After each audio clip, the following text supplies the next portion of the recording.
Welcome. Wake up, and it's a good morning. Welcome to the Brawl Stars Singapore Community Rumble. We are your casters. Hey, I'm Quack, and above me is Phil, aka Death Adder.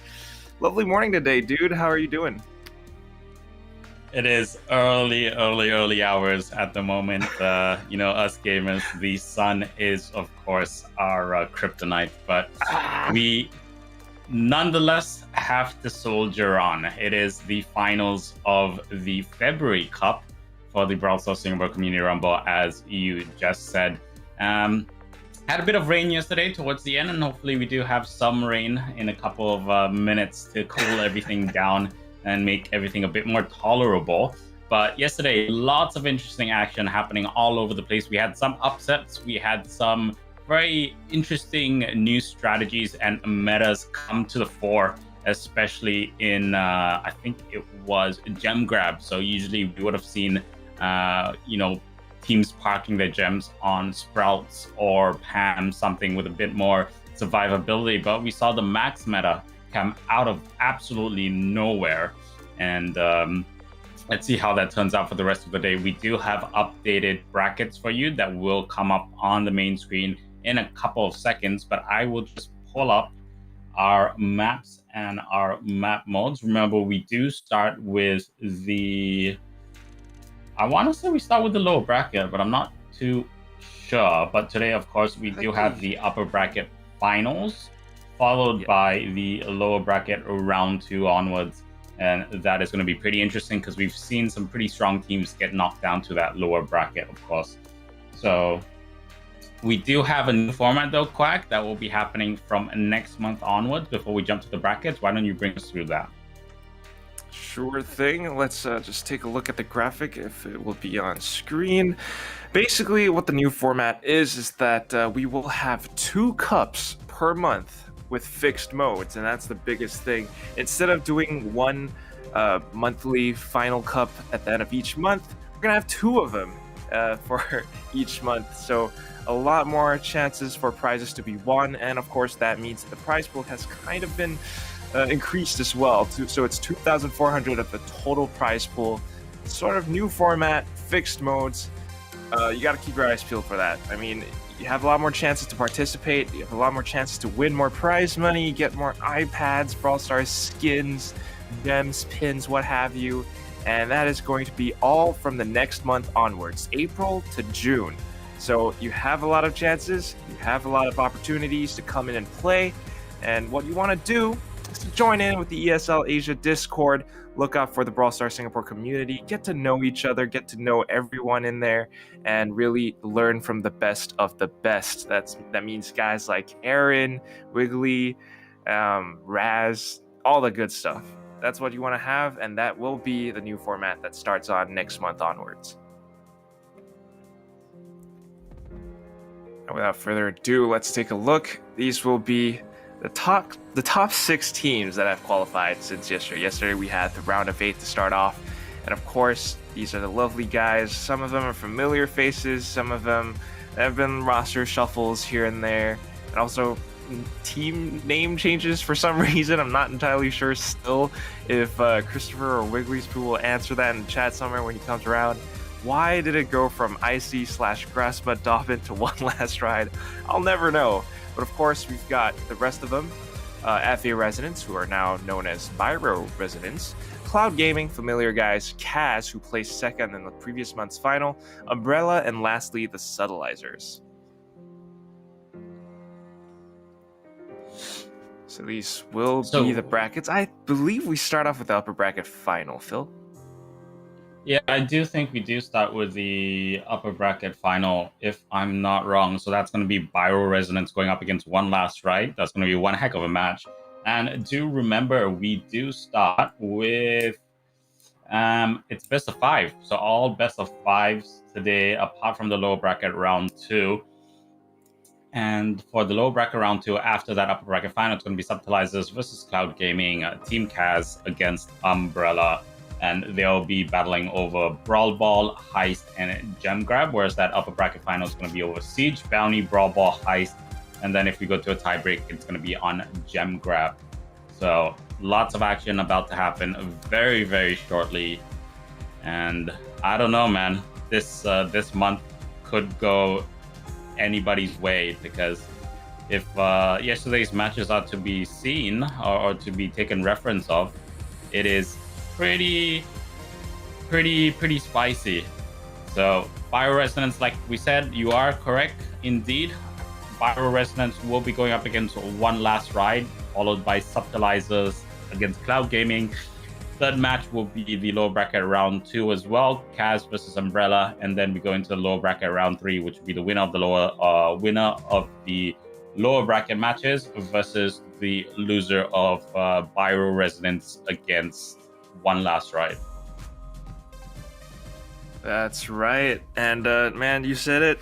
Anything can happen. And honestly, I'm really hopeful. A lot of Brawl Stars action coming right up, like you said. And just to start off, right, upper bracket finals, it's already going to be a best of 5. These two teams have kind of they're big prominent figures within the Brawl Stars Singapore scene. Everyone knows who they are. And I mean, it's kind of like the battle of the giants that we've got going on here. Bio Resonance, you know, they've gotten some recognition from the Team Force or PSG guys themselves on Twitter. And of course, that's why they have that new sponsor coming up. And I mean, going up against a team like One Last Ride, who have basically been dominating the previous game so far in the previous month's finals. Right now, they're going to jump right into the action. It's going to be Siege on some assembly required. As you're seeing right now, the map has quite a number of obstacles in the center, but it is still Siege, which means you want to be able to collect all of those bolts. And that is exactly why we're kind of seeing this max meta come forth. Mochi Ball as well as Vex, they're both gunning for it. If they can build up their supers, come with a speed boost, they're going to be able to pick up all of those siege vaults really easily. So Bio Resonance coming in with the first siege bot. It's a level 2 one, not that much of a problem. But I have to say, it's pretty interesting to see Solidop playing a BB on this map. Yeah, but we have seen yesterday, right, that you know, teams are they are liking that brawler very much, and as we see that Roselle will be able to pop off one. They're very low on health though, but they did actually clear the whole of One Last Ride. So just for the moment, the bolt lead does go towards FA Resonance, as they did have control of that middle section. And so that's going to be enough to give them that level 6 siege bot or that first siege. Going straight down the middle. Remember, we don't have any lose, so that kind of meta has gone out of favor, it seems. And that bot's definitely going to get some damage. Going to get a couple of knocks on to that turret of One Last Ride. So down to 58%, but before that, we had a huge push from One Last Ride directly onto the turret.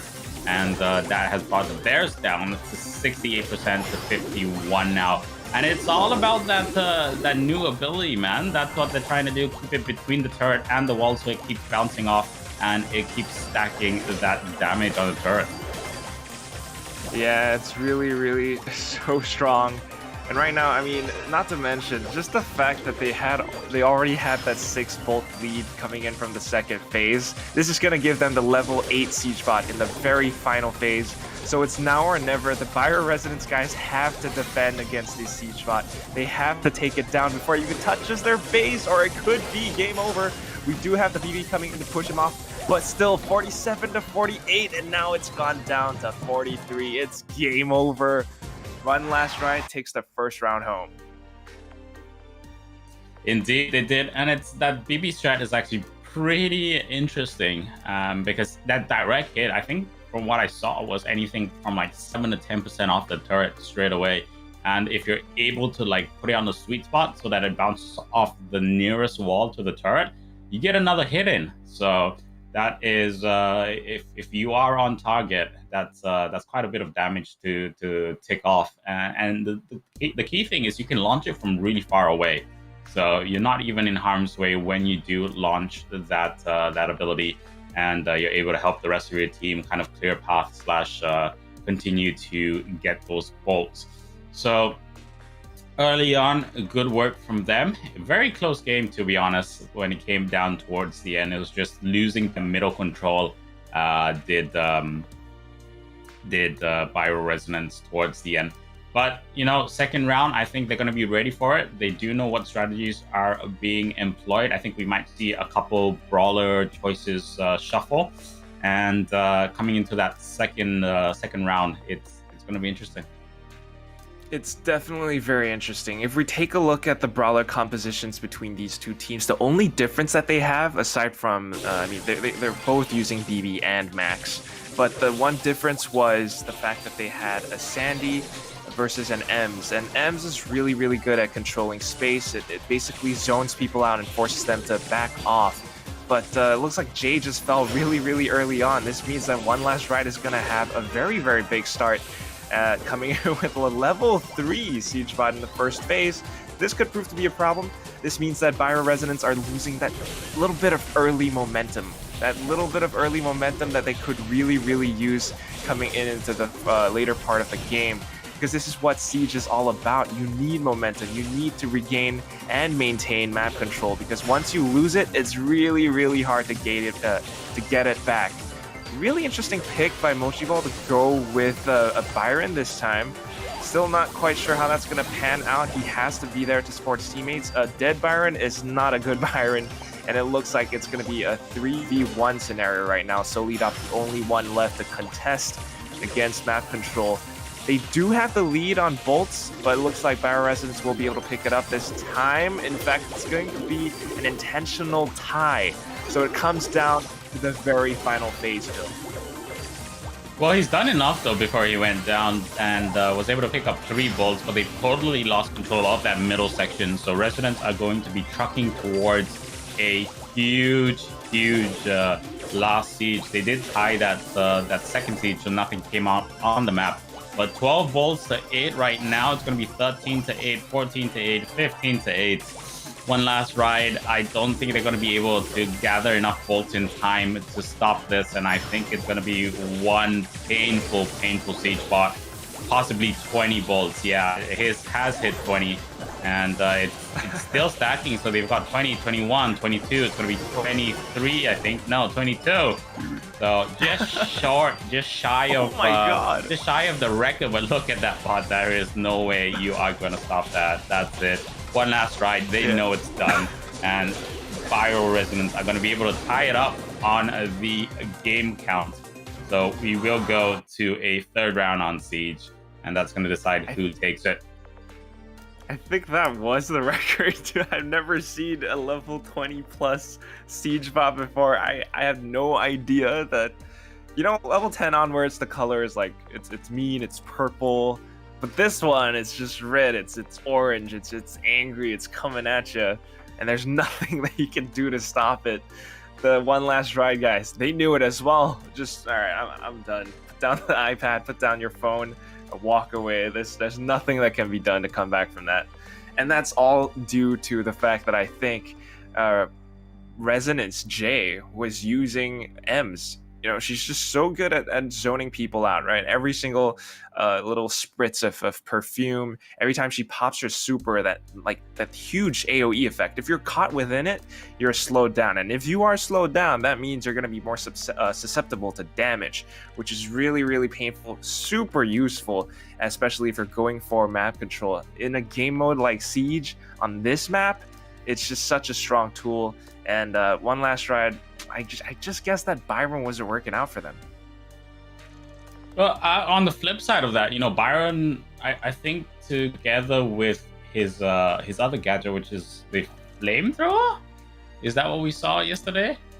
I think it was. That's Amber. Or was that Amber? Byron's the Anna. Looks very, very like some of these skins that these guys use. Yeah, they do. Uses it so much, but. Yeah, actually, an Amber with the flamethrower gadget would be a lot more useful compared to the Byron in this situation where it's all very, very close range. It's very, very linear, and any burst damage down a single lane works so well, and that's why Max kind of works really well as well. And like you said, that M's really works out on this also because you're forcing all the targets down singular lanes, and that just makes it so much harder for them to have to choose, because there's only 4 different directions you can go typically on this map when you're charging down the middle. So already that first siege bot has gone through 96 to 85% on the health board at the moment. Next siege coming in at 10 seconds, T-10. And so far, Resonance lead with the bolt count, but it's not too far off. So One Last Ride might be able to tie this if they're able to get the last few bolts, but 2 of them get wiped, and that's going to be a level 6 siege bot to Resonance again. But remember, every siege that we go up, it gets slightly harder, and they need to whittle down the health of this siege bot and get in position for the next one. 56 to 96% on the turret, and now the last siege in 30 seconds. So One Last Ride, they really need to get into position and get control of that middle section, because they are ahead on bolt just by a slight bit, and Resonance, are probably going to take this as well if One Last Ride can't get back into it. Yeah, dude, I mean, just look at how well the Resonance boys are maintaining control of the center of the map. I think One Last Ride, they know it's game over as well, so they've kind of just forfeited staying still.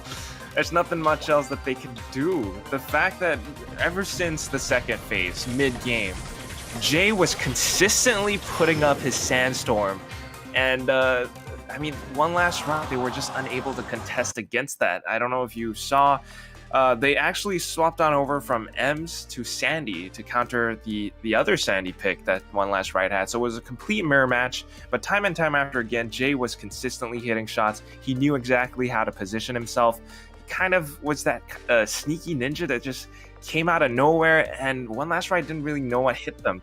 He kept on getting his supers up, Sandstorm again and again and again, and that just allows his teammates to stay cloaked as well, which gives them map control, which gives them bolts control, and lastly, they get to summon those big siege spots, and it's pretty much game over since the second phase onwards.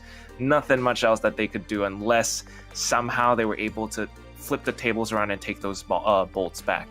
So with that said, I mean, that's just the end of Siege. Nothing much else that the One Last Ride guys could do there. But coming into the next game mode, that's going to be Bounty on Canal Grande. We have seen this several times before. It's got that big lake down the middle, a little bit of grass patch here and there. I don't know. I mean, we always look at this map. It's just split down the middle, and that's the one thing that's so off-putting to me. So you might want to go with some kind of close range brawler, maybe a tank, maybe even a Mortis. But so far, it seems like one of the higher pick rates, especially in this most recent season or update, it's going to be Rosa.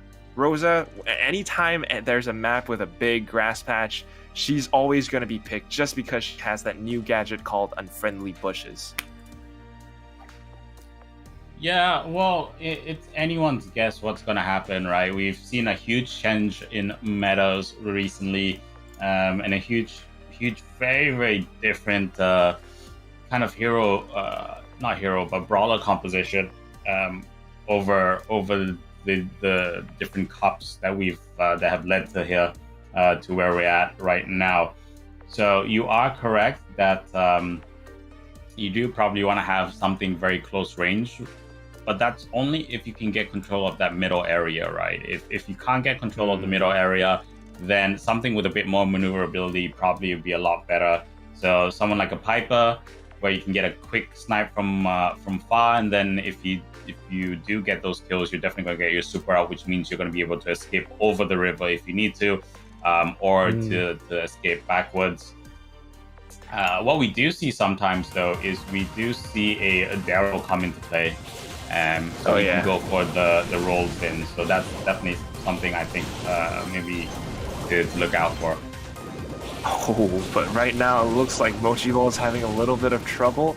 I like the balanced composition that both teams have across the board, but it just looks like Mochiball on Tick was having a little bit of trouble against the Sprout from the Resonance side. But they will be coming out on top because of the rest of the team who are able to take down the opposing Byron. This gives them a 2-star lead, so it's 4-2 right now. But I have to say, Vex on Ember in this map, this is very, very interesting. Just because Amber has a flamethrower, she can actually burn down those grass patches, rendering Solida possibly useless. I mean, he's hiding in the bushes right now, but once Vex has his super and he pops it into those bushes, they're gonna be burnt just like that. Whoa, look at that on that left flank. What just happened? Everything going away. Like you said, burning down all the bushes there and also stacking that damage, taking out all the obstacles on that side. So it's opened up a huge avenue of attack for them. And you can see now they're just stacking they're just staying as a very, very close unit, tight-knit unit. And so much damage from that flamethrower. So Wiggly's Spew forced to fall all the way back, can't help out Soli drop. And if he doesn't get in to back him up, Soli is going to go down very easily. Jay putting the pressure down onto Mochi Ball as well. And they're just trying to corner them, and they've done so unsuccessfully. Finally, Mochi Ball coming around the corner with the super is able to pop off 2 from Pyro Resonance and 1 last ride. Somehow they've stuck in this, they've stayed alive, and have been able to regen very successfully. And that's it. Wiggly Spew will take out double before he goes down solely onto Jay. And that's 15-5 as Pyro Residents unsuccessfully tried to chase the game. That was incredible. I mean, I thought that the Amber pick on Vex was going to do something and actually possibly counter the Rosa pick, but in fact, no, it just made things worse. He might have gone with that sort of, I want to say, scorched earth policy. You burn off the left side. They cannot use that lane anymore because there's no cover practically. But there was no problem because of the Byron plays from Wiggly True. He was consistently supporting his fellow Rosa player Solidov, and there was just nothing that the Byron Resonance guys could do to counter that. Time and time after again, even though he gets down to low health at times, he just gets healed right back up by Wiggly Spoon. Indeed, indeed. And the big thing there is the strategy that they wanted to put in was to use the Sprout to wall off the back area, which would force them forward and wouldn't give them any avenue of escape, so they could just absolutely desecrate them and like just wipe them off the map with the Amber super, including the regular attack as well. And it didn't work out. They couldn't get the Sprout hits on target. They couldn't get the supers up successfully. And that meant that One Last Ride could retreat when the offensive tried to come through. And because they didn't have any brawlers with health, Rezo couldn't really push the front. So unfortunately for them, it didn't work out. But we'll see how it turns out in the second round. Hopefully there's going to be a little bit of a switch, and it looks like there will be in the form of Jay on Edgar this time. Vex is trying to do what he can, but has no choice but to pop the super and back off. So he's not just going to chase him down, though. It's going to be a 1-for-1 trade, 3-2 stars right now. Not too bad. Fire Resonance still somewhat in the lead until Solidov just comes in with the fisticuffs and takes him down. There's nothing much that they can do against this unbelievable might that is Solidov. Look at that, 7,560 points of health, and he consistently gets heals from Wiggly's Poo. It just seems like FA Resonance, Byro Resonance, if they can take Wiggly's Poo down and cut off that support, they might be able to take Solidov down, but they're having a tough time doing that. I think this could be why Jay is picking Edgar, so that he can dive in and possibly take down the support player, but it's just kind of tough for him to do that, just based on how One Last Ride are positioning themselves. Look at how tightly packed they are. Well, he has that heal and the heal and the shield. Edgar comes in from Jay, but he gets dropped. He absolutely misses it. But Roselle will be able to pick up Solidop. So just for the time being, they are in the lead with 11 stars together with that blue star that they picked up. Nice. Jay goes in for another jump, unable to kill anyone, but they have isolated Wiggly Spew, like you said, so they definitely are targeting him to make sure that there is no sustain for One Last Ride. And now they lead. They've gone all the way back to their spawn, and they're making sure that they split up just in case, you know, they try to hunt him down. Jay gets taken out, though. He gets isolated, so that's going to tie it 13-13. But remember, the blue star is in favor of Rezo at the moment, so unless they can take him out, that's going to be it. Here comes the supers They'll jump right away. Wiggly Spoo has his super. Mochi Ball drops his as well. Here comes the honing bomb, but it's not able to jump in one more jump, and they would have been able to wipe them and take the round, but they don't. So Rezo successfully pick up that round. They'll tie it up. Once again, they'll tie it up, and we're gonna go to another tie break on Bounty. What an incredible turn of events. I mean, you would have thought that at first, I mean, they had the blue star, right? All they had to do is maybe play it safe, run away, give them a rabbit to chase or something. But unfortunately, they just went straight forward, brute force, Solidom still with the fists, nonstop, just punches to your face.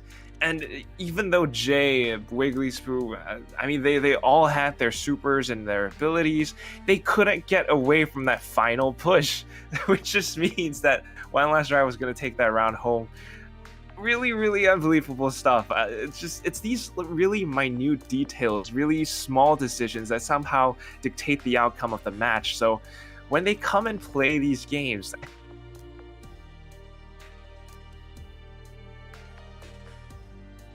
I think maybe we have lost Quack for a couple moments, but he will be back shortly after we get rid of those technical issues.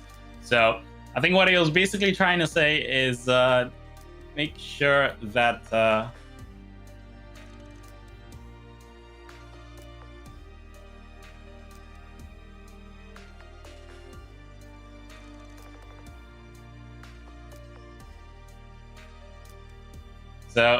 So Quack actually is having some tech issues, but we'll come back with that. But as we go into the third round, what we're going to see is potentially something to help sustain.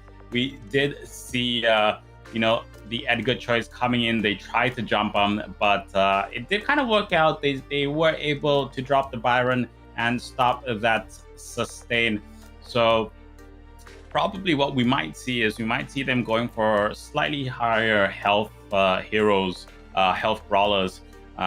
Potentially, maybe what we also want to see is something that does a bit more damage and is able to kind of go for the trying to go for the the long range snipes. I still am pretty certain, and I'm pretty certain and convinced that if we get something like a Piper, it's gonna actually. Oh no!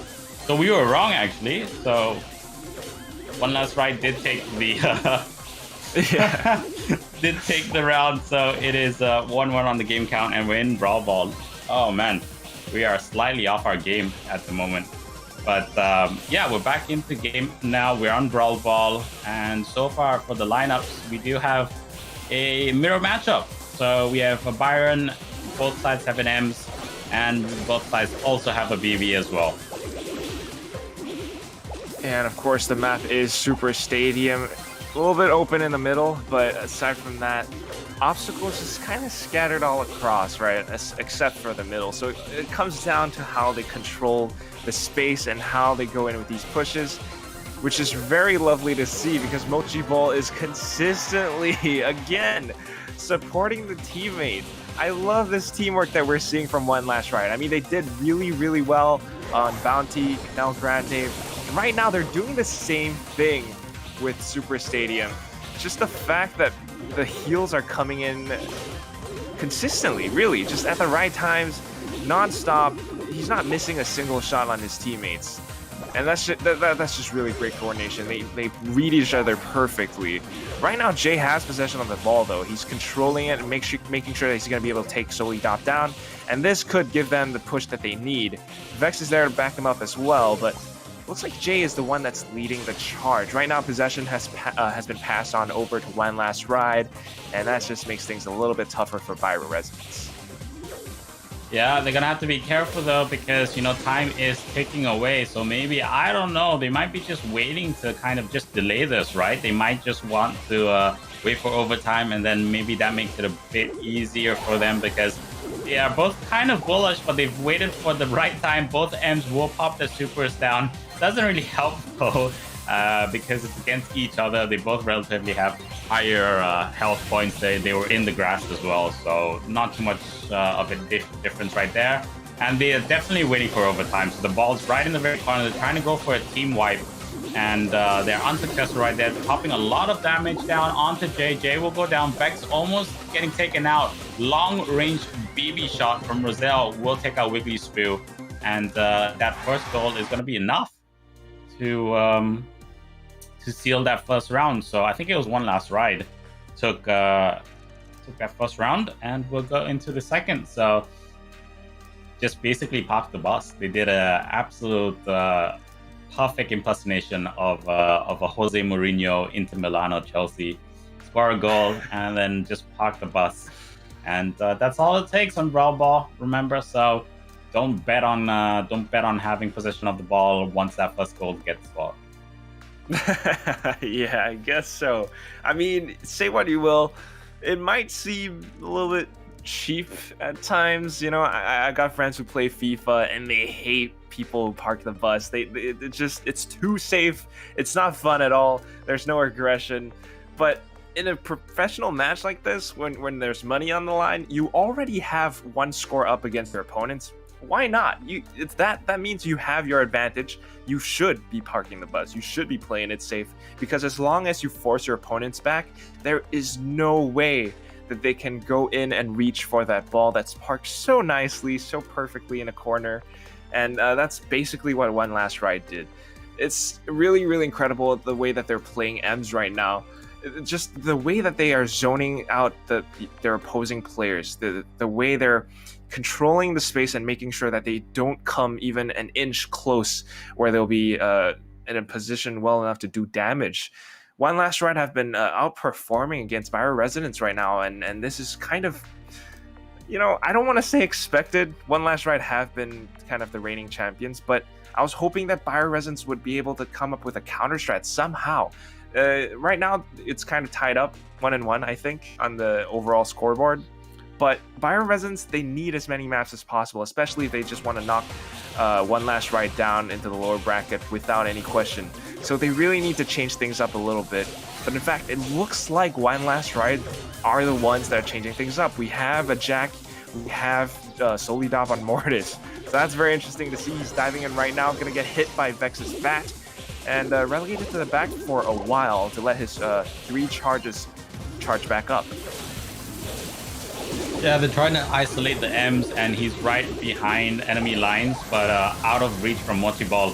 So Mochi Ball, luckily for them, is able to park that ball right in the very corner, and now we'll start to put it up forward as they get that team wipe. Jay's almost going to go down. One more hit, he'll go down. So Solidar will get that slight heal, and they're going to go for a jump in. He's at full health.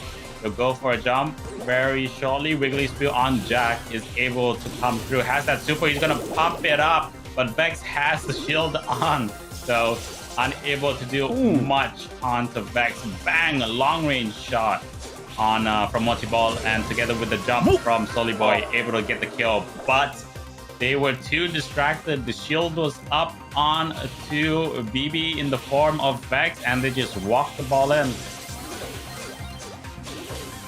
Just walk the ball in, and not much that they could do there. That's the thing about having a Byron on your team. Yes, he's a very good support brawler. He can heal people up. He can do quite a bit of splash damage with his super, as we're seeing Mochi Ball against Razat back there, but it doesn't work out so well in terms of defense. If someone's just walking the ball right in and you hit them with your shot, it doesn't do that much damage. It's damage over time. So you really, really need to keep your teammates alive, and Mochi Ball is trying to do what he can. Wiggly Spew has no choice but to just go right in, but with 4,000 points of health, I don't think he has enough sustain. He goes in for the suck, and he's going in to try to do quite some damage, but unfortunately just not close enough. He's going to get taken down, but Solidov comes back into the game. He gets this kill, but Mochi Ball gets killed as well. He's done dancing back and forth, but no super to come in with the sustainability, and that means that Byro Resonance are going to be keeping this goal, and they're going to be keeping that ball in that one corner. 10 seconds left on the clock, and One Last Ride, they need to ride this wave. They need to push in. Solidov's trying to make something happen. Wiggly Spew as well, but unfortunately, the positioning isn't quite there. And Mochi Ball was separated from the pack, which means no support, nothing much they could do. And it looks like Byro Resonance will take 1 goal back away from One Last Ride. It just seems, I think the strategy is pretty sound from one last ride, but the problem is the sustain, right? So the Byron isn't working out. I think potentially what they need is something that gives them a bit more ability to heal. So in my opinion, I think the right hero, why do I keep saying hero? The right brawler, maybe because these guys are absolute champs, they're absolute heroes.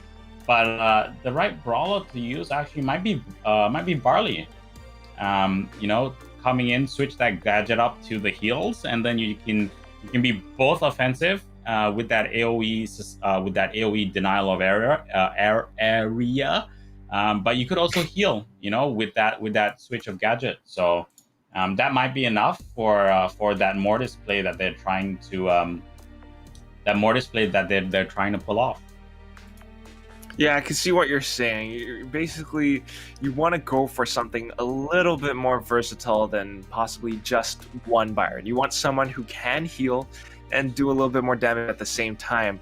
Although I'm not too sure. It looks like right now the meta picks are basically it's you always have at least on Super Stadium a Byron, a BV. Basically, the brawlers that the Byron Resonance guys are playing. It's interesting because in the first round, one last ride, they were using the exact same brawlers. So it was a complete mirror match. Second round, they decided to switch things up, and then they lost. Coming into the third, I'm not too sure. It feels like they might just go back and pick the same game-winning brawler composition that they had in the first round, and maybe it's going to be Byron Resonance who needs to switch things up. So it looks like we're going to go to the game pretty soon, and we'll have to see if they're going to switch things up. And I guess you were right, Phil. Instead of just one Byron, we have Wiggly Spoon and Coco right now to support Solidop, who's brute forcing his way in. He might... Oh, that was close. He almost got the corner shot on Raz, but Raz thankfully blocked it. Well, the problem with this now is they have two brawlers that really are useful at sustain, but they're not as useful in an offensive capability. But they don't have to be, because Solidop with the corner shot, perfect, pitch perfect, point perfect, angle perfect. It gets it in, and that'll get the goal for one last ride. So all they have to do now is, if they want to, they can park the bus. But Byron Resonance not gonna let them have it that easy. Full team wipe, apart from multi-ball, he'll go down, and that will mean that goal is going to be scored as well. So it's tied 1-1 at the moment, and both sides, they're in it to win it. In it to win it, they gotta get all of it, nothing given up here. And it looks like it's Mochibo who comes in with the first frag of the third round. She's gonna be going in pretty soon, but it's going to be the Respawn that just comes back into the game right now.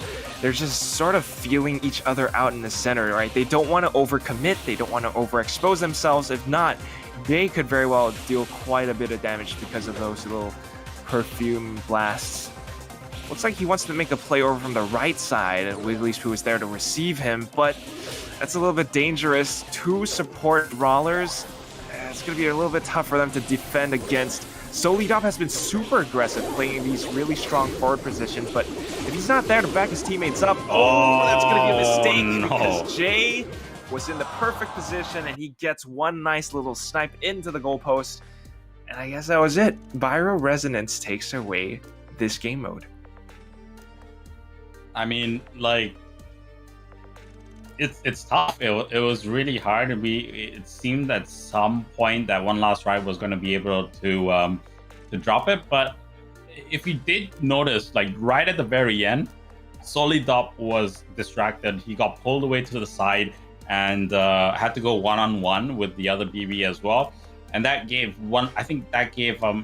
Resonance just enough time to get themselves into a superior position. And Jay knew exactly where he had to be at exactly the right time, coordinated it with his mate on the right, and the pass came in, and the shot was taken in a very small proximity, and that's all he needed. That's just that small window of error allowed him to get that ball on target and pick up the round and the game mode.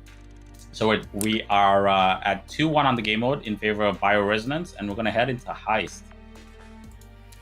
Heist on Kaboom Canyon, and I mean, just like what we saw in Brawl Ball, this is another sort of objective-based game mode, and you want to have complete faith and trust in your teammates, like how they had faith in Jay back there. This one, Heist, very momentum-based. You got a little bit of grass patches all across, especially in the center right there. This could mean that Amber would be a very strong pick because she can just burn it down to the ground and really open things up for the team to push forward. So, I mean, aside from an Amber, I'm not sure. You might want to have brawlers that support that. And of course, aside from Amber, anytime it's a Heist game mode, usually you want to have something long range, something that can hit your opponent safe without risking much damage to yourself. So something like a Colt, maybe even an 8-bit. I'm not entirely sure, but we'll have to see what the teams pick. We will, and it's going to be one last ride who are chasing this. They are up against the wall right now at the moment. The only saving grace is that it is a double elimination format. So even if they're not going to want to, but even if they do lose Heist, they still have a chance back into the upper bracket by the lower bracket. But Bioresonance, they for the majority of this whole matchup, they have been, they've been down most of the time. They've been, at points, or for the majority of the game, and all the game modes, they have been at the inferior position. They've been on the low ground, and somehow they've clawed their way back in, whether that's through experience or whether that's through pure will and willpower. They've made it work and they've made it happen. So we are now on Heist. Very, very interesting map, of course. We haven't seen Brock, right? Brock used to be a huge fan favorite on this map on Heist, but like you said, the metas have completely changed with the new Space Force update. Yeah, it does look like, you were right. We have seen Brock in the past, but I guess maybe on Kaboom Canyon, it's just not that much DPS anymore. Amber seems to be the favorite right now, as we have both Ambers on both sides. Colette as well, as she can go in for a dash, just like that. Solely Dob, able to do quite a bit of damage on Bioresonance safe. Oh, man. It's going down even further. Solely Dob, he's proving to be such a painful brawler, and it looks like the Bioresonance guys, they really need to deal with him. Even on Brawl Ball, he was just walking in non-stop. Such an aggressive player, and really smart in positioning as well. Ooh! Multi-ball, that's 6 in a row. That's 6 kills in a row, and they're just giving him direct damage, direct shots onto the safe. Quack. It is crazy. That's gonna be 7 in a row. Oh. 7 kills in a row. And now Vex is isolated on that right flank, so he's definitely gonna go down. And that's gonna be 8 kills in a row for Multi-ball if he gets the shot. Now Wiggly's will steal that kill, but Multi-ball is on a roll. 8 kills in a row before he gets finally taken down by Roselle. Yo, 8 kills in a row? That at least gives you an attack chopper or a Harrier jet if this was Modern Warfare. But yeah, I mean, he's just consistently outputting DPS and consistently getting his walls up as well. He just locked the Bioresonance guys out of the left lane, and they cannot push. Even if they want to do just a little bit of damage before the timer starts counting down, they can't. It's still 100 to 34, and Bioresonance, they really need to make a push right now, but it looks like they just can't reach them at all. Anytime they try to push forward, they're taking damage. Look at Vex. He's trying to do what he can, but down to 300 points of health, he's just going to be gone from the board. And now Jay is trying to do just a bit, but 82%, 34, no dice.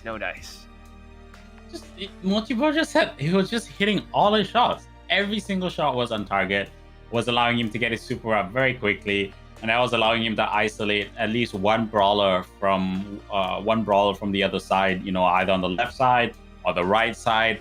And for like a long stint of like 10 seconds, they were giving him like direct shots on, even though the shots weren't doing a lot of damage, they were giving him direct shots onto the safe for some reason instead of body blocking the shot. So, that was a bit perplexing as well. So let's see how it turns out. Are they gonna reorganize themselves and find out what was going wrong? We can only talk about it so much and kind of predict, but what's actually happening with the teams, we have no idea. We're not plugged into their comms. We're not. They might actually, these guys, they might be with some of the lifting of restrictions and whatnot. They might be at each other's houses. It could be the three of them in the same room talking to each other, coordinating. So like it's very different, right, compared to the circuit breaker days where everything was on lockdown, and these guys definitely had to be communicating over VoIP. But yeah, at the moment, one last ride, Multi-Ball, he is on a roll so far, and if he can keep that up, I think Rezo are gonna be in a bad spot. I mean, I'm gonna give you a little hint. A little birdie told me yesterday that a little birdie called Oliver told me that the Byro Residence guys are actually playing together next side by side next to each other in the Byro offices. So they're the ones who should be having the teamwork coordination, but it just seems like Mochi Ball somehow is doing such a good job. And now the Byro Residence guys know that they need to counter him. The fact that he can just hide behind walls and consistently lob those seed bombs over and over again, hitting the safe. I mean, they can't really body block that, because if they do, they're going to take insane amounts of damage and they're going to get hit.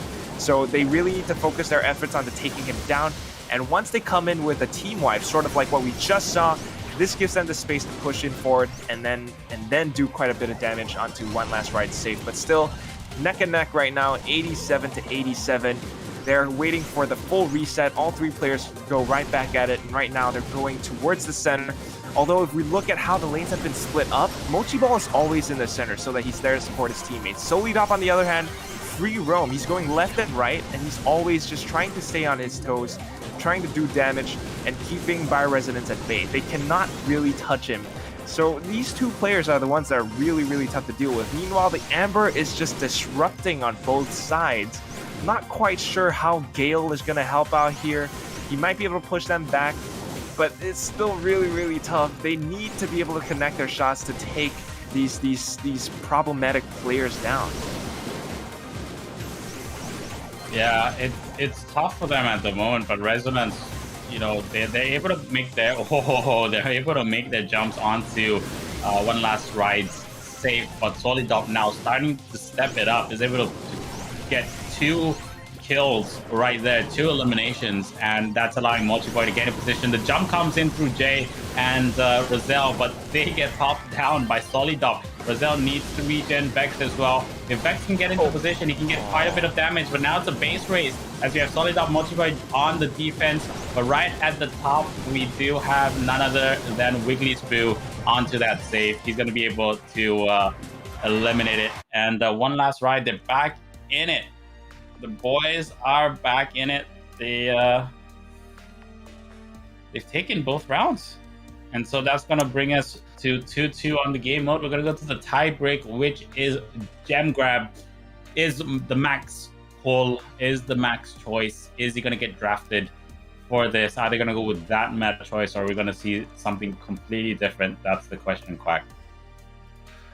Well, I think we should be seeing something different. The next game mode is going to be Gem Grab, Crystal Arcade, and it's another one about kind of zoning. You got grass patches, the center is open, you want to have mind control, and that really helps you with the gems. But I have to say, in Heist, you can kind of see what they were going for, the Byro Residence guys. They had Gale. He has that kind of he puts down the spring pad, which allows them to use it, jump over, and then once they get up close, that could help them deal with Mochi Ball. But just the relentless teamwork and just perfect plays from one last ride. These guys are reigning champions for a reason. Remember these names: Solidop, Wiggly Spoo, Mochi Ball. These guys have been dominating the Brawl Stars Singapore Community Rumble competition for the past several months now, and there is a reason for that, and that's why they're pushing us into a fifth map. On Crystal Arcade, I don't know what Brawler composition they're going to go for, but I'm pretty sure whatever they go for, it's going to be a tough fight for the Bioresonance boys. These guys are strong, and Bioresonance, they might be strong as well, but they really need to come up with something to counter these perfect plays and perfect coordination that the One Last Ride guys have. We'll see. It has been a long game, longer than most of the competition. Yeah. They've gone head to head. They've stretched out all the games, and it And this doesn't isn't seem even like the grand final. it's not even the grand final yet. Yeah, it's the upper bracket final. But one of these guys has the potential to be, a grand finalist, and they will win that slot. But the other thing as well is one of these, they could both be grand finalists, if they get locked down to the lower bracket and fight their way through. So potentially we are seeing a grand final happening, right? So not to be discounted just yet. And I hope you folks are enjoying that. Let's have a look at the live stream and give a couple shout outs who's watching. We do have Oliver's in there as well, Savage, Immunity, Ianang. We have Depressed Alti also. Jaden's tuning in as well. And T-Rez is there. Overlord, Winter, Rainfall. So they're all there. Big shout outs, big ups to all you guys. And Bear Bear is there as well. So all these guys from the community, great to have you guys on the stream, whether you're watching on YouTube or on the ESL Asia Facebook page. Do like, share, subscribe. Of course, the more people we have tuning in, the more support we can get going, the more of a chance that we can get more of these cups over time. The big support from you guys taking part in the competition and the streams, of course, led to Supercell and ESL Asia extending the competition, increasing the prize pools, and changing the formats according to what you guys have asked for. So all that feedback, all that support is definitely not falling on deaf ears. Not deaf ears at all. And you know what? I think Solidop, he's listening to you as well, Phil, because he knows your favorite brawler is Mortis. Maybe Mortis is his favorite brawler as well, because he's been picking this guy time and time after again. Right now, he's hiding over in the right side of the bush. He goes in for a dash, wants to just disrupt them just for a bit, but not quite able to connect and get a single frag. Looks like Mochi Ball went on earlier as well, so right now it's Wiggly Spoo and Mochi Ball back in the game. Sully stopped in as well. Mochi Ball trying to pick up the gems and trying to take Vex down, but they're pushed in so aggressively. Gets him distracted, and Jay just comes in with the final touches. Gets the kill. 7 gems in the pocket. Bioresonance looking very comfortable right now. They are, and Mochi Ball is coming through with that 8-bit Solidop on point as well. We'll be able to drop Vex right at that top right corner. So that's going to help them start to claw their way back up. Remember, Residents are in the lead at the moment. Jay coming in with the slow, and that will force Solidop to go forward and chase against Razel, but Razel just too much damage onto him. So that's going to be able to help them pick up another elimination and pick up another gem. So that's 7-5 right now at the moment in favor of Resonance. Mind control, though, is still with Mochi Ball, so he's controlling that very well, sticking close to his modulator, and that's allowing him to increase his speed as well as his rate of reload. So now they are 8-7. They've clawed their way all the way back up. That next gem is gonna go into Mochi Ball, but he has to be careful. Oh, he teleports back towards spawn, and that has saved him. That has saved. As I get tongue-tied, that has saved him, has saved his 9 gems that he was carrying, and he'll finally be able to get that 10th gem. So the countdown will start, and now they're chasing him. He's gonna try and run all the way back. Remember, Vex though here with the super. No. If he can use it successfully, Razel will pop one down, but Wiggly Spoo will be there to help him out. Solidop just body blocking the shots onto Montiball to make sure he doesn't go down, sacrifices his life for the win, and one last ride will pick up the first round. And they came back from seven gems down. They came back and won it 13-7, I think it was.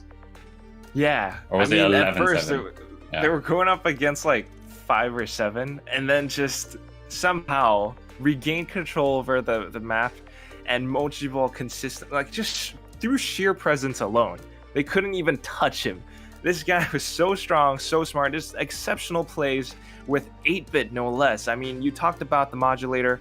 It comes with a damage boost, movement speed as well, but the fact that he used his gadget at the right times. You would get 3 of those teleports. I was counting. I was thinking, okay, he used up 2. He only has 1 left. Surely the Bioresonance guys would be able to push in, but thanks to his teammates, oh my gosh, man, Wigglyspoo and Solidop with the Mortis and Amber, they were basically gatekeeping against them, and it just seemed like the Bioresonance guys were unable to get even close to Mochiball. They weren't able to take him down at all, and he was always just around his damage booster, right? I mean, once he goes a little bit further back, he goes back into it, gets the damage boost, just shoots 1 volley of bullets, and it just seemed like they were scared. Bioresonance, they couldn't push close enough to take him down. But that's the crucial thing. He's the one pocketing all of those gems. They needed to take him down. But once he picked up the 10th gem, that's it. You know, all he has to do is to hide in the back. They couldn't get close to him at all. And this is just, again, the perfect teamwork, perfect coordination from the One Last Ride guys. Yeah, I mean, and he had that clutch teleport / recall back to the damage booster that really did save him. Twice. And saved him twice, yeah, actually. But the major one, he went in for the 10th gem grab and was surrounded by 3 members of Bioresonance, and that snap call allowed him to get back into safety. So we're gonna go into the second round very shortly, and this could be it. Either if Bioresonance don't step up, One Last Ride will book their slot in the grand final, and that's going to knock Bioresonance down into the lower bracket. But if they do step up, we go to a tiebreak round, and that will be interesting. Oh, Double Mortis. Yeah. The Double Mortis. Very, very interesting indeed. We know some of the Bioresonance guys favor Mortis as well. And it looks like Jay's the one taking up the mantle. He gets the first dash, misses his super actually, so he doesn't get the kill on Solidop. Now they have no choice but to hide into the bush and wait for their health to come back up. Mochiball almost hits the shot. And just like that, they actually knew he was in there, so Solidop is the one who's going to dive in, take Jay down, and meanwhile, while all of that is happening, Mochiball is still in the center. He's going to get his damage booster now. He's still picking up those gems, and it just looks like Raz and Vex are having a tough time trying to reach him. So they do have that damage booster up. It's slightly closer to the mine now, so it might be susceptible if they do go and jump it, but if they don't take it out, that's a big bugbear for them. Jay goes in for the jump, gets his super out. Wigglyspoo almost going down, but has enough health and enough damage to save him away. So Resonance, once again, like we said, we're ahead on gems, but he gets taken out those Vex. He'll drop his gem. Mochiball now in clear control of the middle section. Wigglyspoo and Solidop are ready to help him out as well. Vex gets taken out by Solidop, so that's going to heal him up slightly. Roselle is under fire from Mochiball with his many volleys of shots. Solidop with the double jump in will get 1 kill, heals away, tries to get away from him, but Jay goes for the follow-up and will chase down. Jay is probably going to go down now though as well. He will as Mochiball chases him down. 14 gems to 0. One last ride. They're 7 seconds away to booking their grand final place. 3, 2, 1. And that is it, ladies and gents, boys and girls. One Last Ride are your first grand finalists for the September Cup here for the Brawl Stars Singapore Community Rumble Quack. What a game. What a showing. Totally dominant on gem grab compared to the other game modes. And we'll go with the lower bracket games very shortly. Quack, final thoughts on what we've just seen? Same thing. Perfect teamwork. enough said. It's the Dompan army. You know, they got their tactics. They got that perfect unison. Nothing that the Bioresonance was trying to do could even come close to touching them. I mean, yeah, the double Mortis came out. Yeah, you can see towards the end, Vex was trying to go in for a last-ditch effort to push in with the max speed boost, but again, he was just unable to touch Mochi Ball because Wiggly's Solely Dop were there to back him up. They were gatekeeping him, keeping them out of the area, and it's just really, really tough. They tried it, but unfortunately were unable to close in the distance. And just like that, one last ride, they took the route away. So, yeah, those are my thoughts. And hopefully the Bioresonance, I mean, it's not all doom and gloom for them just yet. They're still in the game. They might be knocked down the lower bracket, but they are still in. So hopefully they'll be able to climb back up, but we'll have to wait and see. So we're going to go to a short break, and we'll be back with more Brawl Stars action. It'll be the lower bracket, and these teams are up against the wall. They have no more chances at no more room for error. They have no more chances left in the bank. If they do lose, that's it. It's the end of the road for them. So grab a drink, grab a snack, stretch your legs out, and we'll be back with more action in a very short bit.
And welcome back to the Brawl Stars Singapore Community Rumble February Finals.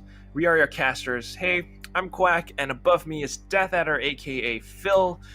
That was one heck of a best of 5, man. We went all the way 3-2, and that is how the upper bracket finals was decided. Which brings us to what we have here, lower brackets round 2/3. I believe the first one that we have coming up is going to be Cloud Gaming versus the Subtilizers. Yeah, it is Cloud Gaming going up against the Subtilizers, which is then followed by SLK. Is it? No, it's Kaz not. Kaz versus yeah, that's right. I was looking at lower bracket round 1, but that's the danger of it when you're in the lower bracket. Is once you lose, you're gone. That's it. We are done with you. So. We're gonna go to the at least for this month, yeah. We're gonna go and see the updated brackets in a short bit. That's gonna be on screen very shortly, but you know, so far it's crazy, man. That previous match that we just saw, where One Last Ride, very dominant throughout all the game modes. Bioresonance hanging on. We're just hanging on the whole time, and we're coming back constantly, you know, stepping up. But then when it came to jump grab, just multiple, not just on jump grab, actually on heist, he was just on a roll with Sprout. And then when we got to jump grab, he was just on a roll with 8-bit as well. Just perfect, you know, perfect lockdown, perfect use of the damage booster, of all his abilities. And strategically just a better team on gem grab. So yeah, man's feeling it, you know. What more is there to say? Sometimes when you're in the zone, all your shots are hitting. It's like you're Neo in the Matrix, and all of a sudden you can see the code, and it's like, okay, I know where you're gonna walk to. Don't even try. I'm just gonna shoot you down. Just put your hand up, and all the bullets freeze in front of your face. Something like that, you know. But I mean, that was how the upper brackets went. Right now, lower bracket round 2 or 3. I believe the first game mode that we're gonna have is going to be Brawl Ball on Triple Dribble. What we saw yesterday, we thought, man, it's super unlucky if you got sent in the lower bracket because of how just anything can happen. We did see a lot of craziness, but it looks like we're going to jump into the game right now. Cloud Gaming versus Subtilizers. Take us away, Phil. So we are on Brawl Ball, and we do see the M's. I think they're watching the stream probably. So we do see the M's, Byron, and BB lineup, but they're going to go up against the Max M's. And I'm not sure who the last pick was. It is a BB, so it's a Max M's BB lineup for Cloud Gaming. Kid Drunken now together with the Bear, a guy that's pushing down all the way. They have control of mid at the moment, but Simp is coming through with M's, forcing them all the way back. Regain with that shield up, has the super ready to go, pops that super, misses completely, and that's allowed them to get in position. They're able to take out 1, able to take out 2. TC, though, with that Max, uses his speed boost to get away, and now he might be able... Oh, you almost... If that super was just 1 second or maybe even half a second quicker, he would have been able to get that shot off. But now he has popped the ball down all the way on that bottom right corner, Quack, and that's going to give him a bit of safety net for them to just reorganize themselves. I don't know, is this one brief second of respite enough for them to recollect themselves? But it looks like it could be, as Regained. Wait, what? What just happened? He just walked in nonstop. No one was stopping him. What happened, TC? He was right in front of him. That was so weird, but I guess it's a free goal. And right now he takes down Kid Drunken. And just the Subtilizers doing really, really well. It seems like this Byron support has is just doing a great job. And right now they even have this forward pressure. Regain pushing them back.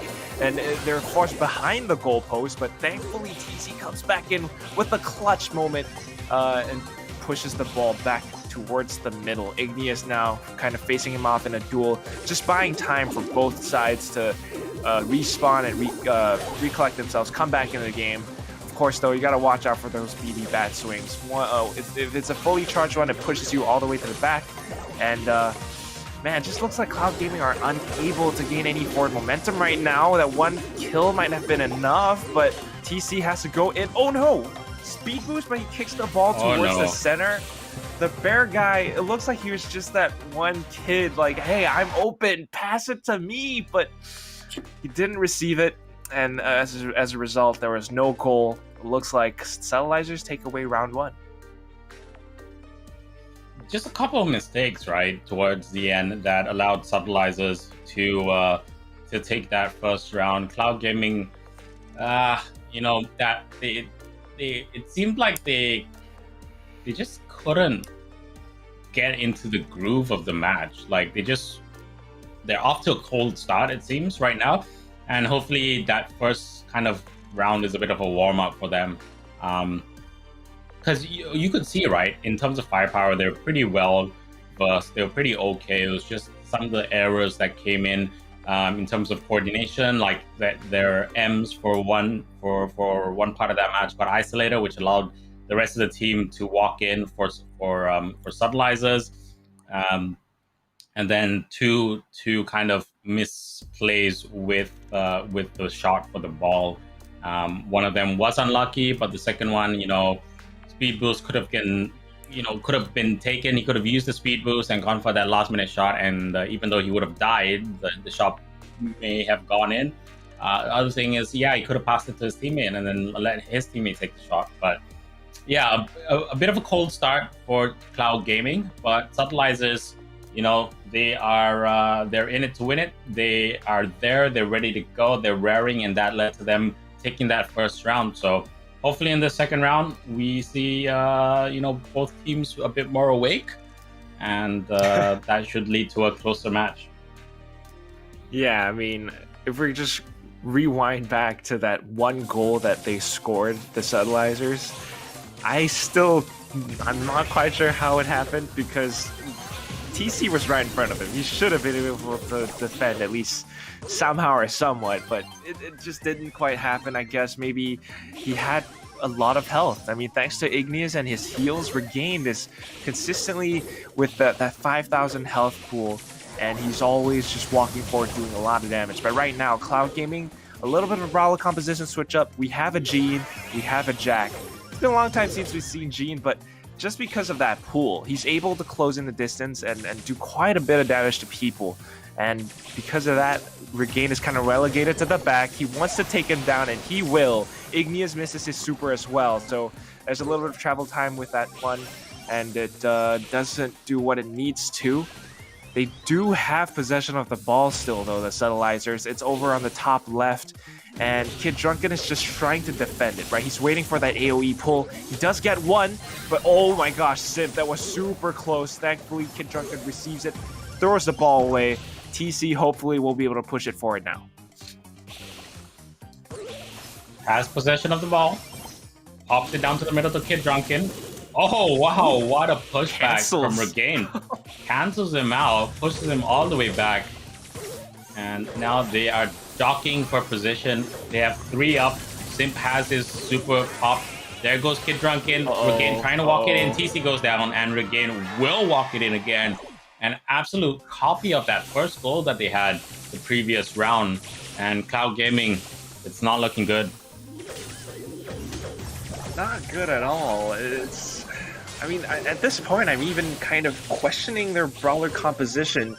But it looks like they will be able to come in with a team wipe for now. This gives them a little bit of time to push the ball up to the middle, but not quite enough to actually get it all the way to where they need to, which is the Subtilizer's goalpost. In fact, it's still towards their spawn, and with the speed boost coming in, hopefully they'll be able to make some shifts happen Igneous trying to do what he can to defend. The timer has been activated. Oh. 10 seconds left on the clock. TC, last one left alive. He needs to do so much work, but I don't think he's quite able to do it alone. Oh, Wait, actually, no, can he? no. No! 1 second left, and he gets taken down by Sip, who gloats with that dumpling brawler pin from Chinese New Year. Just a bead of sweat, Quack. A bead of sweat Yeah, went dude. down Cloud Gaming's, went down Subtilize's forehead. All of them, right when they saw Almost. TC going and gunning for it. But they were able to catch him out right towards the end. They really were. I mean, yeah, I was a little bit nervous, but at the same time, I was kind of not really surprised. I mean, it was a 3v1. He might have been able to run and like maybe just zip and zap past them, do one of those American football shuffles or something. But when you're still going up, it's Brawl Ball. I mean, 3v1, damage still counts. You still can get killed. And when you get killed, you don't have the ball anymore. So that's basically what happened. Just like that, I believe Subtilizers take away Brawl Ball, which pushes us into the next game mode. Keep in mind, this is the lower bracket, not the upper bracket round final, so it's a best of 3, which means if Cloud Gaming doesn't pull their socks up right now, that's it. Goodbye. Pretty much. So that's something that they have to be careful of. And, they just weren't sharp enough, they weren't accurate enough, Cloud Gaming in Brawl Ball. But it's one of those things, right? We've always said Brawl Ball is one of those game modes some teams are really good at and some teams are just really bad at. And just a bit unfortunate that it is the first game mode for the lower bracket round 2. It was also the same game mode for lower bracket round 1. So some teams' fortunes were basically nailed. The coffins were already nailed before they even started the games by getting dropped into the lower bracket and also this lower bracket round 2. So we're going to high spray shortly. Quack, what's for lunch? That's a good question. I mean, first of all, you gotta play the cards that you're dealt. Second of all, what would you want to have for lunch? You know, I would want to have a nice burger, and let me tell you why. Right, when you want a burger, here's what you want to have. You don't want to have something crazy like, oh, I'm gonna have a double baconator with all just meat. No, you're gonna want to have something balanced, which is what we're seeing on the Subtilizers team composition, right? You have your meat patty, which is someone who does quite a lot of damage. You have your lettuce, someone who complements the damage, maybe provides a little bit of support in what we saw from Igneous earlier on. And right now, we're seeing a little bit of sauce from Igneous in the form of Edgar. Right? He's going in really aggressively, dashing and jumping and whatnot, and that keeps Cloud Gaming on their toes. When you have these ingredients that really complement each other so well, it's perfect teamwork, and Cloud Gaming are going to have a tough time dealing with that. But of course, right now, it looks like they actually have the momentum, thanks to Cryptic blowing the middle fence wide open. Oh my god. The perfect damage booster and the stack of Cloud Gaming together, just popping so much damage off onto Subtilizers. Safe. And now Cryptic, though, will be able to neutralize Regain's damage booster. So they're now going to be in a very, very great position to get that damage down. And already, even from the middle of the map, Drunken is able to be in range of the Subtilizers safe. Here comes Cryptic as well with the Colt and the damage boost. There we go. All those bullets, non-stop damage, non-stop DPS onto that safe. And it's going to be over in a couple seconds. Oh. Will it? No! We do see the comeback now. Here comes the damage booster for Subtilizers. Can they get that damage down? No, they can't, though, because Cryptic is isolating the damage booster. He is prioritizing it, and TC is coming around the corner. We'll try and get the last couple shots in together with Cryptic, and that's going to be it for that first round. So Cloud Gaming, they are back in it. Not so good on Brawl Ball, but on Heist, the masterclass. Masterclass, indeed. I mean, it's They kind of had that chemical X this time. They had sugar, spice, everything nice, and they really just picked up the momentum right at the start. Once they got one of those early frags, it basically allowed Cryptic to push up the middle. Once he opened that fence, and then it just opens up a new line of sight. It allows for Drunken to do his damage booster shenanigans, and they could just layer on damage again and again onto the safe. And that's the thing about Heist. Once you lose momentum, it's very hard for you to come back, right? You already have your fence broken, and you don't have any obstacles to protect you anymore. And not only that, you're kind of forced to play defense. And time after again, say you get a team wipe. You push up to the middle, your opponent's already respawn. And then once you're up to the middle, maybe your health is down a little bit low, you're going to get taken out. And then you're going to go back, respawn again, and then you're playing defense again. And that is exactly why momentum is such an important bit when you come to play Heist. So Cloud Gaming, they're doing a very good job right now, but Subtilizers, not quite sure what happened. They just kind of fell off that wave for a little while. Yeah, I mean, they were both using kind of the same strategy, back and forth, right? Just was Cloud Gaming were a lot more accurate with how they were executing it. And I think one of the key differences was Cloud Gaming had that max on that side. So I think might have been TC. But Yeah. what TC would do is he would go around on that left side and just like pull the attention towards two directions. And when they turned and tried to go for the body block or deal with TC, that's when Cryptic and his teammate would pop the damage booster down, and then just a flurry of shots would happen down the middle. So by sacrificing, like, this is where we're talking about, right? Sacrificing your resources and not prioritizing targets, right? By prioritizing TC and that minuscule amount of damage, not minuscule amount of damage, but the amount of damage he would do, they opened up the middle and just let in so much more damage down the middle from the Colt and the 8-bit that towards over time, it took, I think it was just 3 attacks before they were able to end the round. That made the difference for them, and that allowed Cloud Gaming to come through. The other thing, though, was also that Cryptic was prioritizing taking down the damage booster of Subtilizer's 8-bit when it got put down by Regained, right? So that made all the difference and stopped them from being able to have the sustain to push in to Cloud Gaming's base. You are absolutely right, Phil. And that is kind of it. I mean, we see them both teams kind of had Max and Edgar to fill in that rusher role, and their job is really just to push in really aggressively, do as much as they can, maybe disturb or disrupt, and then just make sure that they're distracted, make sure that they don't focus so much on their own safe. But that's the thing, Edgar versus Max has that extra advantage, right? Both of them get speed boosts, both of them do quite a decent amount of damage, but Max has range. And I think that's another added bonus that TC had over Igneous. So really tough. Maybe Subtilizers needs to come in with a brawler composition switch up somewhere here or there. I mean, 8-bit and Colt, you definitely want to have those, but maybe not an Edgar. And it looks like he knows that, so going for an Amber this time around. TC, though, gonna stick to his Max plays. Let's see if it plays out. So once again, let's see. So far, both of them just trying to pack on the damage and get that super up. You know, the main keep, the thing that will lead to a big push is going to be that 8-bit damage booster. And so far, we do have that first one coming out from Regain, so they're going to try and use that to get some eliminations, or at least to take down those obstacles down on the middle.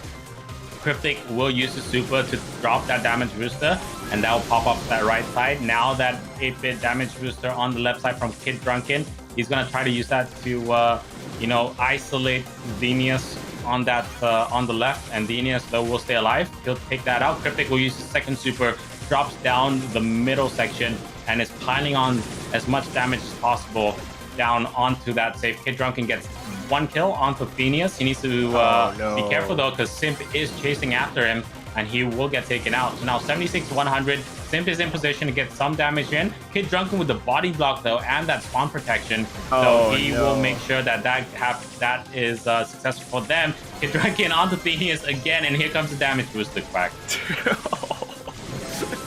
Big yikes, Phil. I don't like what I'm seeing at all. Subtilizers, once again, they've lost momentum. The moment I saw, Drunken and TC pushing up from the right side and basically allowing Cryptic to push up front, middle fence blown open again, it's just damage on damage on damage. It's down to 59% to 92. Cloud Gaming is still very much alive. I mean, just look at Cryptic. He's low. He knows to back up, but he's hiding in the bush. If Simp tries to go for him, he's able to come back into the game. It could be a little bit of face race right now, but of course, Cloud Gaming has that edge up against the Subtilizer. Still, Kid Drunken back into the game. He has the damage booster, deploys it right in the nick of time right now, and this gives him all the damage that he needs. They're ignoring Subtilizer's defense right now and just going straight in for that damage. Cryptic, he knows he has to win, doesn't even need to do the final touches. Just standing there and, of course, taking the win away. 2-0, and Cloud Gaming takes home Heist. They do take home Heist, and that's going to force it to... Ooh! Jam grab. It on is Jam Ice grab. Forts. Oh, man. It's going to be Ice Fort. What a play, though. I mean, Cloud Gaming just... Yeah, they did better on Heist. They did do better on Heist. And is this going to be a forbearance of what it's going to be on Ice Fort? I just have to check the map and see. Ice Fort, where are you? You are hiding on the website. Let me see. It is Gem Grab, Ice Fort. I'm not too sure. It's kind of open in the middle, right? Oh, it's a PAM 8-bit map. Square. It's definitely a PAM 8-bit map. You're not wrong. I think Cloud are gonna like this. Cloud are really gonna like this. But this map gives you a bit more flexibility for choice as well. So if Subtilizers have an interesting composition that could counter that could work out as well. So I'm not going to call it just yet, but I would say based on the performances on Brawl Ball and Heist, I think the advantage is to Cloud Gaming if they can pull off what they just did for on Heist, because it seems very similar. A very similar strategy could be employed. And remember, through this whole tournament so far, we haven't seen a single use of PAM at all. And in every single cup in prior months, we've always seen PAM used because of that sustain from the modulator. So, yeah, I mean, it seems like teams have kind of gone into either using Byron as a focus healer so far in the competition, but let's see how it turns out on Ice Fort. It's what do you think is going to happen? Like what do you think? So looking at the map so far and how the teams played on Brawl Ball and Heist, how's it going to go between Cloud Gaming and Subtilizers? Here's the thing, right? You brought up good points. Previous month we definitely did see more PAMs. So far we have not seen a single PAM this month. And yeah, Byron is a very good focus healer. You said that. But here's the thing. Pam shoots out a volley of bullets. It's scrap metal. She shoots it out in a cone. You don't have to aim as much. So for noobs like me, I'm okay with it. Whereas Byron, it's a single, straight, sharp shot. If you miss, that's it. So it all comes down to skill. If you are able to connect your shots time and time after again, then Byron is a good pick. But if not, Pam might be something safer. Looking at how Ice Fort plays, it's very open in the center. It's you got quite a bit of space to work with, and that's why Pam could possibly be a better pick. But at the same time, it just comes down to a choice of skill. You have a very nice open centered lane, and that is one that players will either have to avoid or go in for control. If you are able to capitalize on that one little space and shoot people down, you might come up with a very big momentum start. and then that gives you control over the gem spawner, which gives you control over the game overall. So I don't know how these teams are going to play, but you definitely brought up a very good point, because if the cloud gaming guys are able to repeat what they did over on Heist, they could definitely walk away with a win right here. 8-bit plus Pam, you got both healing turrets and damage boosters, and you have sustainability. It's going to be tough. But at the same time, this is the interesting thing about Ice Fort, the one that you got to look out for, is the 2 grass patches outside the center of the map, right? On the left and right side of the lanes, it allows you to sneak up. If you're able to sneak behind enemy lines, you could come in for a big flank, huge DPS output. You could take down the 8-bit or the Pan player, and just like that, their gems could be gone and stolen. So you got to be careful here. It comes down to the third brawler that you pick and how you tie the team together. Very possible, very possible. But let's have a look at the stream. Who's still on? We do have none other than Naren. Karkar has joined us as well, and basically everyone else is in the tournament is watching. Yeah. If they're not playing, they're watching the stream, trying to get an advantage from that as well. And Immunity says no, he wants a double baconator, man, with all that meat. And Rainfall is Rainfalls is going for a McGriddle, so he's team McGriddles. So question is McGriddles a burger? I mean, it's a breakfast burger, I guess, if you think about it. Like, you know how they have breakfast burritos and breakfast tacos?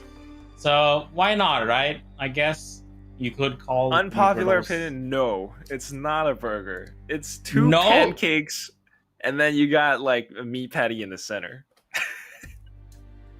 Yeah, but what is a pancake, right? That's the question, right? What's a pancake? It's just something made of flour. So a bun is made of flour. So in that argument, then I could say that, you know, a burger is actually not a burger because it's a sandwich. It's made out of 2 pieces of flour, which are pancakes, and they put together.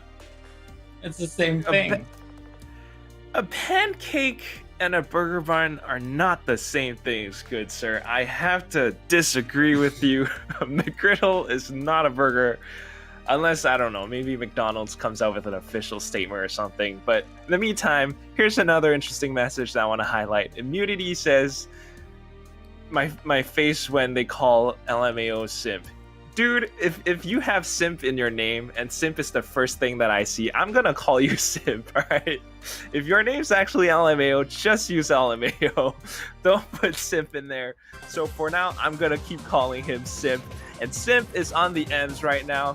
Very good for zoning, very good for dealing damage at the same time. So on a map like Ice Fort, very big, very open. He's going to be able to take down one of the Cloud Gaming players so easily. Of course, though, Cryptic is lurking in the bushes. Could come in for a big flank. Oh, and he just gets taken down. Double going in for Simp right now. He gets pushed back a little bit. Has the shield, but no.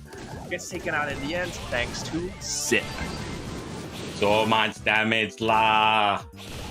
They're all going down. Here comes the Sprout. Shots from TC. Maybe we'll see a counter now. Subtilizers have equalized it. 2-2 on the gem count so far. And TC trying to go with that multi-ball strategy, but so far his teammates are getting taken out. Simp on to Cryptic. Cryptic will go down. The bear guy chasing Regain, but Regain just has too much health. Even with that flamethrower, it is not enough to whittle away the health that Regain has. So they still kind of do have... now they do have control of the middle, so they'll equalize the gem count at 5-5, but they have to be very careful because they have spread the gems on Thenius as well as Simp. Cryptic has a speed boost ready to go. Simp is right in front, takes out the bear guy, and now they're chasing him, so he's going to drop his gems, and that's going to increase the gem count to 7-5. 7-6 now, though, as Thenius is in the middle. They blocked off the entrance for Cloud Gaming, or Cloud Gaming have blocked it off themselves, strangely enough.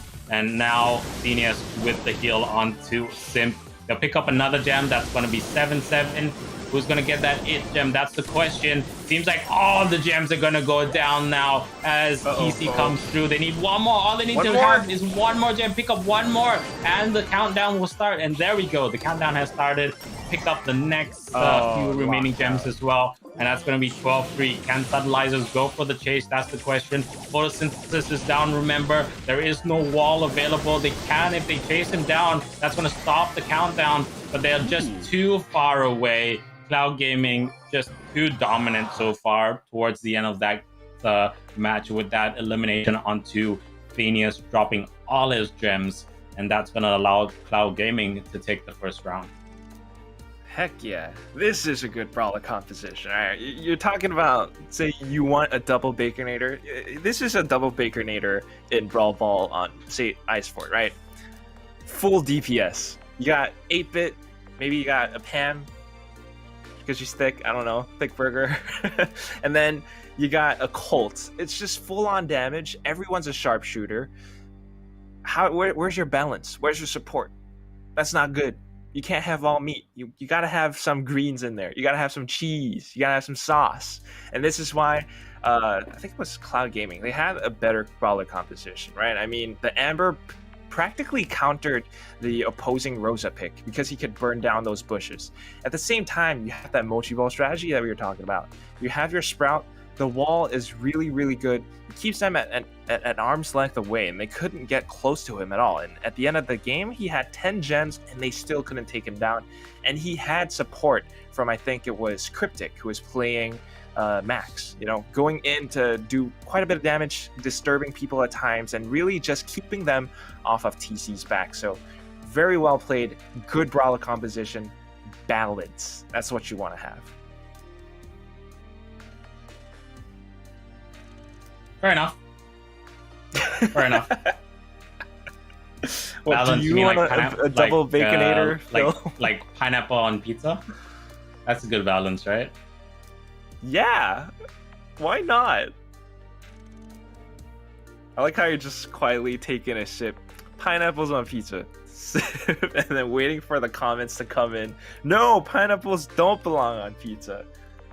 Pineapples are okay on pizza. They don't suck. I don't know. Some Italian grandma in Sicily is probably like, no. Oh, man. So, let's see. Winter Rainfall says, very wholesome debate. Indeed. Very, very wholesome debate. You know what's a big debate as well? What's the thing that people always get pissed off about? They get pissed off about, is it tauge in kway teow, cha kway teow? Or is it like tauge in something else? Yeah, they're always like, who likes bean sprouts? Who likes tauge in all this stuff? I think that's the argument, yeah. Okay, I don't know. People in the I like chat it. confirm that. It makes sense. Is that a debate? Is that even a thing to debate? I like it too. Come on, it's such a little bean sprout. Can't do you any harm, but it does look like Stabilizers have caught on to the fact that their brawler composition wasn't quite working out, so they're going to switch on to a Sprout as well. We have double Ambers, but we also have Regained on Mr. P, and that could mean Porters coming into the game to disturb or disrupt some of the members from Cloud Gaming. Of course, though, it's going to be, I believe, TC with the first wall coming up, and that's again lost Stabilizers out of the center of the map. So with gem spawner control, Cloud Gaming is going to pick up 3, maybe the 4th one, as Cryptic comes in with a left flank disturbing Regained. He is able to take the Porter down, but Regained does come in with a trade, though. 3 gems up for grabs in the center of the map right now, and thanks to that wall, TC could be in a good position to pick it up. They are definitely, in a very interesting position and good. They have a pretty interesting strategy at the moment, but it's forcing them to be very long range right there. And Cryptic with the speed boost, picking up all the gems that would drop. TC will pick up the last 3, and now they'll lead 12-0. So countdown stats, 14 seconds to go. They have almost 0 close range ability apart from Simp, and I don't see this going their way because the Bear guy will be a nuisance in their side.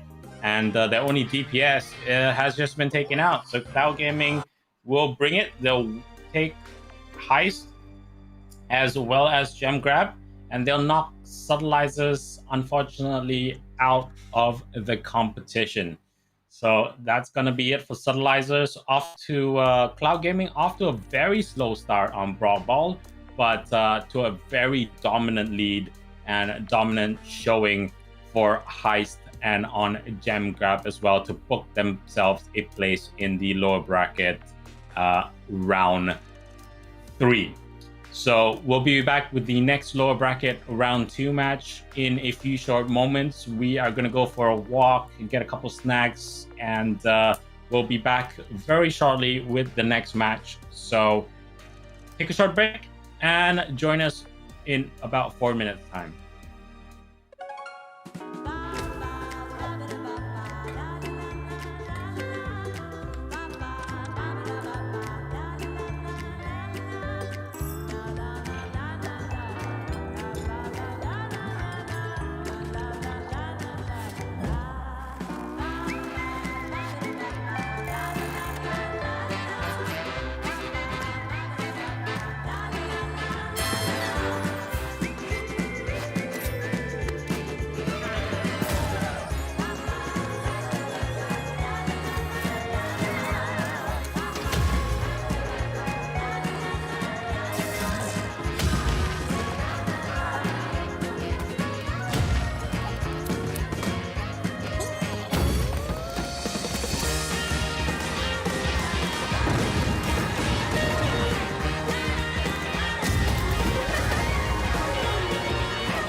Welcome back. And I just read a funny comment in the YouTube streams comment section. Sprout is Tauge. And he basically is, because that's what, it translates to. It's a bean sprout. So, welcome back. It's the Brawl Stars Singapore Community Rumble. It's the February finals, and right now we are in the lower bracket round 2.2, which is going to be Kaz versus Umbrella. First game mode, triple dribble, brawl ball, Sprout, Tauge, pineapples on pizza. What else we got, Phil? I don't know. Getting me hungry, man, because we still have a couple matches to go. So that's not a good thing to do. Chocolate on pizza. Oh, don't get me started. Chocolate on pizza. Production has just said chocolate on pizza.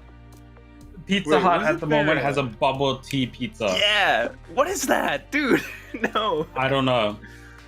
I don't Pineapple understand on pizza how. is okay. Bubble tea, baba on pizza is just is too much. That's nasty. It's just that's across. It's across the line. There is a line that's drawn in the sand, and you don't cross it. That is past that line. You don't go past certain lines.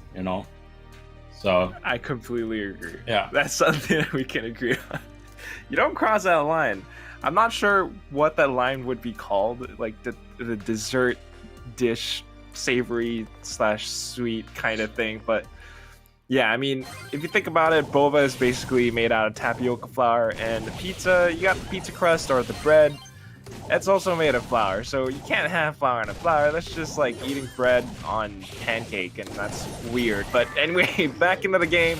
We, of course, have quite a number of Tauge players here. Chewy's going to be doing his thing, doing a couple of seed bombs. Wait, Tyrant King almost had the shot in, but somehow it bounced off, and I think Prime was able to pick it back up. Of course, though, it parked over on the top left corner. Sirius is trying to contest against it. He takes no pick down. Prime, again, the last one alive, and the bubble just clears him out. It's going to be an easy first score for Kaz as they take away the first goal. Pretty easy walk in after getting that team wipe, and they're going to take out Another no king. team Defense wipe! ulti goes down as well. All three are down, so that's that team wipe. Ball's not in the area though, so that's going to allow Umbrella to respawn.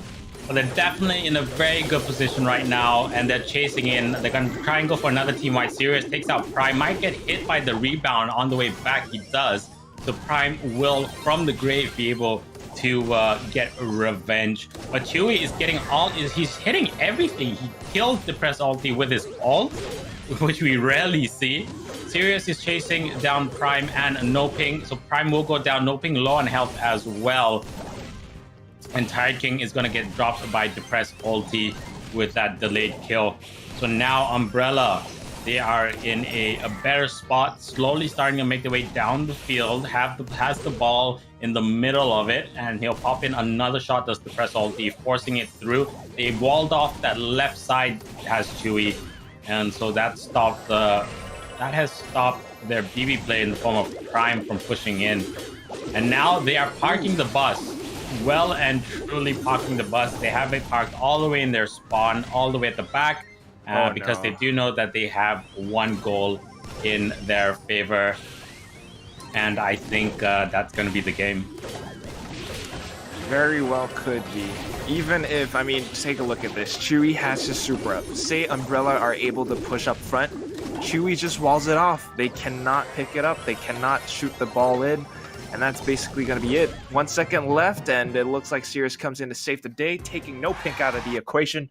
And Kaz takes away the first round of Brawl Ball. Just really well done. I don't think there was anything wrong with the Umbrella's Brawler composition. Not really, anyway. But just the fact that they were getting wiped out so quickly, time and time after again. Kaz just connecting their shots, mechanically sound plays, taking all of them down. They were just killed in a matter of seconds. Indeed, indeed. And in chat, we have CZK. He's back at it again. The duck giveaway. The duck away. There it is. He is not going to let it go. Every week, Every month he's gonna be chasing you, Quack, with the duck away. I don't know. It's there. I still got more ducks. I didn't put all of them out today, but yeah, the duck away is always in the chat. You love to see it, but you also love to see Brawl Stars action. And of course, this is brought to you by Supercell and ESL Asia. Thanks to all of them for letting us do this Brawl Stars Singapore Community Rumble, showing some support, right? Like the stream, share the stream, like the Facebook page, subscribe to the YouTube channel, and keep your eyes peeled because I don't know if there are any new faces here, but we have a new format coming out next month.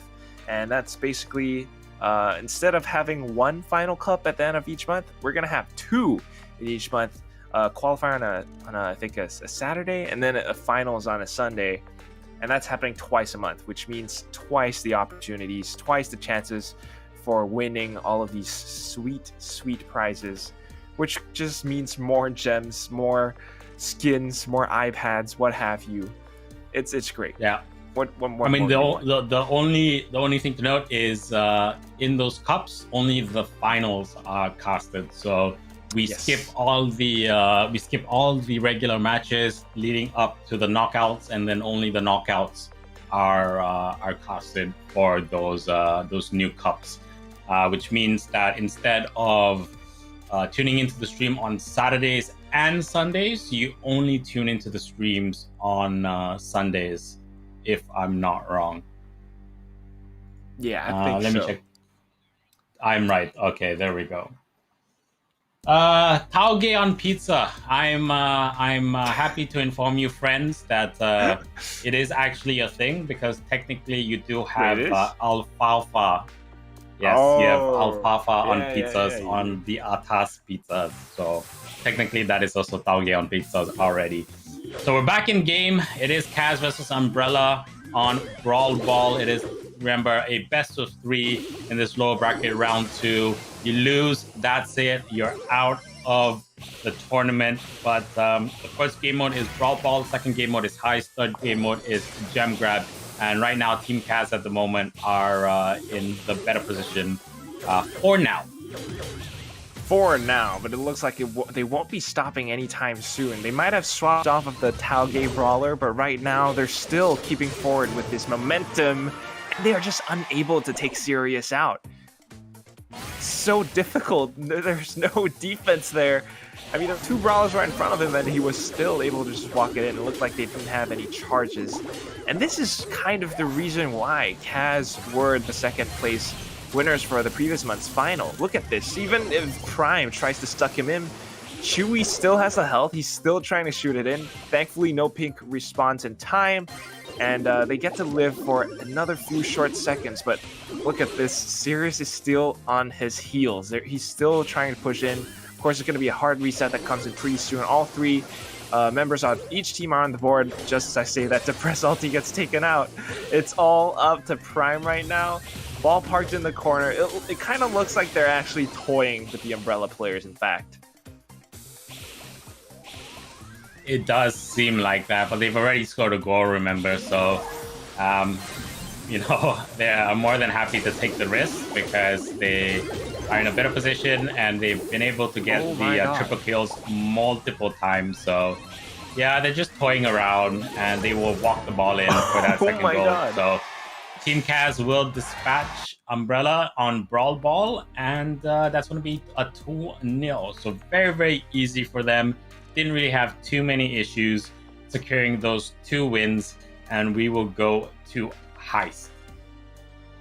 Yes, we will, and it's going to be GG Mortuary. We saw it earlier on in Cloud Gaming versus Subtilizers, and of course, it's all about your Colts, it's all about your 8-bits, and then you have 1 empty slot to fill in however you wish. Of course, though, you want something that can support the 8-bit or the Colt. So I'm curious to see what that's going to be for these teams. We saw, if I recall, we saw like a Max play earlier on as well, and Edgar, which didn't quite work out. But right now, the bigger question on my head is Umbrella. What are they doing and what is not working out for them? I mean, brawler composition-wise, the brawlers that they're picking aren't exactly bad brawlers. at least not for the maps that they're playing, but somehow they're actually dying repeatedly to Kaz's advances. They are indeed. So I don't know. On Heist, it is going to be different, but it is as we saw in that previous matchup between Cloud and Subtilizers.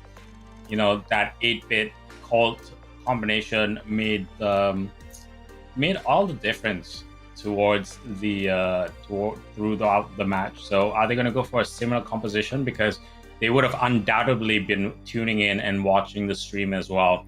So they'll have caught on to the fact that that worked really well. Or will they stick to something different? Will they stick to another strategy?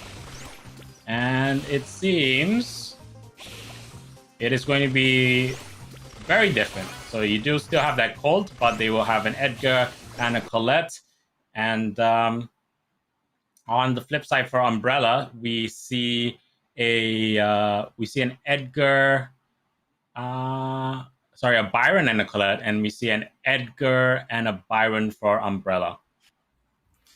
That's right, we do, and it looks like No Pink is the one that's just diving in nonstop. No fear whatsoever on this guy. He does take a shot from Tired King, though, so he knew that his life it was going to be lights out as soon as he got hit.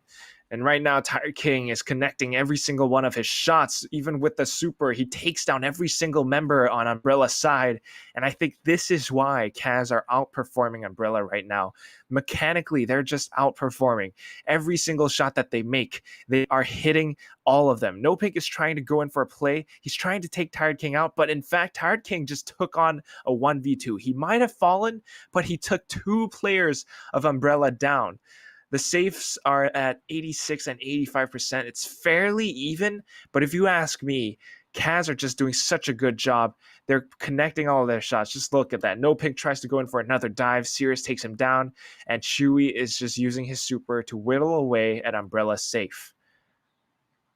Yeah, and getting a shield up onto Chewy is just making all the difference as well. Helping to sustain, helping Chewy to get his super up quickly as he gets his hits in and stays alive. Prime, though, now coming together with his teammate in the form of none other than Depressed Ulti. They've got that super down, taking out that obstacle down the middle, so that's going to allow them to start to do some damage. But again, Team Cast are back at it. Shield is up on Chewy, goes in for the dive. That'll bring it to 62-57, now 62-55. Chewy again goes in, another 10% health off the safe, together with Tired King landing a shot. And looks like it's just going back and forward. At the moment, Quack. Yeah, a little bit of back and forth, but if you look at the percentage, it's down to 50 and 39. Oh, that's too close for comfort. And I think Kaz just kind of took their foot off the gas for a second now. They're going to do just a bit, but it's not quite enough. And Umbrella actually came in with a steal. I really thought Kaz had that in the bag, but somehow they lost the fight towards the end of the game, and that allowed Umbrella to push into their base and do damage. Yeah, the body block was just a bit late for Team Kaz at the last second. You know, could have tried to toss the bodies in with the Swan protection as well, but they were just a bit scattered once that team wipe came in. To allow Umbrella to walk themselves down onto the safe and to allow them to just get as many shots off as possible. They were able to clear them out, but they didn't have the super. They didn't have the super on their Colette in the form of Chewy, so they couldn't go for a last-minute dive. Tried to get in with the Edgar around that right flank to get a shot off, but the body block came in from Team Umbrella, and they were able to sneak away with a win under the nose of Team Kaz. Yeah, the Team Kaz, they were really doing a lot better on Brawl Ball, and I think it's partially due to the fact that their positioning is pretty strong as well. But when it came to GG Mortuary, the fact that using Colt, you want to use your Silver Bullet gadget to break open the obstacles, to open up lines of sight for your teammates to push in front. At the same time, you're taking away cover from yourself. So sometimes you get caught on a position. I think that we saw that happen a couple of times with Sirius, and he was left alone and ultimately allowing Umbrella to push forward and take him down. And once he was gone, it was really easy for Umbrella to just push into into Team Kaz's base and just do damage again and again. Super close, but I think the thing that I'm basically saying is that defense kind of wasn't there for Kaz. Yeah, and it wasn't really their strongest suit, but they'll definitely be looking to get back into the game and hone their skills and hone that strategy and really try and make it a lot tighter, because like you said, they were able to go in for the attacks, but when it came to sustaining that middle area, they couldn't really do anything because they would lose so much health on that dive, and then the shield will disappear, and by the time they were able to do that, then the counter dive would be ready from Umbrella. So yeah, here we go. They're going back into the game. I'm not sure. It seems like they're just both going for the exact same brawler composition. Hopefully, a little bit of a difference in terms of strategy this time. It looks like Kaz will lose one member on the early offset, but Sirius comes back into the fray. No Pink goes in for a dive, and Tired King goes in with his super coming back into it. He has the shield. 300 points of health left, though. And that was a very nice super shot from Depressed Ulti.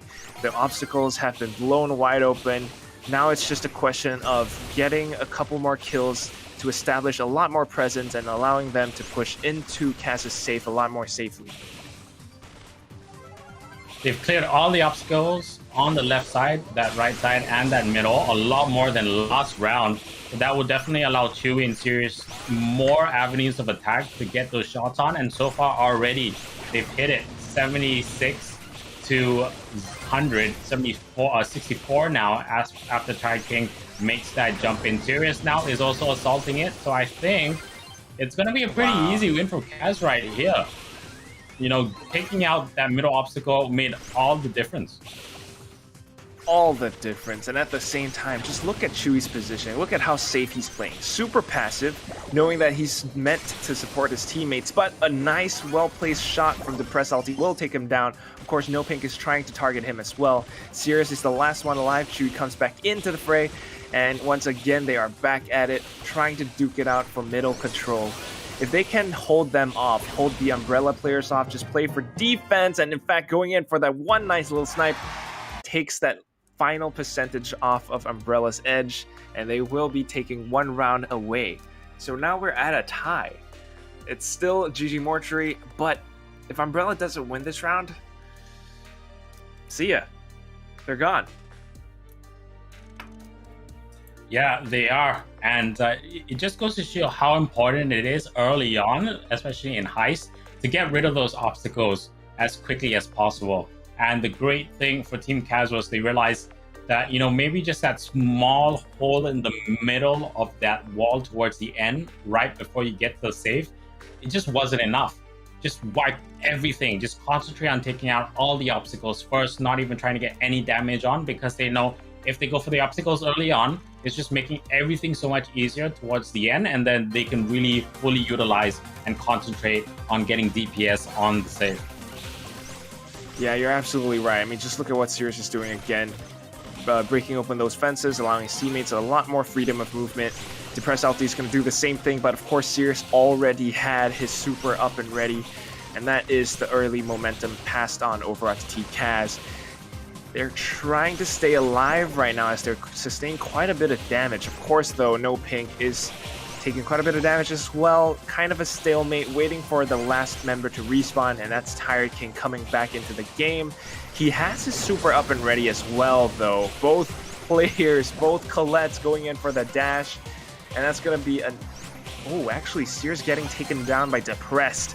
This could be problematic. Umbrella now coming into the game. They want to make a statement as they push up forward. Still, though, kind of an even stalemate at this point. Indeed, here we go. Tired King already now with that first jump brings it to 87% to 100. Chewy staying alive, just barely out of sight.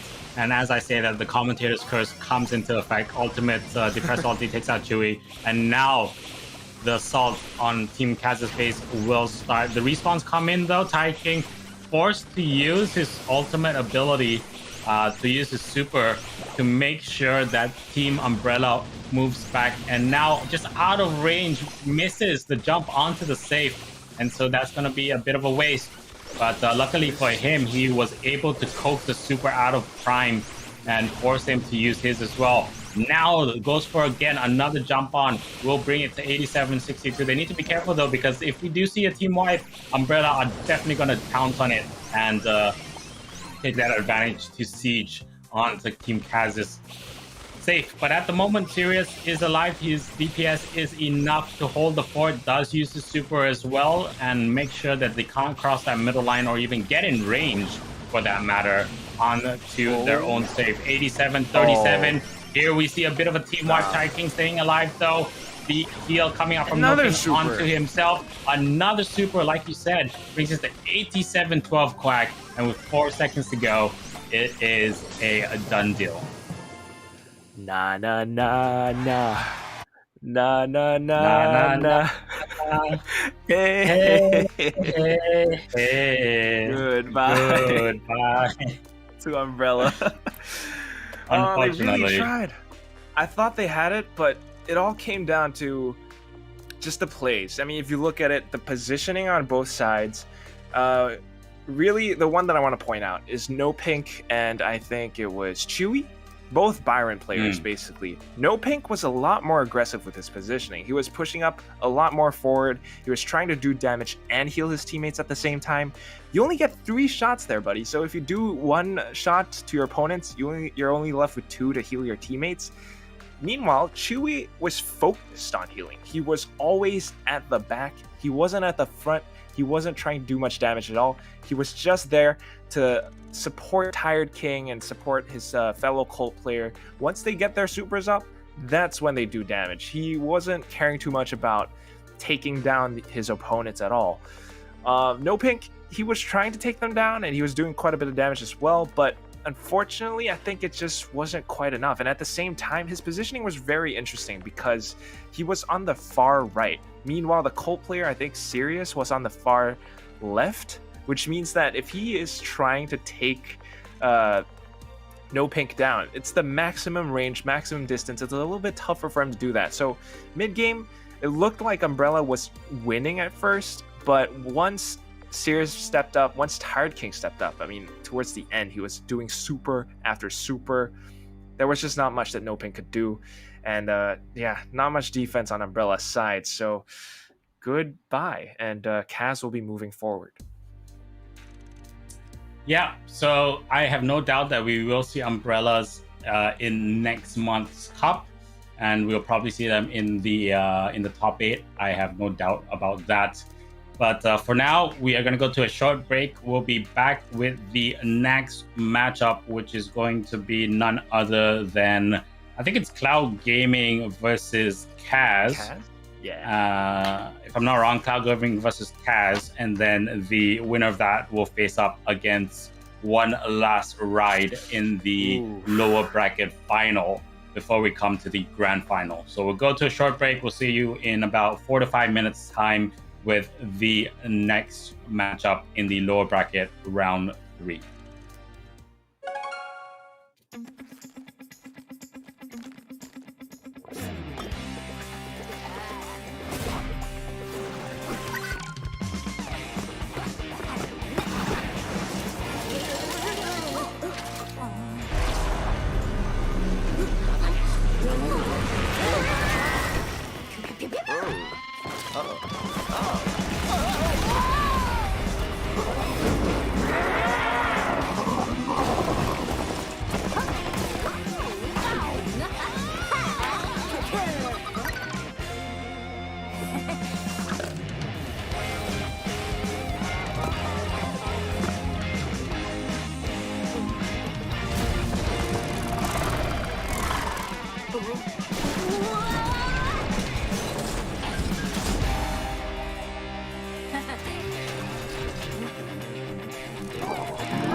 Hey, welcome back to the Brawl Stars Singapore Community Rumble. We are your casters. Hey, I'm Quack, and of course above me is Death Adder / Phil.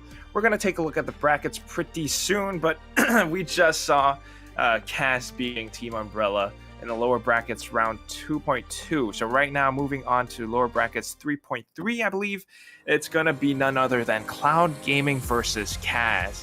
And the winner of that will move forward to the lower bracket finals, facing off against Pyro Resonance. These guys are pretty much the contenders for the top spot, and then they'll be facing against the final raid boss, One Last Ride, aka the Doppin guys, Wiggly's Poo, Soli Dop, and Mochi Ball.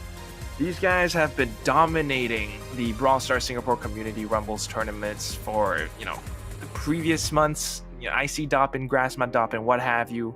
But right now, I believe Pyro Residents or Kaz actually stand a very good chance. But before we even head to that, it's going to be Cloud Gaming versus Kaz. And Cloud Gaming are pretty strong as well, so I'm very curious to see how this one will play out. If we take a look at the previous ones, though, Cloud Gaming versus Civilizers 2-1, they had a bit of resistance. Kaz, on the other hand, not much resistance at all. So you tell me, who's stronger? I'm not too sure, Phil.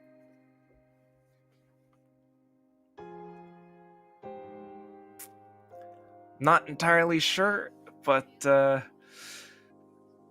think Phil's we are sorting best out a of couple fives there we all go. the way, and it is no longer best of three, so it is anyone's game at the end of the day. Remember, it is we're gonna have Heist, Gem Grab, Siege, Brawl Ball, and Bounty. Siege, Bounty, Brawl Ball, Heist, and Gem Grab for this round. The lower bracket final will be Heist, Gem Grab, Siege, Brawl Ball, and Bounty, and then the grand finals is Gem Grab, Bounty, Brawl Ball, Siege, and Heist. So no more of Brawl Ball being, the nightmare mode right at the beginning. We're back into it.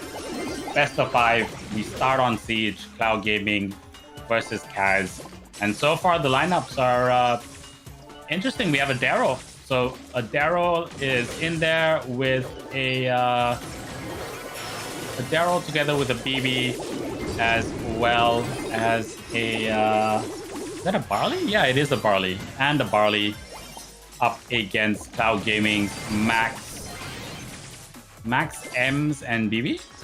I'm not wrong. Who was the last one? No, it's a Sandy.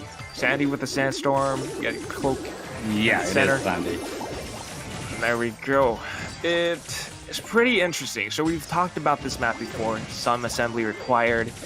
There are a lot of little obstacles across the center of the map, which means it kind of favors these close quarter combat situations, which is why you want to have a BB, which is why you want to have a Daryl, or maybe even a Max. But a Barley is very, very interesting. And if you look at how Chu has been playing so far, he's doing a very good job of actually just controlling the battlefield, zoning people out, and actually even forcing them to push forward and try to take him out. Now that he has a super, he's saved it up. He's just going to go with every single one of his teammates, and they take down, I believe that was Cloud Gaming's base with 0 resistance whatsoever. It just went from 100 to 0, just like that. Well, Cloud Gaming, again, off to a slow start, but hopefully they gain some speed. Siege it's one of those things, right? You can be so obsessed over kills and eliminations that you forget about positioning, and then you also forget about getting the bolts. So you always have to keep yourself grounded in the fact that it's about the sieges. You need to keep control of the middle area. If you do lose control of the middle area, and if you do lose control of the middle area and you give up the first siege, you just have to be able to reposition yourself for that second siege, because you will have the advantage over the other team if you picked up any bolts, and hopefully you did. So it's a good balance between the two, and at the moment right now, Cloud Gaming just couldn't get back into it. Yeah, it was a little bit tough for them too. I mean, they had a fairly decent brawler composition, I would say. Sandy is not a bad pick at all over on some assembly required, but the thing is, you kind of need to have your damage output. You need to be able to build your super up enough to be able to support your teammates with that sandstorm, and at the same time you're kind of relying on your teammates to do the majority of the damage at the same time, right? It's some assembly required. It is an objective based game mode, but you still want to be able to control the map. You want to be able to control who gets to stay in the center, who gets to pick up the bolts, and that means you need to do damage. You need to zone people out, and you need to take them out of the equation. Sandy's not too good at doing that unless you're positioning yourself very well, and at the same time your teammates just have to do pretty much most of the heavy lifting. You have your Max, you have your BB, and that sometimes can be a little bit difficult. BB has been showing up a lot in this meta recently because of how her bat can just hard knock back the siege bot away, but at the same time, if you're closing in the distance and you're getting zoned out by Chewy, who is playing Barley, you just won't be able to get close enough to do that much damage. Right now, Kaz has actually switched out their brawler composition yet again, this time not going for BB, not going for Max or anything similar. Instead, it's actually going to be an El Primo and an Ems. Ooh, first time we've seen El Primo, I think. Is it the first time we've seen El Primo? At least I feel like it for is. this month, yes, it is. Have we seen that in previous months, though? Previous months, I think so, but not as much, right? Because El Primo, he has a lot of health, but he, damage-wise, that's the thing. You got to be close enough. Secondly, you have your body slam, and that can be a very dangerous thing, but Kid Drunken, despite being at 400 points of health, he was able to take down 2 players from Team Kaz. What a masterful play, and right now they have 3 bolts to 3, well actually make that 4 as Kaz comes back into the game. Tired King and Chewy suddenly making very big plays. It's a level 5 siege bot that's going to get summoned, and they will be answering back. Hopefully doing quite a bit of damage over the Cloud Gaming's safe bet. Right now it doesn't look like it's going to do much because it's a perfect defense from Cloud Gaming.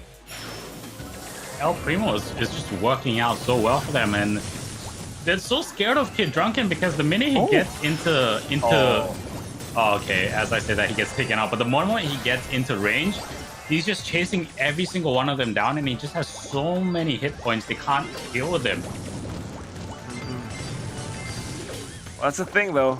Can he get into range consistently? And right now it looks like he's able to do so. Ooh!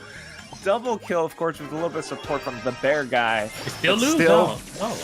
Yeah, we were kind of focused on the kills back there. He's doing quite a bit, but at the end of the day, it's still all about those bolts. And Kaz are doing a very good job at controlling the field in that regard. They have a level 8 siege bot that's being pushed through right now, and it shouldn't be a question of how much damage they can do. It's going to go down to 30%. There's 3 seconds left, and Tired King still wants to do it a little bit more. Down to 23, and it's Kaz taking away this very first game mode. They were almost able to actually sneak away with that towards the end, but they just lost. They just didn't have enough health points to body block that last flurry of shots from the siege bot before taking it down. So unfortunately for them, Team Kaz take siege, and so we go on to bounty, and that's going to be on Canal Grande. Yes, it is, and that's the thing. When you're playing Siege, yeah, you want to get kills, but you want to focus on the objective, which is to pick up the bolts. So while Kid Drunken did a very good job as El Primo, there wasn't really a follow-up in terms of getting up bolts. But this time on Bounty, maybe it actually could work out, right? If he's able to connect those kills and come in with a kill streak, like double kill, triple kill, and not die, he's going to get a lot of stars, and as long as he lives, they're going to be taking away the win. So hopefully on Canal Grande, they could repeat and do something similar. Maybe a Rosa instead of El Primo because of the grass patches, but we'll have to see what these guys are going to opt for.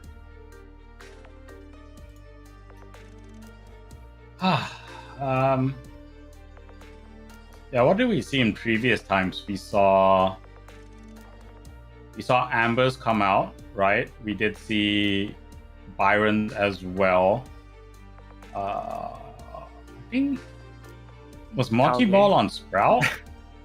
Yeah, I think we saw Sprout once, but it didn't turn out like right because they weren't able to get the shots on target and couldn't get the Sprout walls up.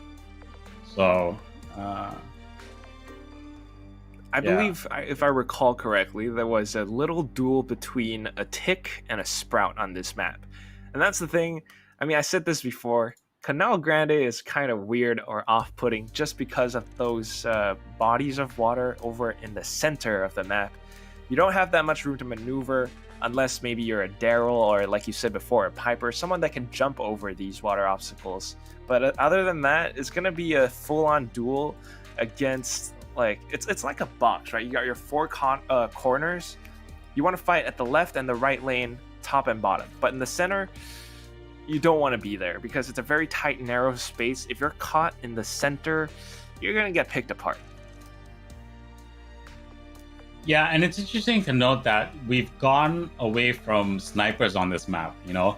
It was a very common strategy to use a sniping lineup on this map, and it seems like we've gone more towards kind of high rate of fire, medium range brawlers, as well as melee brawlers as well. So we're going to go into the game now between Kaz and Cloud Gaming on a bounty, with Kaz on the game mode scoreboard 1-0 up. That's a very quick pickup from, looks like Cloud Gaming, as Cryptic just picks up the blue star right off the bat. He is on Daryl, so his super is passively charging. Once he gets his rollout, he might be able to do quite a bit, but looks like he's stuck in the bushes for now, almost getting taken out by Tired King. Rolls away into safety, and they will be holding on to that blue star, for now at least, still. Chewy, though, still able to zone him out with those tick mines. Oh, is dangerously low. Has to be careful, but it looks like he actually wants to go in to fight Chewy. Once again, it's another duel between the two throwers, Sprout and Tick, but Tired King, big flank from the back, takes out a whole team, and he's sitting on the 4 stars right now. Chewy's there to back him up as well, even though he's down. It's still 8-5, and Kaz, man, I mean, just what an absolutely dominating performance.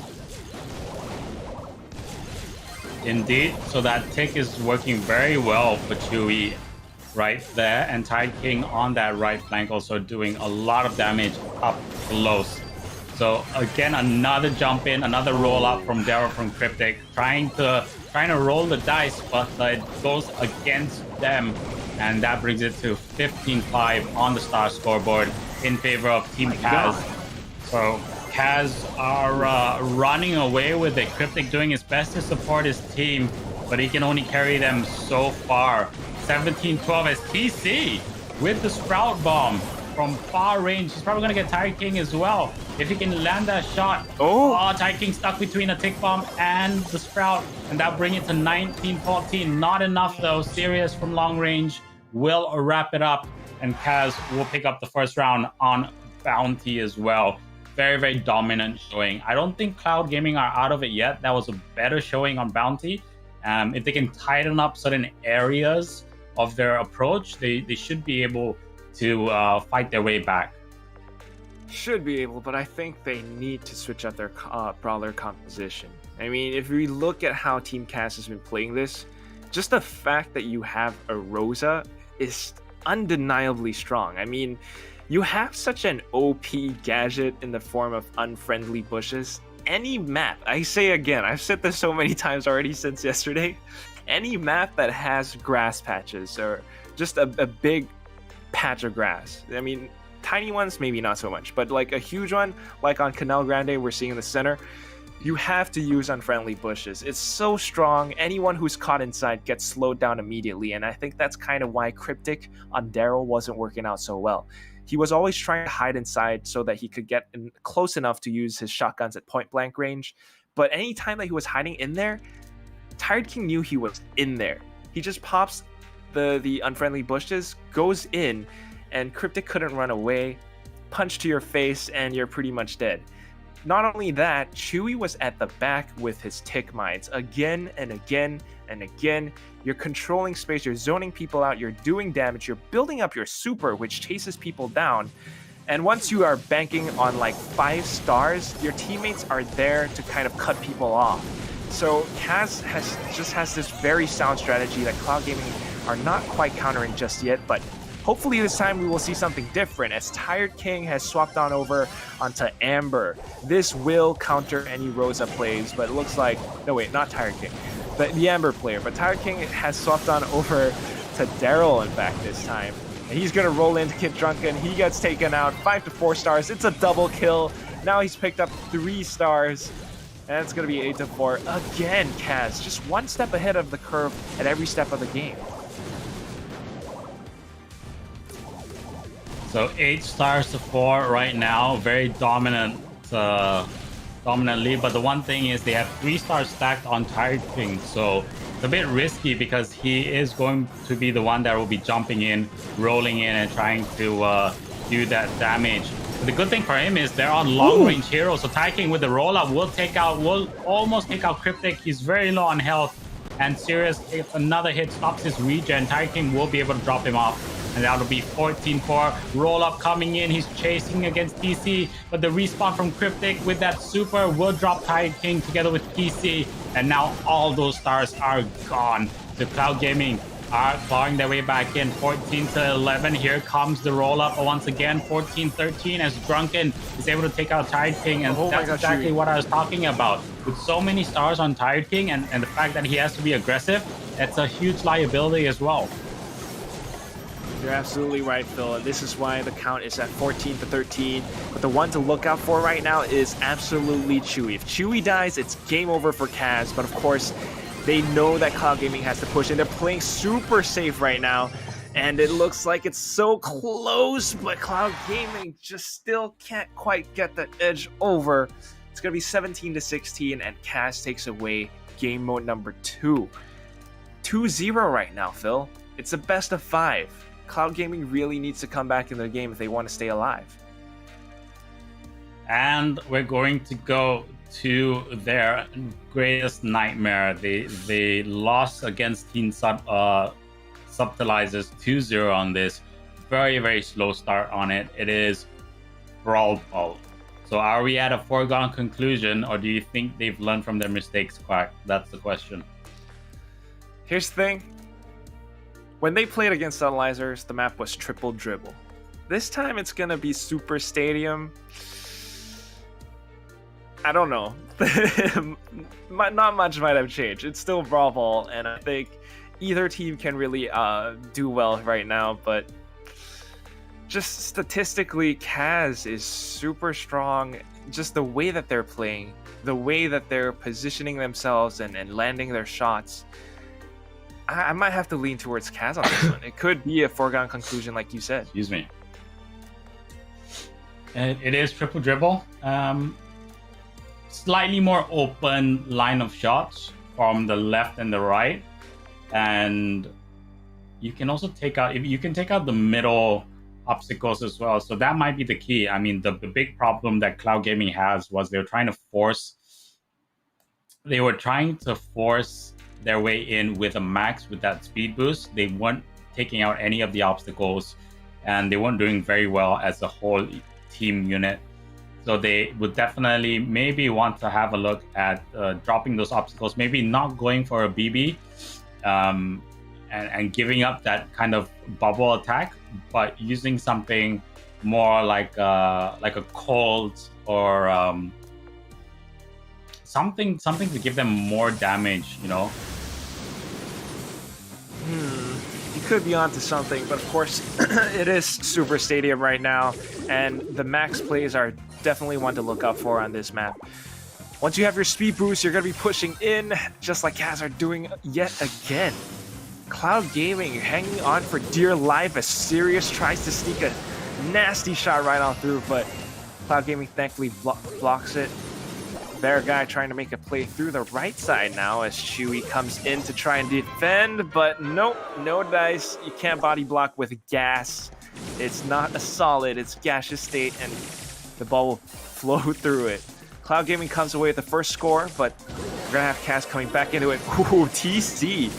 What a juke. I mean, he dashes forward, kind of keeps Kaz on their toes for a second. They thought he was gonna sneak a shot, but he just goes and dashes right back. Sirius has possession of the ball right now, and he's trying to push it toward Cloud Gaming's goal.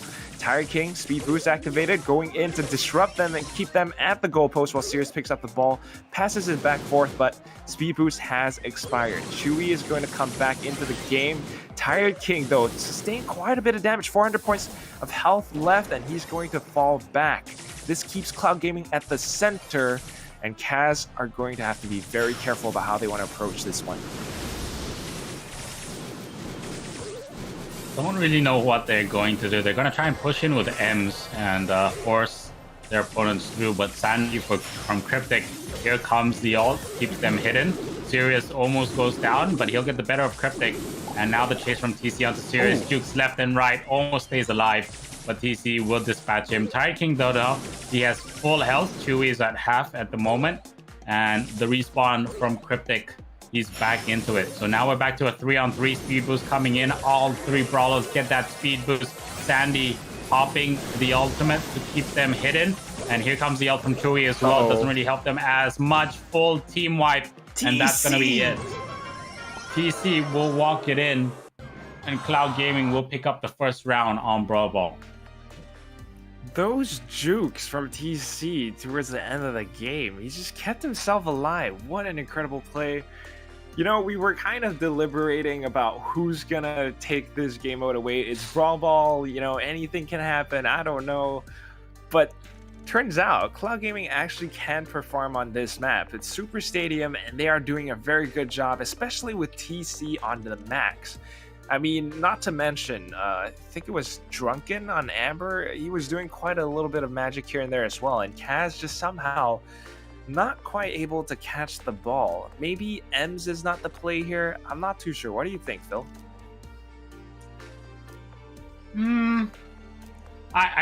It's so hard to comment on brawler composition and brawler choice on Brawl Ball because I feel like it's very individualized to each team, and there's a lot of flexibility and a lot of uncommon synergies that a lot of people don't see, and it really depends on how hard the teams have trained with those lineups. Because you can have a lineup that is completely off base, that is just like you've never seen before, rarely anyone uses it. But a team could have practiced with it so well they can adapt it to almost any pressure that's put on them. But we see a complete turnaround, right, in that game between Kaz and Cloud on that first round on Brawl Ball compared to their match that they had versus Subtilizers. It was like day and night. Absolutely right. Day and night. Sometimes off-meta picks can actually work out, like we saw over on Siege. In fact, Kid Drunken, I believe, if I remember correctly, playing on El Primo, he was coming in with a lot of kills, but just not quite getting the bolts. This time, maybe the off-meta picks could work. I'm not entirely sure what that's going to be, though. We'll just have to wait and see. It still is Super Stadium, and the max players are doing a lot of work right there. I'm just not quite sure what can actually complement that. Maybe they need some kind of sustainability or heals, but in fact, this is going to be Sirius playing Crow. This is the very first time that I think we've seen Crow in this tournament. And it's going to be the feathers that he shoots out, and it does poison damage over time, so you don't want to get hit or tagged by those. In fact, the bear guy got tagged twice. He might actually die pretty soon, but Tire King's the only one left alive for now, and he has to play defense. But TC just dashes right past him, and Ankle Breaker shoots the goal in. Cloud Gaming, they are waking up, and very unexpectedly, we didn't think we'd see it from them, but they are stepping up. TC once again with the speed boost. Looks like the map change. I think the map change is working to their favor. And already Cloud Gaming, they've clawed their way back in. They pick up Brawl Ball, and they're going to force it to heist. They're holding on for dear life, and they are performing. That was so quick, dude. Right after I stopped talking, I went in for a sip of water, but just as I turned back, the match was over. TC, what an incredible play. Just so aggressive.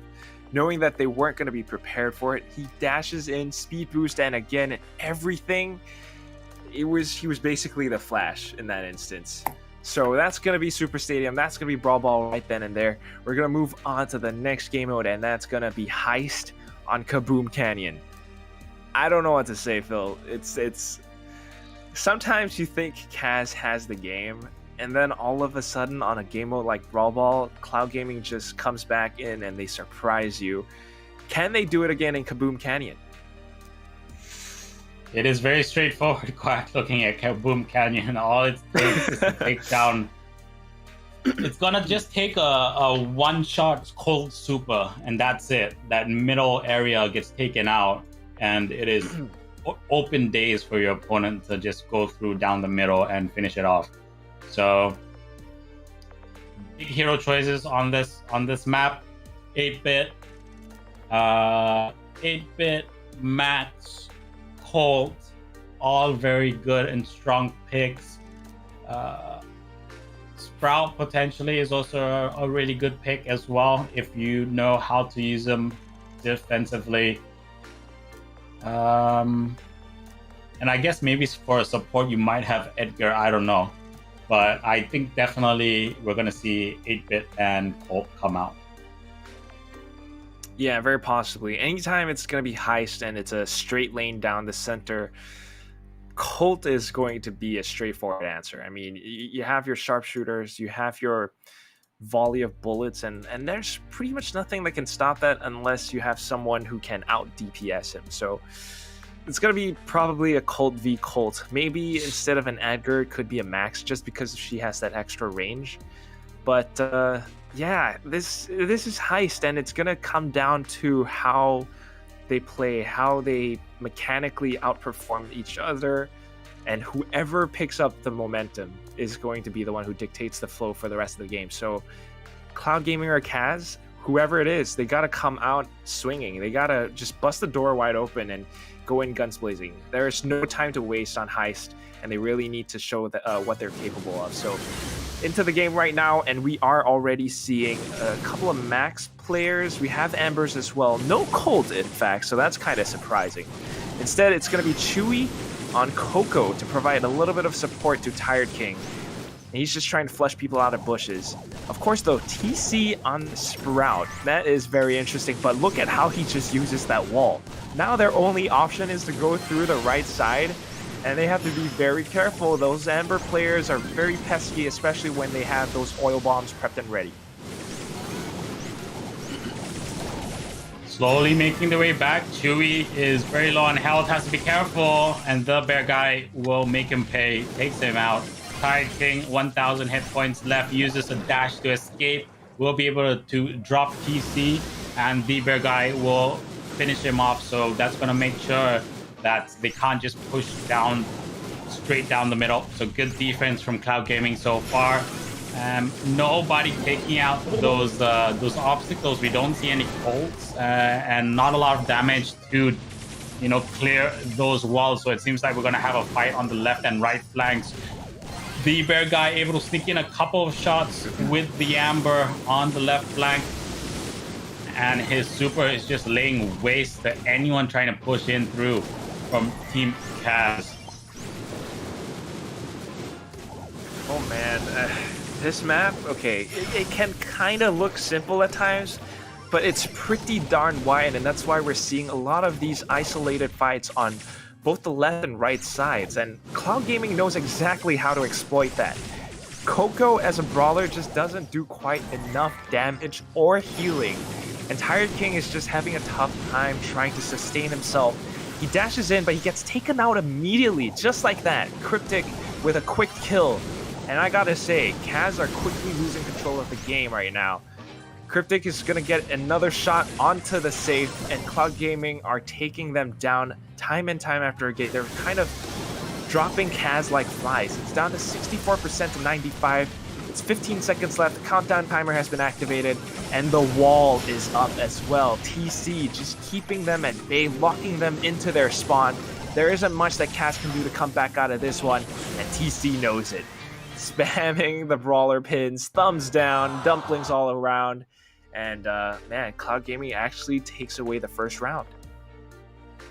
They are forcing it back. They want to bring it to a tiebreaker, and they picked up that first round, like you've said. So interesting, no Colts coming out, no 8-bits. We thought that would be the way to go, and the teams have said no.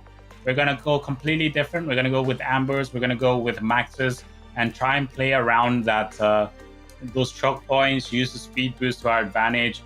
And I guess it's kind of worked out so far, and maybe we'll see a change from Team Kaz, or they might stick with the same lineup. I don't know. I felt like the Sprout was a bit of a liability for them in that game. Didn't really work out so much. Shots couldn't really hit because the Amber and the Max, just so much maneuverability.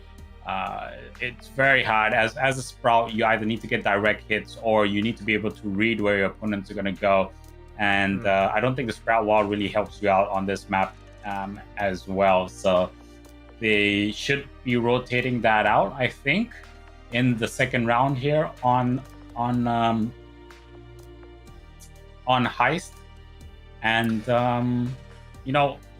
something, either you go with more DPS or you go with something that's going to help you with crowd control, right? So like a EMS, I think would be pretty interesting to help with the crowd control. Even you definitely need something with some movement speed, right, to keep up and chase down that Max and also that Amber. But now we see Chewy going with Sprout. So I don't know what's going on. It's actually very interesting. So Sprout, like you said, it's a little bit difficult to connect your shots, considering if your opponents are playing brawlers like Max. You have a lot of maneuverability. It's very hard to hit your shots, but your wall can actually do quite a bit in terms of utility. If we analyze the map, there are these basically 4 choke points on both the left and right sides, right? There are these 2 lanes that are very distinct, and because of the water obstacles, those are very clear choke points. They are your only ways to cross over the river and into your opponent's safe, where you will be able to do damage. So if they can wall it off, that's just a very clear lockdown, and there's no choice but to go through to the other lane. So it comes down to how well they can connect their shots and how often they can keep their walls up. So that's going to be the duel between Chewy and TC back there. But on the other hand, Cryptic and Tired King, as long as they can build their supers up just like that, it's going to be free damage onto their opponent's safe. And Cryptic is the one that's winning these duels time and time after again. Tired King is just having a tough time as well. And Sirius, I don't know, Max v Ember, unless you can close in the distance and keep the Ember guessing. If the Ember's aim isn't as good, then you might win. But this time, just look at how the bear guy is playing. He's so far at the back, he's keeping Sirius at an arm's length away, and he's just throwing flames, taking out obstacles, and just making sure that they aren't able to cross over. And this is why Kaz hasn't done as much damage on the Cloud Gaming safe. Cloud Gaming, on the other hand, it's just Cryptic again and again, not to mention the seed bombs from TC. It's down to 26% right now, and I don't know, Cloud Gaming's looking at a very good win here. And Chewy with the photosynthesis, as you can hear the nature voice line, he's coming through, has that wall down as well. But right now, 10-second countdown, Team Kaz, they have to chase it. They have to go all in and make sure they get a team wipe as well if they want to bring this to the next round. But again, Cloud Gaming, just too commanding with how they were playing. Their playstyle fit the lineup, and they were able to keep everything on lockdown.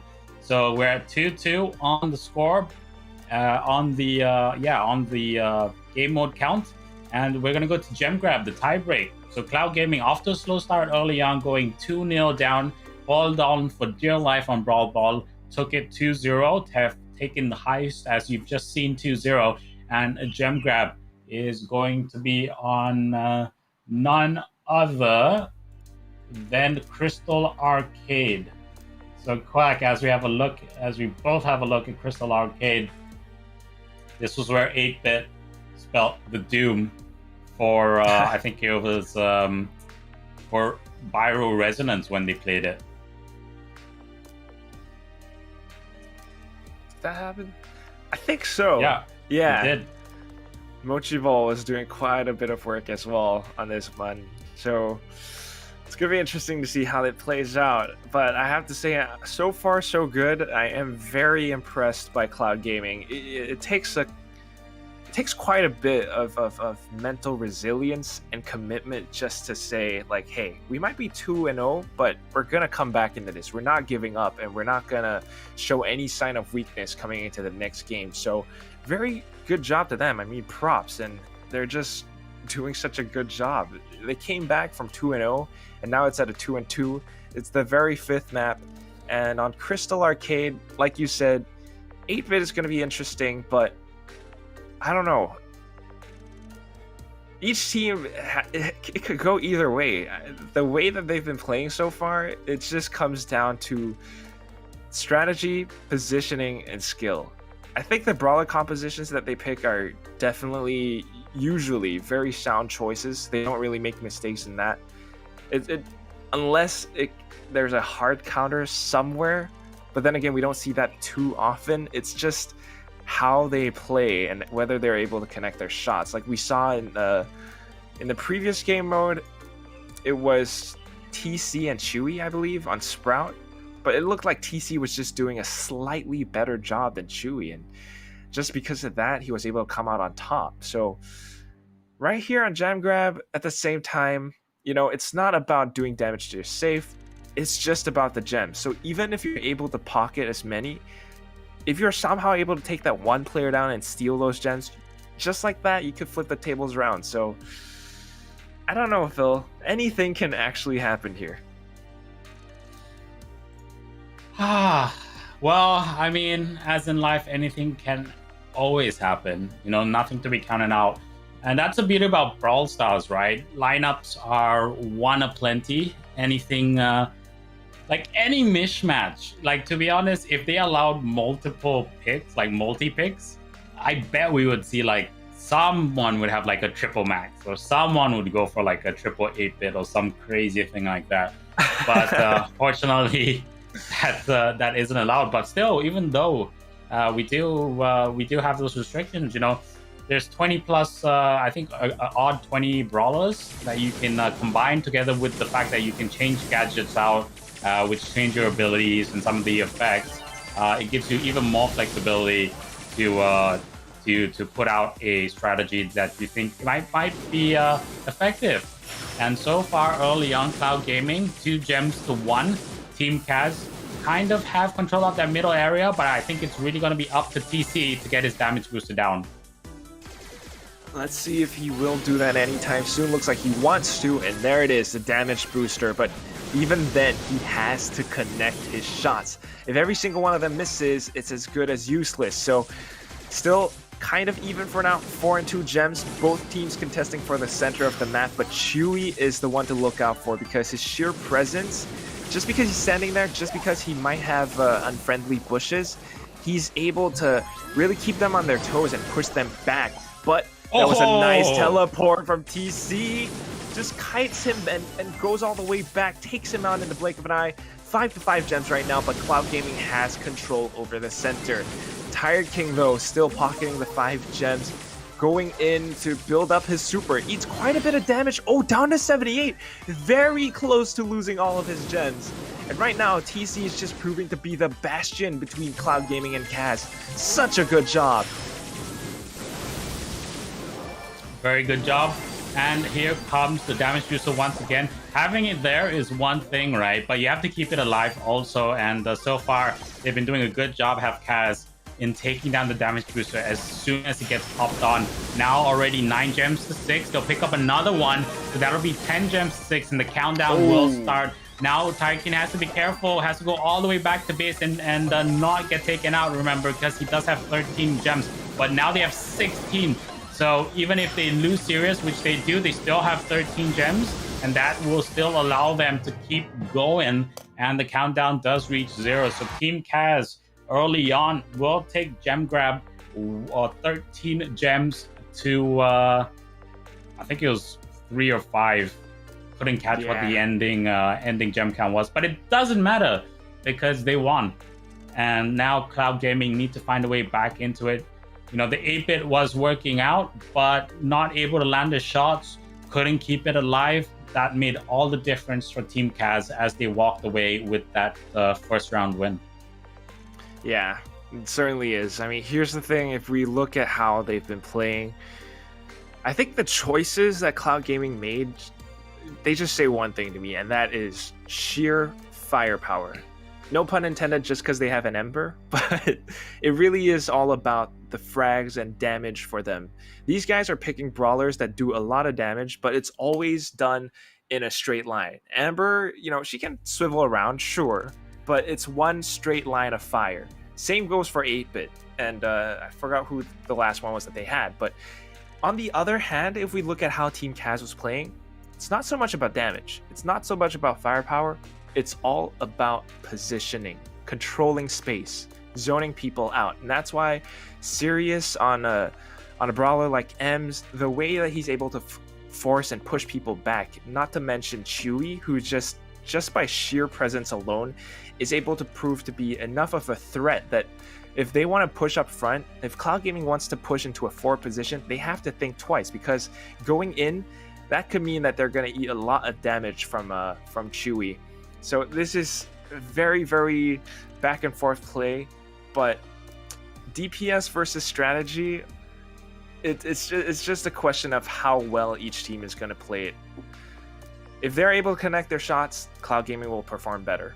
If Kaz are able to outthink and outmaneuver Cloud Gaming, then they will perform better. So I don't know. That's all it comes down to. And maybe Cloud Gaming will switch their brawler composition up, but we'll have to wait and see what comes next to the very next round. And of course, this is the one that counts. If Cloud Gaming loses right here, they're gone. Yeah, they are probably like me. They have their hands on their heads. They are discussing what they can do to fight their way in. And it is looking pretty difficult at the moment based off what we just saw, right? I don't know what there's a lot of things they can potentially do, but it's just as simple as they need to land their shots. And that's the biggest bugbear from that previous round, right? They just weren't landing their shots, and if they can be a bit more accurate, they should be able to claw their way back and force it to a tiebreak. In terms of brawler composition, I don't think there was anything inherently wrong with what they chose to use. Again, it's the same point that we keep saying over and over again, but it really is the fact that they just need to land the shots. It's as simple as that. You don't land your shots, you don't do damage. There's no way you can get crowd control. There's no way that you can get middle control. And if you can't get mind control, then you're not going to get any gems. Absolutely right. And that's where it can get a little bit complex as well. Ooh, Surge. How do you connect your shots with all these obstacles? But yes, we have Tired King on the Surge, and he does get his first upgrade, which means a little bit of movement speed boost, a little bit of damage boost as well. Sirius with a speed boost activated in as well. 3 gems to 1, and Tired King is able to keep Cloud Gaming on their toes. Pops his teleport to get away from the flames of the bear guy. And just like that, they have control over the center of the map again. And he's going in close, pops his upgrade to just kind of knock back the bear guy by a bit. And he's staying alive despite being low on health. Recharges, and now he's going back into the game again. Sirius with 7 gems, I don't know. He's able to speed boost and everything, but he has to be careful. If he dies, that's going to be it. He's a very, very squishy brawler, so this is going to be a dangerous one. Okay, dashes away very, very carefully. Now, Tired King back into the game, has that level 1 upgrade. Speed boost activated as well, and Tired King is trying to block TC from doing damage onto Sirius. They are just looking for that one last gem, but they have to be careful. There it is. Sirius picks it up, dashes away, and now Tired King is going to cut them off on the rotate. Cloud Gaming TC is trying to do what he can, but no! Falls to the perfect crossfire from Chewy and Tired King. And all the thumbs down are being showed off right now. 4 seconds left. It looks like the Bear guy's the only one trying to contest. Not able to reach them, and Kaz takes the game home. They will be moving forward into the lower bracket finals, and unfortunately for Cloud Gaming, adios, sayonara. We'll see you next month. Another one bites the dust as Kaz will book their slot, like you said, in the lower bracket final. They're going to go up against Pyro Resonance, who will no doubt want to take them out and then force a rematch in the grand finals against One Last Ride. Will they be will Kaz be the villains in this story and hold them at bay, or will Pyro Resonance be able to be victorious and have their shot at redemption? That is the question to be answered. We will see you in 4 minutes time as we go for a short break. Go and wash your face, wake yourselves up if you're not already, grab a drink, grab a snack, and stretch your legs out, and we will be back once again with not the grand final, but a final nonetheless, a big showdown, the lower bracket final.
And welcome back. It's the Brawl Stars Singapore Community Rumble for the February finals.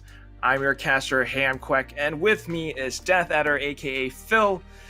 Man, that was such a crazy game. I mean, we've seen a couple of 3-2s now. It's a best of 5, and they've gone all the way. I don't think we've had this ever in any of the SG Community Rumble. So it has been like 3-0, 3-1 maybe, but never 2 3-2s in a row. So right now, we're going to take a look at the brackets. It's the second last match of the day. It's the lower bracket finals, and then we'll go into the very, very grand finals. It's going to be Byro Resonance versus Kaz right now. And like you said, Phil, will Kaz be the villains that knocks Byro Resonance out? Or will Byro Resonance beat them and be victorious to regain their spot and face off against One Last Ride once more in the grand finals? Well, it's anyone's guess. We are in best of 5s, and if we were wondering what's going to go down, it is Heist. It's Heist on GG Mortuary, Gem Grab on Minecart Madness, Siege on Olive Branch, Brawl Ball on Backyard Ball, and Bounty on Snake Prairie. Are we going to see a 3-0? Are we going to see a 3-2? I don't know. I have no idea. Byro Resonance, definitely not one to count out. From what we saw just now, they pretty strong on, I think it was, you're strong on Brawl Ball, but unfortunately for them, Brawl Ball is only the 4th game mode. So they're going to have to go through Heist, Gem, Siege. If we just follow kind of the trend of the tournament so far, Team Kaz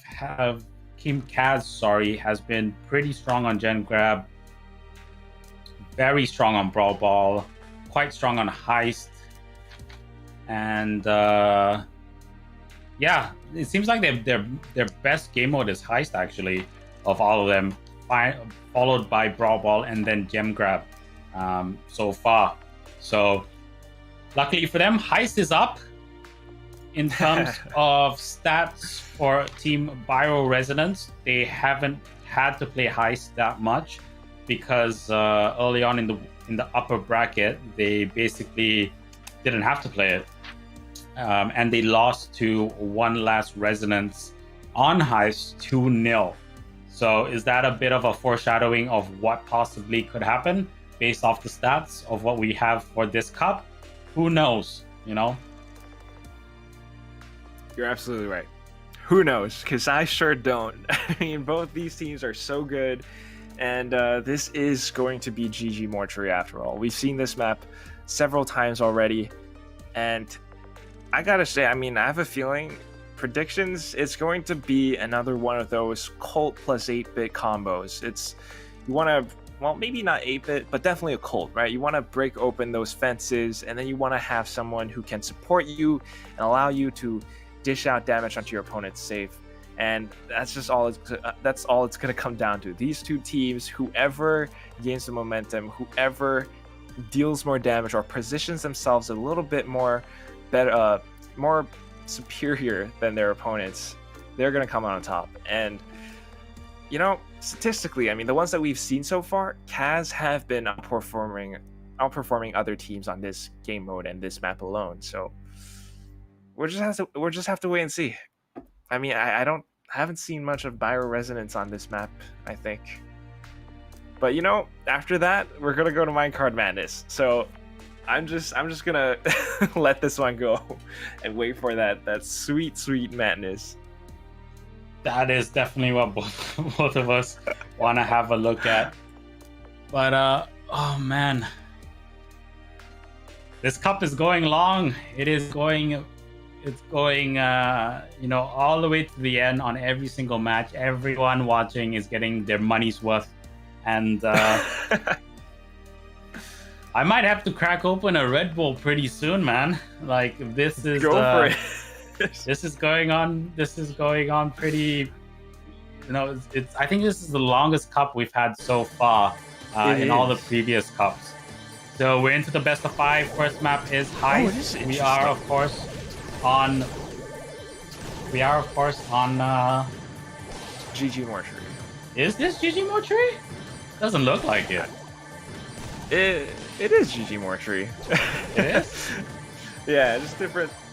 We saw this earlier on with remember Sirius on Cult and stuff. But yeah, anyway, Right. It is GG Mortuary, and right now, if you don't know what Aaron is doing, actually both teams, it looks like they're just standing still, but really they're gaining health. Look at Jay's health right now. Oh my god. And is that permanent? I can't remember whether that's permanent or not. It is permanent. I think until it's permanent. until you die, I think. Yeah, I'm until not you wrong. die. Star power for Colonel Ruff. It's called field promotion. Every time you're next to your Colonel Ruff, you're just gonna gain health. I can't believe both sides are doing the exact same thing. Come on, guys. This is a lower bracket grand final. What are you doing? Oh my word. But like, I don't. What is the? I mean, I understand, but what is the point? What are they gonna try and do? Are they just trying to siege with their, like get into artillery position and just allow that to happen? Because as you can see right there, the jump in from Sirius Edgar, he's just gonna start. He's just gonna keep hitting that and sieging up on that on the safe. And he's already done a lot of damage, and he's still there. No one's dealing with him. They can't take him out. He's just juking around, and I have no idea what the strategy was with that with the power up. Dude, I'm the same as you. I'm just as clueless as you are, because even if you have your wall, like, how much are you gonna be able to do with that, and how much damage can your C bombs really do at the end of the day? Sirius, just by jumping over the fence alone, like a paratrooper or a Halo ODST, orbital drop shock trooper, he goes behind enemy lines and he's already dishing out more than 50 points of damage onto Bio-Resonance's safe. So I'm not quite sure what they were going for on both sides, but it does look like Kaz is going to take away the first round. So it's going to go down to the second round, and we'll have to see how that one plays out. Very weird, very weird. I expected a Colt, but no idea what we just witnessed. Like, okay, if that kind of power up, maybe if they were gonna power up, it probably was a cheese strat. But of all people to power up, you power up a Sprout, like a guy who barely does any damage. First of all, Sprout stays behind do as like well, right? he can do like long range shots and stuff, but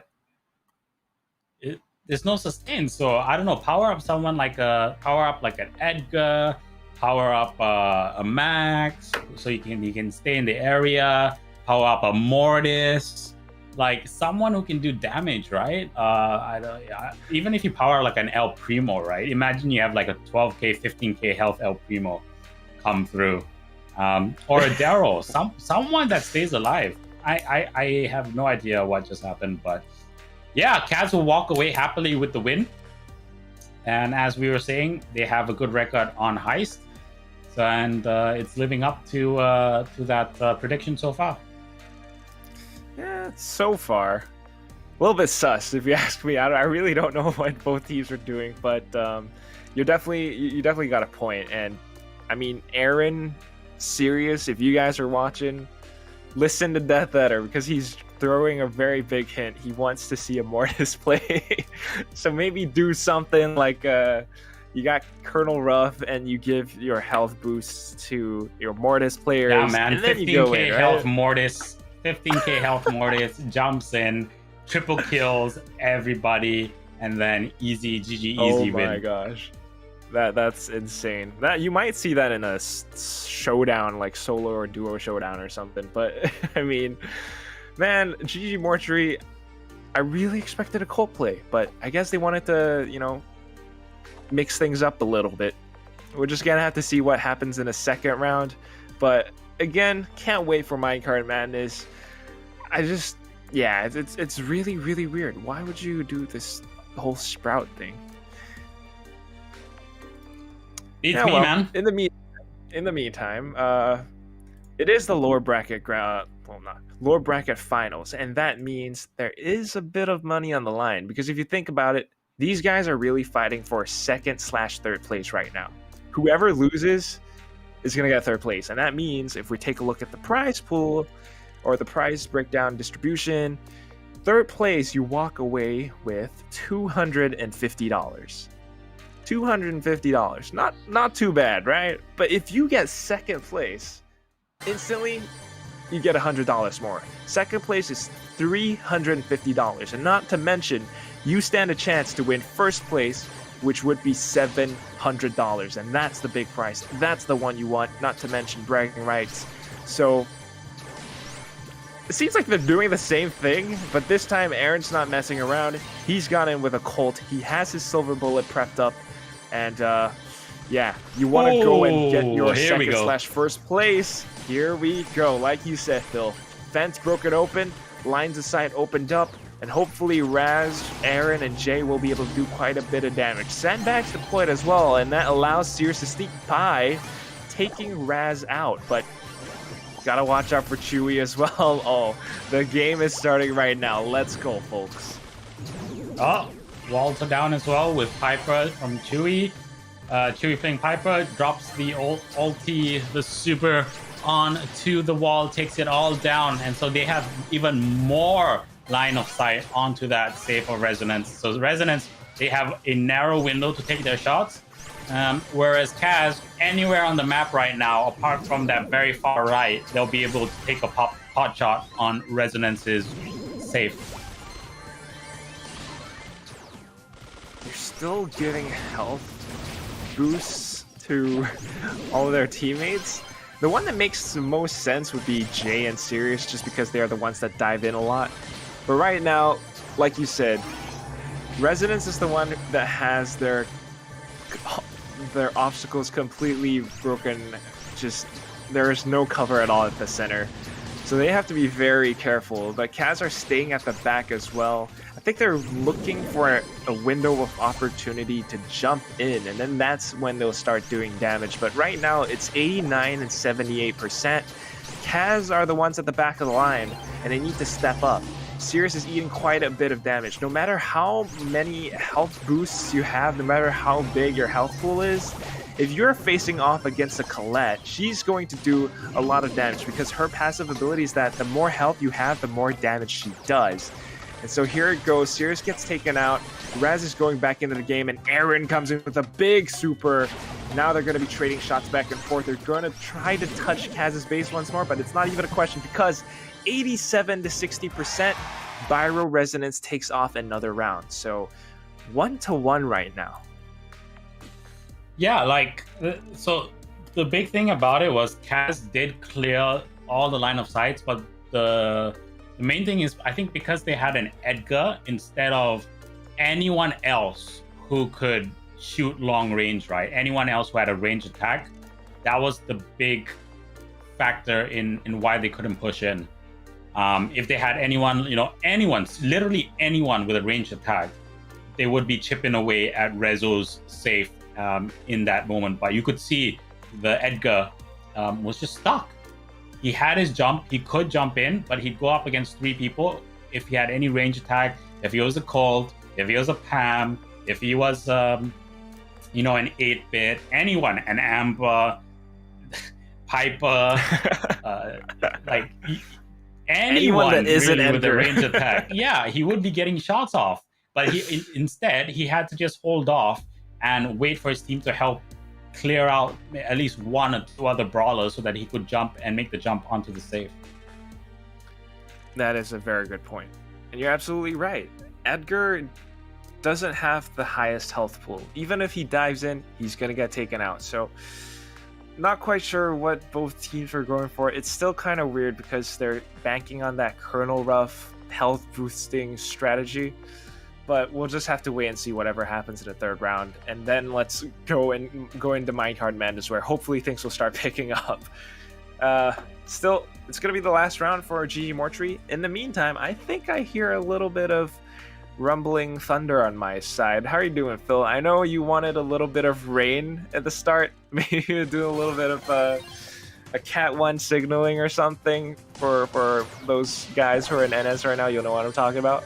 But it does look like we've been swapping over onto sharpshooter brawlers right now, and Sirius is not kidding around anymore. He's going forward, kind of stuck in the corner for now as Aaron wants to pin him down, but Chewy and Tiger King are there to support. Tiger King trying to bounce his shots off, wants to take Aaron down, but gets taken out instead, and his sandbags will disappear as well.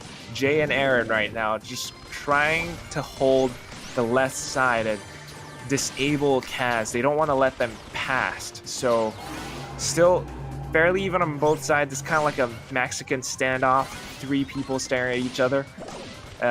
We'll just have to see who gets taken out first. Yeah, I mean, they need to get rid of that wall even more, right? And at the moment, it's not working out. They have, but now a triple kill comes through. They do a team wipe. Aaron will be able to drop the middle of that wall as well. So it's kind of like similar position at the moment, but I feel like Resonance just are more effective with their jukes and their shots. A little bit more. They're still at 100%, and they're playing very, very passively. They're waiting for Kaz to push up instead. Right now, Jay goes in for the dive. Takes quite a bit of damage, but does quite a bit of damage as well. And ooh, Aaron with the big super. Now with Jay, and it's down to 55%. Byro Resonance coming out on top. Their base still has not been touched by Kaz. We're having a tough time just trying to push forward. And I think that's partially due to the fact that you have a Colonel Ruffle going up against a full brawler composition of nothing but sharp shooters. Colonel Ruff does not quite have the same range that a Piper, Colt, or a Colette has, so it's going to be a little bit tough for him to get up close, and every time he does so, he takes quite a bit of damage as well. They will just barely tickle the safe, 95% still to 55, and Byro Resonance are very much coming out on top as Jade comes in with a nice piercing skewer, double kill in fact. Res just jumps in as a Hail Mary. They do enough damage, 42%, and Byro Resonance takes away game mode number 1. Very convincingly as well, they take away game mode number 1. So we're heading to Gem Grab on Minecart Madness, our very beloved map. We haven't seen it in so long. This is the one thing that we love to see, and can't wait to see play actually. Very even so far in terms of the matchup right now between Resonance, Byro Resonance, and Team Kaz. So I very much think that we are probably going to go to a game 5 in this matchup. Very high probability. Very high probability indeed. I have to agree. But you know what? Let's not think about that just yet, because it's going to be Minecart Madness. I know a lot of the players, a lot of people in the community think this map is not too good. You know, RNG, the minecart comes and goes. You never quite know what's going to happen. It's super vertical, long, but who cares? Let's get a little bit weird, right? Let's have some RNG fun as compared to just stalemates the whole time. So I want to see some crazy things happen right now. Maybe they're going to go with some weird off-meta picks. Maybe they're going to go with something super aggressive. I don't know, but let's wait and see. Minecart Madness, you know, we talked about this many times before. You can kind of see where the minecart's going to go and formulate a plan to push along with it. But sometimes it's just a little bit tough. You know, I don't think it's fully RNG because it goes one towards your opponent and then it goes towards you. So it's always this like back and forth, right? So it's a little bit tough still because you just don't want to be caught out of position. You don't want to walk into a minecart. I don't think anyone wants to walk into a minecart for that matter. But yeah, we're just waiting for the teams to get into it, and we'll start off. Let's see if anyone else has joined us. Big shout out to Cootie Ace. So Cootie Ace is on the watching the stream as well. Squirtle BS, and of course Christopher is in the stream right now watching the lower bracket final with us.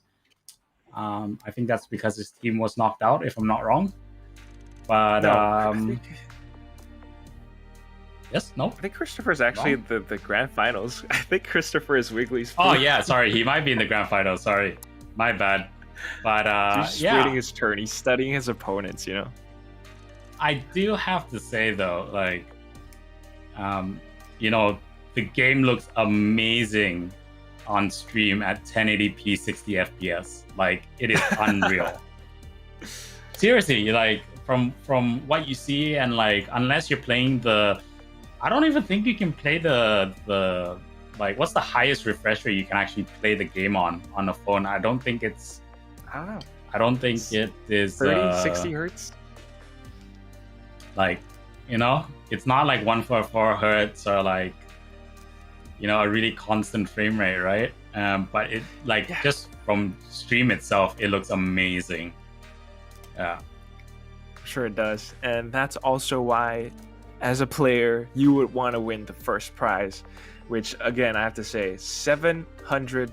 $700, and a lot of players will pretty much want to play Brawl Stars on iPads, because with iPads, instead of playing on a phone, first of all, you got a bigger screen. Second of all, you got a better refresh rate or frame rate.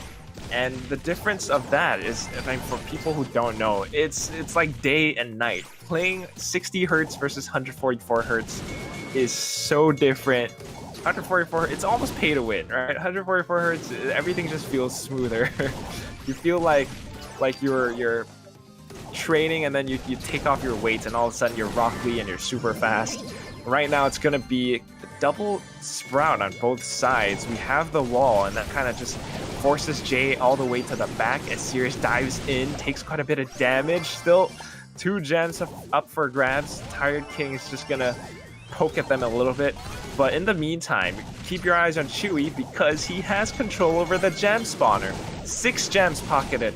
And now the minecart is pushing towards Byro Residence's side. 4 gems to 6, as in the lead, as Sirius drops J. And that will allow them to bring it to 8-3 on the scoreboard in favor of Kaz right now. They have control of the middle of the map. Resonance not wanting to push in with the minecart, strangely enough, and that's because Chewy was able to drop a wall down on that middle area. Sirius goes for the jump onto Jay, takes him out, but he gets dropped as Aaron comes in with the steal. And so it's 9-5 on the scoreboard right now. Minecart is on Resonance's side. 9-6 will become 7-9, and they need to stay alive. All of them need to stay alive. Kaz really trying their best to try and get in and try and get the jump in to get that last gem to start the countdown, but they keep going down. Sirius will get taken out by Aaron. Tide King, though, onto Vex. Big kill there. That was where the majority of the gems were, and that's going to bring it to 14-4 on the scoreboard as the countdown starts. They have to go for the chase pretty soon, but the minecart is in their way, and with 5 seconds left, it's going to be a foregone conclusion that Team Kaz will walk away with the first round here on Gem Grab.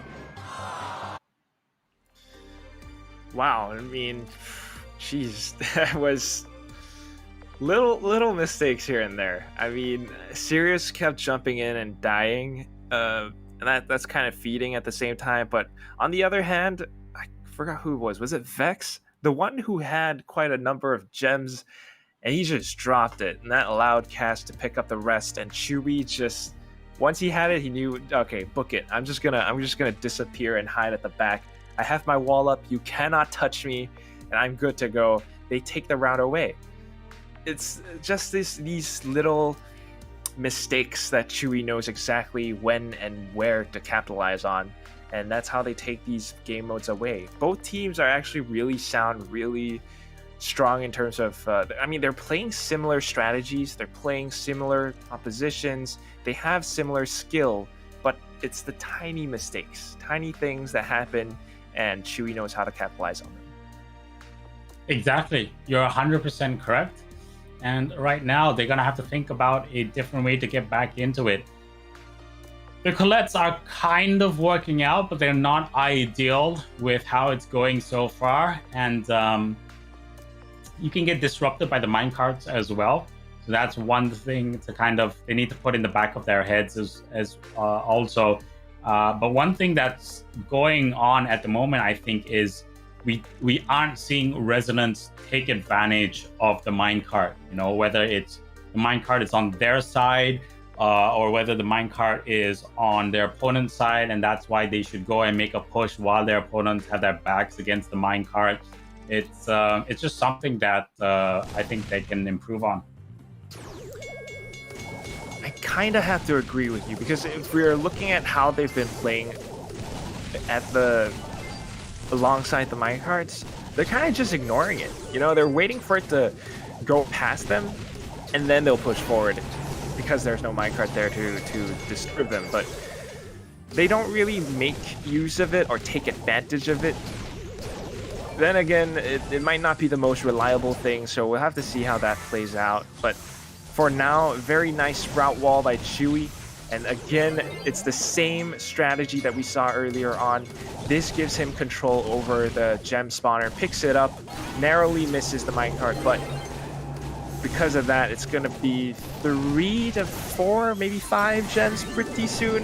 In fact, it's actually going to be Jay who consumes his own wall, heals himself up, picks up the 5th, and he's just going to walk on away. Minecart going towards Bio Residence's side right now, but Kaz just having a tough time trying to push forward. Jay's just doing a better job at playing Sprout right now. 6 to 5, and it'll be 6 to 6 soon because they do have control of that middle. And for them, luckily, the gem jumps towards their side. Here comes the big push in. Sirius will be able to do some damage, but he gets taken out. Tyking onto Aaron in reply, though. And that will be 7-6. It'll be 8-6 as Chewy picks up another gem, and the minecart helps block off Resonance once again. Now they're forced all the way back, so Kaz will pick up another one. Here comes the wall off, but it's too close to the mine. So it's actually in favor of Team Kaz. It's worked against Resonance, and now they have to go on the chase. 13 seconds to go. Jay's the only one surviving, and he's not going to have enough DPS at all. It's 1v3 there, and he's gonna get denied. They're not gonna be able to chase. The bounce off the wall will drop him actually as well, and Team Kaz will take gem grab 2-0. So it's 1-1 on the game score on the game mode scoreboard, and we're gonna go to Siege at 1-1. 1-1. And then that one shot, the bounce off, it's kind of like rubbing the salt into the wound. Oh man, you can kind of see what Bio Resonance were going for with the Gale brawler choice, but yeah, it just wasn't working out. They were doing well kind of at the start, you know, gaining back control over the gem spawner. It was kind of tied at 6-6 at some point. But afterwards, Chewy just stepped up, and the rest of the team was there to support as well. One of the players was playing Jessie, the engineer. She has a turret up. It does a lot of damage. It also establishes presence on spots of the map that you're not necessarily at as well. And it just does so much. Gale, you have that kind of launch pad that you can kind of use to propel yourself forward, maybe close in the distance. But it's a little bit predictable. Just because you have a launch pad, you're going to be launched forward a distance that people know, and once they see where you're about to land, it's an easy shot for them to make. And of course, Chewy, again, just perfect with the walls, the way that he's positioning himself at the back, super defensive, super passive, just really, really solid plays. But now moving on to Siege, it's going to be Olive Branch, and I think they've changed this map a little bit. We got a little bit more obstacles now, but still just pretty much the same. 3 distinct lanes, left, right, and center. How you want to play this? Maybe a Sprout. We will find out. We're always surprised, right? And we're getting to the point where teams are starting to bring out their secret strategies. They're starting to bring out some of these unconventional choices. I mean, we also call them kind of you can call them whatever you want: secret strategies, pocket strats, secret plays. But it's definitely something that these teams are starting to pick up. So at this moment, us trying to predict has been pretty hard because we've been proven wrong over and over again. But it's making for very interesting games. That's one thing that's actually pretty cool.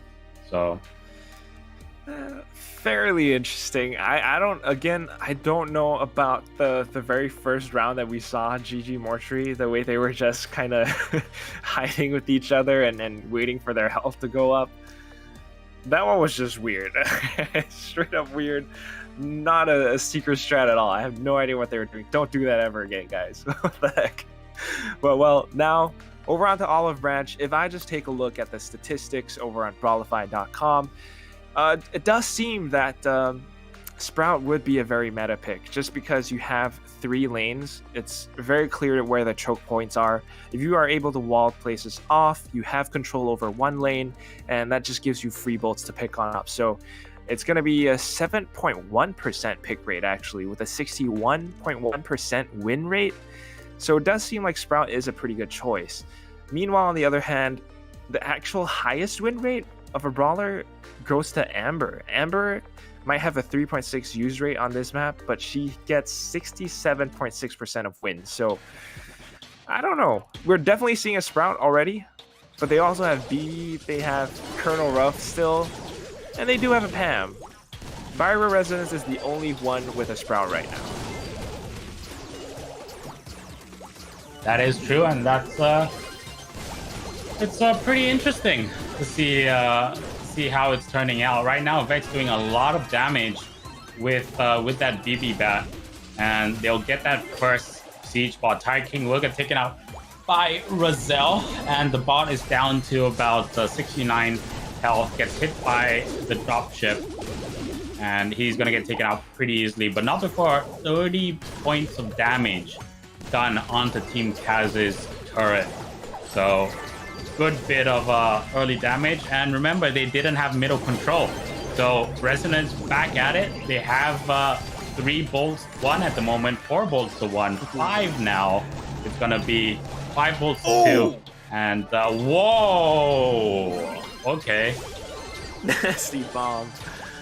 Nasty bomb from Raz, able to take out all those sandbags and Tired King as well. But the main thing here is map control, and just because he's able to do so much damage, just because he's lobbing bombs over and over again, they are so wary. Kaz players are trying to dodge them time and time after again, and just because of that, they haven't been able to pick up that many bolts. They do have 5 in their pocket right now, but it's going to be the very last phase, and they're already down to 46% on their base. So Viral Resonance doing a very good job. If they can beat 5 bolts, 6 bolts, they can go above and beyond. They will be able to take this round off. Right now, the score on the overall game modes is 1-1. So winning this just puts them at a huge advantage as we move on into the very next game mode, which is going to be Brawl Ball. So they want to win as much as possible, and they will. It's going to be a level 10 siege bot, double digits, purple. We're going into it. And Raz is still just zoning people out, keeping them at bay, and that bot just walked right by. Vex is there as well. BB shots getting hit, and that's going to be an easy first round win for Byro Resonance. And as you say that, I shall take a note of it. So they do take up and get that first round on Siege very convincingly. I think it was flawless, right? 100 to 0. Oh, yeah. They got both siege bots, and They got all you know, three. yeah, they got all 3 actually. Didn't get any damage on their turret. Don't think they got pushed past the middle line at all, even. So, very, very dominant showing and definitely knew what they were doing. So Team Kaz, they really need to regather their strength and come back together and think about how they're gonna climb this mountain that Team Siege Team Resonance are doing on Siege. They are slowly but surely, with every moment, adding more sand onto that mountain, and it's going to be a hard ask of Team Kaz to clear it. But yeah, it's gonna be sand. Sand and sandstorms, and you're gonna need protection and gear to deal with that. And I think, yep, Kaz is going to counter that strategy by picking a Sprout of their own, and they in fact have an Edgar to dive in when they need to. This way, if Raz tries to zone him out and Tired King has his super, he's just gonna dive right in and take Raz out. And that's going to be very, very advantageous. And right now, that's why they have this early aggression, picking up the very first siege bot. It's going to be a level 31. And not to mention, Chewy has his super. Anytime he wants, it's going to be the wall off. Okay, in fact, it's going to be a wall from Raz to kind of just block the bot and try not to let it touch the face. It will do a little bit, but not too much. 8%, not too bad. But at the end of the day, it's all about control. And right now, I have to say, Kaz are the ones in control. Titan just jumps right over, actually, across the line. And so he'll take damage from the opponent's base. Sirius right now, as Rosa, he's trying to do a little bit of work. Very, very interesting, as he's creating his own grass patches using that gadget instead of unfriendly bushes. And this just means extra cover, but I don't know how much that is going to do. He might have control over the right lane, but right now, Pyro Resonance are the ones in control over the left and center lanes, which means they have the siege bot that's being summoned, and it's going to push through and do quite a bit of damage on the Kaz. Look at that, 68% in fact. Wall has gone up as well by Raz, and he is looking to pick up the next Bolt. Still trying to be careful though. Tired King will be a counter to the Sprout pick here. 14 seconds to go, 92% to 68 in favor of Team Resonance as at the moment. And here we have the defensive power up on Vex, able to stand up to Sirius right there. He'll pick up another Bolt, and we'll see the last siege bot at level 7. Razel is in support with the photosynthesis. Vex has a shield up as well. Chewy is trying to do his best, but a little Sprout, a little Tauge against a giant siege bot is not very helpful. And Aaron will finish off the match, taking out the turret, and Resonance will pick it up 2-0. So they lead in this series, in this best of 5, 2-1. And we go to Brawl Ball. Oh, man. Oh, man. Oh, man, indeed. You said it, Phil, right before this lower bracket final started. Pyro Resonance does better in Brawl, and this is why, because they won Siege, they now actually could be able to inch Kaz out. It's going to be Brawl Ball, it's going to be Backyard Bowl, and if they have the perfect strategy, the perfect plays, and they're able to just take Kaz out, score easy goals, that's going to be that, and Pyro Resonance will go back into the game, into the grand finals, where they will face off against One Last Ride. This is going to be the deciding factor. If not, then it's going to push us into the 5th map, and then that's going to be another interesting one, because that's Bounty on Snake Prairie. Yep, it's going to be Bounty on Snake Prairie, and it is going to be a showdown, because it's such an open map. And I think usually on Snake Prairie, like, we have it's the Nani strat, right? The Nani and the bow strat. Charge up your Nani and then send in the secret missile. But we're getting ahead of ourselves. We're gonna go back onto Brawl Ball, and like you did say, it's on Backyard Bowl. A little bit more open. So, here. Very open map, and actually, you know what would be interesting is a Colt. Early Colt, get your super up, take out a shot down the middle, that obstacle is gone, Mhm. and then quick shot down into the goal. But I don't think we'll see that. We'll probably see a Max and a BB, Oh yeah, maybe a Max. and then I have no idea. I'm not Last hero, too sure last, about BB, brawler. but yeah, something that can basically destroy obstacles, right? Destroy obstacles and have mobility to just go and pick up the ball, do a lot of damage. It's going to be interesting to see how the teams will play this one. But if I take a look at win rates and use rates again, it's we might actually see a Mortis. Mortis actually has a 9.6% use rate on Backyard Bowl. So you might get your wish. 9.6. That's really high in terms of Brawl Stars. If you think It's about actually pretty high, yeah. Okay, well, it seems like neither of them want to go for Mortis. In fact, it's going to be Mr. P who has the highest win rate on this map. So it's going to be all about those briefcases and lobbing them over walls and obstacles. But at the same time, the sharpshooters are the ones to look out for. It is a very wide, long, open map.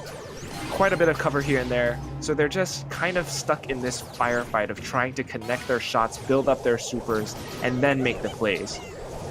Sirius right now has his super, so he could push forward and then just use the umbrella to parasol away, get those mines in. Oh, that is big, wide open. Jay's the only one left to defend against it. Oh, man. But unfortunately, no. Tired King. Oh, so close. Vex just came back to block it. There's almost no obstacles at all to save their save that goal from shots. But at the moment, Jay has the super ready. Aaron is forced to regen to clear the ball to Team Kaz down, and Vex will send it back to fourth to whence it came. These two Mr. P's, man, I think it's going to be up to them to get a kill once they get that kill in, or if Sirius can get a snap in, then they're going to go for the chase. Here they go. Aaron goes down. He gets taken out. Shot goes through, and Chewy was able to take out Jay, clearing the path through. The Team Kaz will pick up one goal in this first round, and we will keep on trucking, but it definitely seems like Team Kaz, once they get that Piper kill, Aaron almost going down again. They'll go in for the chase, and here we go once again. 3 on 1, 3 on 2, and it's up Sirius to get the shot off. Has his super ready to go, and actually, if he went through, he would have been able to kill them all with that super, or at least damage them and clear the way for the shot. But now we see the comeback from Resonance going through. Middle is down. The middle obstacle is down. They'll go for a shot, but it will be saved. So Kaz, once again, are in the lead. 14 seconds to go. And that ball's in the corner. Park the bus time. Yeah, park the bus time. 5 seconds left. Vex is so low. There's nothing else that he could do. And Sirius is just trying to buy time. It's going to be an easy win for Kaz in this first round. We thought it could have been Pyro Resonance, but man, I have to say, Aaron, bruh, what are you doing? You know, if we look at Tired King, he just pushed on forward. He didn't care. He has his super, and his only goal, I mean, maybe not his only goal, but his primary goal was just to open up that obstacle. Make sure that there is no wall or box that's going to prevent his team from scoring goals. And because he was able to do such a good job, it's so wide open, they were able to get that first goal, and then it was just pretty much no contest. It wasn't even a question. On the other hand, Aaron was a little bit slower. He was unable to open up those obstacles. He was unable to close in the distance to getting close enough to even use his super to get that opened up. And yeah, it's just a little bit weird. It's not quite panning out the way he wants it to, I think. So they're going to have to go back to the drawing board and think about what other brawler could complement that sort of Colonel Ruff strategy that they're going for. You're definitely right. And Colonel Ruff is actually a weird choice, apart from the ability, the fact that right? Only the abilities. The super can clear the obstacles, but as we saw just now, they didn't really need it that much. Like, just that Piper super was more than enough for them to clear the majority of the obstacles, and it actually did an even better job than the kind of the drop ship, or that the care package, the supply drop. In doing that, the upgrades didn't really help as well. So the shield upgrade, the power upgrade also weren't really helping the team out. So I think the Colonel Ruff is more of a liability choice actually at the moment compared to something else that you could use to your advantage. Yeah, I see what you're saying, because I mean, if what they're going for is to break open obstacles, there are other brawlers that they can consider. Colonel Ruff is a very interesting choice. I mean, the shield upgrade, you know, it's a health boost. You have your care package, it does damage. The laser shots bounce off walls, but there aren't that many walls on Backyard Bolt to begin with. But I think the more interesting things would be that, you know, compared to someone like a Piper, he might not have the same range, same distance that he can cover with his shots, but I believe his bullets recharge faster. Actually, he reloads a lot faster than Piper, and he moves a little bit more faster than Piper. In fact, Piper, her movement speed is really slow, so anytime you're out in the open, you're kind of just putting yourself at risk of dying. So it really comes down to teamwork. I say. You might have a liability, but if you have people who can cover your weaknesses and in fact complement your strengths, that's the game-winning composition that you want to go for. And it seems like Kaz might have that plan in their heads, and that's why they're coming out with these wins. Pyro Resonance, yeah, gotta go back to the drawing board. You might want to stick with a Ruff, maybe you want to switch to some other brawler, but you need a full team that actually works together. And right now, it seems like the answer is a Piper, Colonel Ruff, and a Mr. P. Tired King, on the other hand, though, he has swapped on over onto Jessie, so that's going to be interesting to see. Kind of a sharpshooter. Her shots bounce off of opponents, kind of like a chain lightning thing. And at the same time, she can deploy turrets, so gonna be able to establish presence and possibly do quite a lot of DPS. I mean, just look at that. One shot, it's going to hit every single sandbag in its vicinity. So she has to be careful, though. She's the only one left alive. The ball is really, really close, and Vex is building and working on his super. Aaron right now is just consuming so much space, establishing his presence right in front of Kaz's base, and Shui is trying to stay alive. Piper, there we go. Super comes in, gonna walk in the ball, so Resonance back at it and back in it. They are not standing idle at all, and they're gonna try their best to get back into this game. That's right, doing a lot better this time. Like you said, right? You don't necessarily need a Colonel Ruff. All you need is a Piper. Walk up forward if you have presence, if you have sandbags on your left so that you don't have to worry about getting shot. Use your umbrella, parasol away. The bombs will clear those obstacles right open, and that allows Vex to push the goal in. Right now, though, Kaz are trying to do the same thing back to them, and that turret is very, very pesky. Then again, it seems like Kaz are very much in control over the map. Possession is not given to anyone right now. The ball is still right in the center, but they have to be very careful.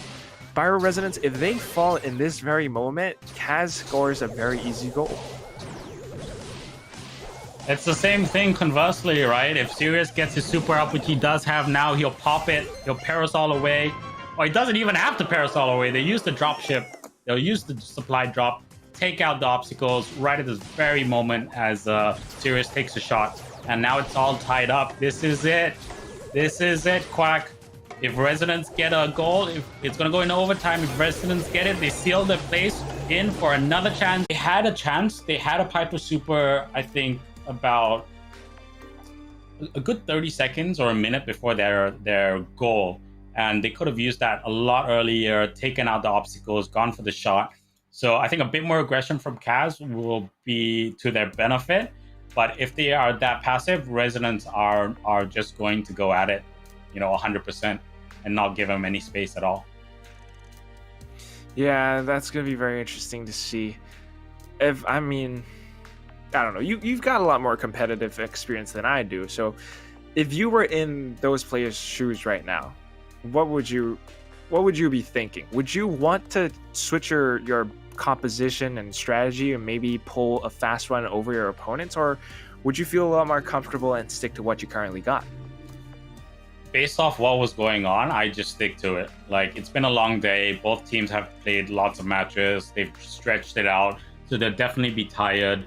And like strategy-wise, both sides were perfect. Like the lineups were working really well. The only reason I would change is if I want to take them by surprise and use the pocket strat, and that is what we might be seeing. Huge pocket strat coming out straight away. Tiger King with the Frank. Sirius coming out at the back. He'll take out one. Vex is almost down. Vex goes for the surge. He gets the upgrade, but there goes the dropship. Takes out the obstacles, and they almost got an early shock goal against Resonance. Kaz, what an outplay. They almost got it, but thanks to Vex and Aaron, they managed to defend their goalpost. But look at this, Sirius dives right in. All 3 dashes used up. Tired King still has his super. He can possibly stun them right now, and looks like he will be able to take Aaron down. But Vex, though, Vex. Oh no, he gets stunned. He got stunned. This could be it. Tiger King just needs to smash him down. Over? All he has to do. Oh, he's gonna walk it in. Or walk it in. He walks it in. Oh my god. Wow. 10,000 points of health. Kaz are back in this game, and they are not letting up. Look at how fast and forward they're just playing. They're just walking forward, keeping Bio Resonance in their goalpost. I can't believe it. They've done it. Serious? Are you serious? They went for a pocket strat. They went for a pocket strat. They went for a cheese. And they managed to make it happen successfully. It was a bit teetering on like the border of just madness and it just not paying off. But they managed to make their way back in. And they've done it. They forced it to bounty. They forced it to bounty. We're going to a tiebreak on bounty. The score on the game mode count is 2-2. Resonance taking Heist and Siege, Kaz taking Gem Grab and Brawl Ball with a surprise pocket strat on the tiebreak. Yes, why so serious? I can't believe it, dude. That was the Mortis play. Insane. When in doubt, Mortis out. That's what they've done, and we're gonna go to bounty. I wish we could go for a break, but we can't. We are going into bounty. It is both teams are gonna be they're gonna be tired, and this is where fatigue is gonna hit. It's definitely gonna hit. Fatigue is gonna hit them both, and we're on Snake Prairie, so it's a full firepower map. You can't hide anywhere. Well, you could hide in the grass, but at this level, everyone knows where everyone else is at, and there's so many brawlers that can that have detection. You know, Tara, that shows where your opponent is at. You have the hidden bushes also, that's where it's at. Nani is gonna go. Are we gonna see a Nani strat, or are we gonna see something completely different? I have no idea. I really have no idea.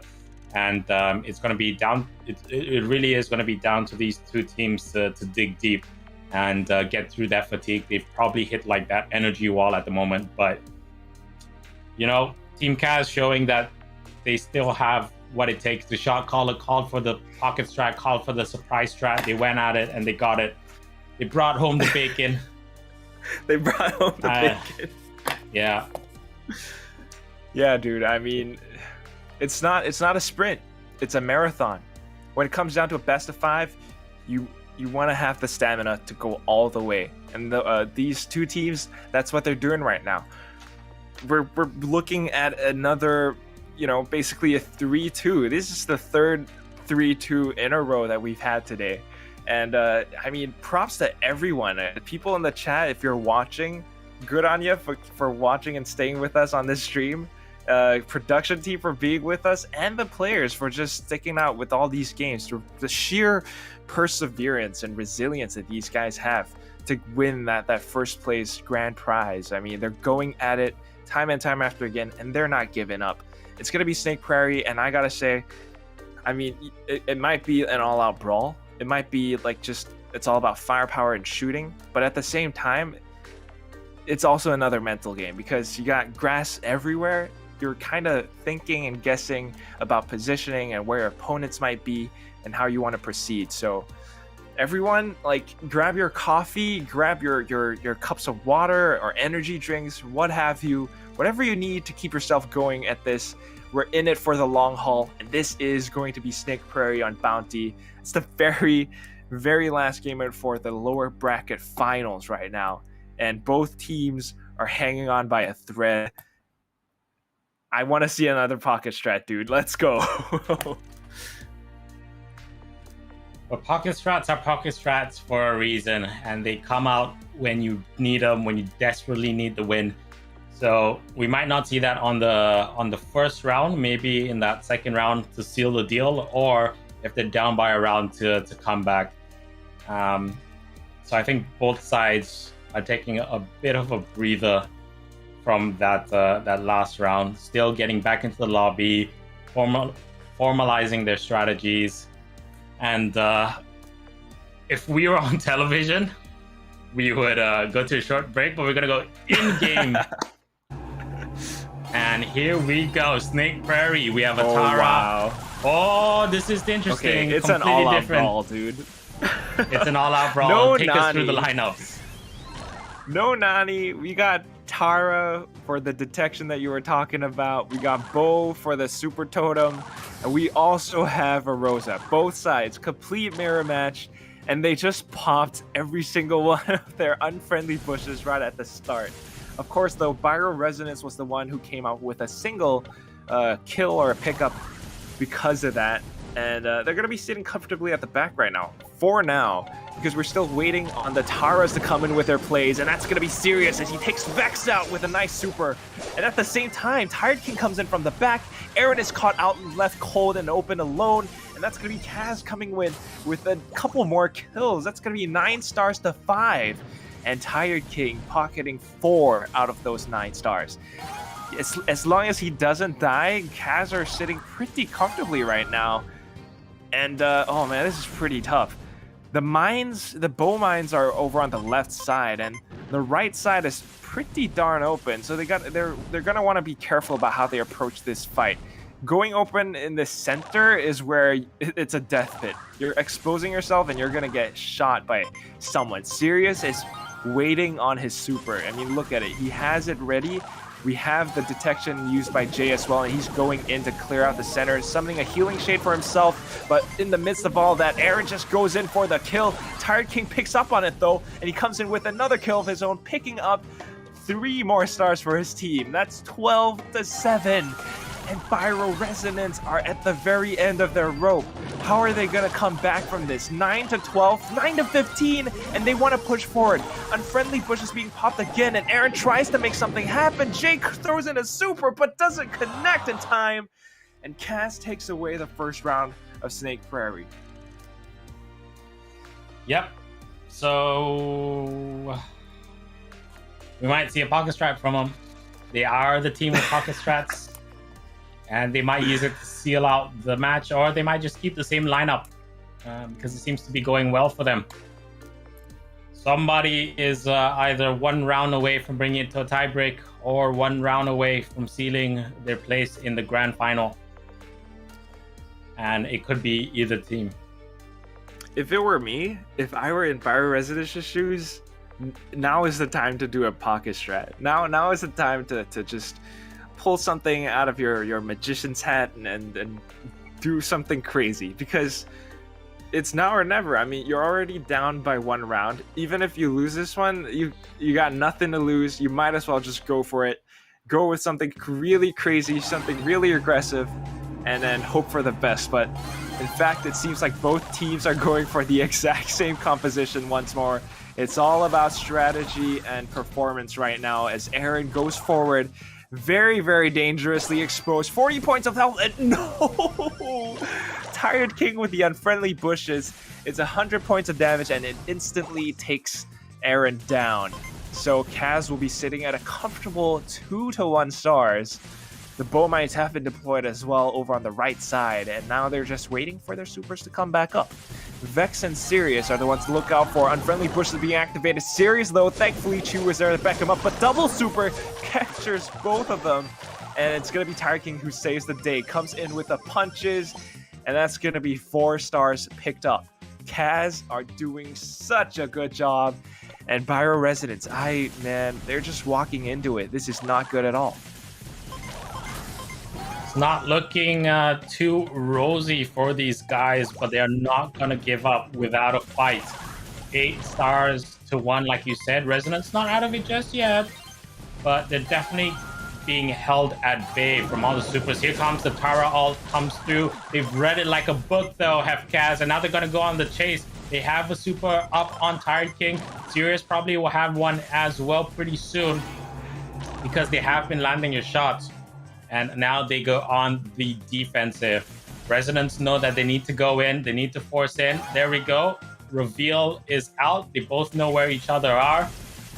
And time is of the essence for Resonance. So I don't know what they're doing. I don't know if they're just waiting for supers to appear, or are they just like, have they given up? They're going to go in straight for it. Sirius goes down 12-6, but I don't think they have enough even if they wipe the whole team. I think that's it. Yeah. That is it. Pack up your knives and go. The tribal council has voted, and unfortunately, Byro Resonance, you are out of this tournament. Commiserations to them, but they do walk away with the third prize money. Well, that's going to be $250. So not too bad. They do get that. It's their first time with a sponsor, Byro Resonance. They're doing a good job so far, but Cats was just a little bit better than them. And yeah, I mean, I'm just gonna stick this to my forehead right now. So we're gonna go to our grand finals. Yeah, we're gonna go to the grand finals. We'll be back with one last ride against Team Kaz. Will Kaz be able to win their first title? I think it is their first title. It will be their first title, if I'm not wrong. If I'm wrong, then I'm wrong. But it sounds better when I say it anyways. So will they be able to pick up their first title? That's the question. Or will One Last Ride, as a joint team of Grasma Doppin and Icy Doppin, will they pick up the title and be victorious? That's the question. We'll go to a 4-minute break.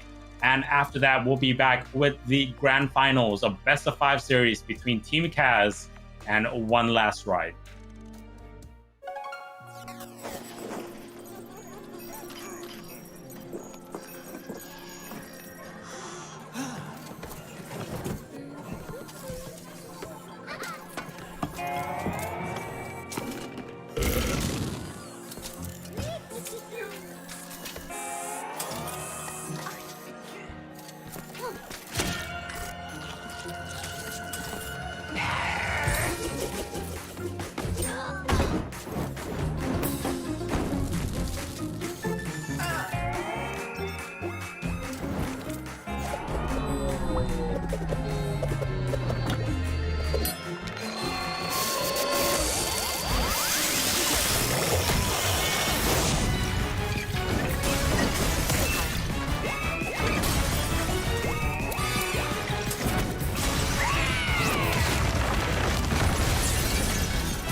You want to know how I got these scars? My father was a drinker. He turns to me and says, "Why so serious?" We are back. It's the Brawl Stars Singapore Community Rumble February Finals. We are your casters. Hey, I'm Quack. And above me is Phil, aka Death Adder, and we are in it for the grand finals. It's been a long day, a lot of 3-2s across the board, best of 5s for every game, and it just shows how much this community has gotten together, how much everyone has improved, and how much better everyone has gotten at this game, which is really, really lovely to see. Of course, it's a little bit exhausting, but we love it, and we are here to support everyone in the community. So we're going to take a look at the brackets pretty soon, and we can recap the entire journey that we've had for the past day and a half.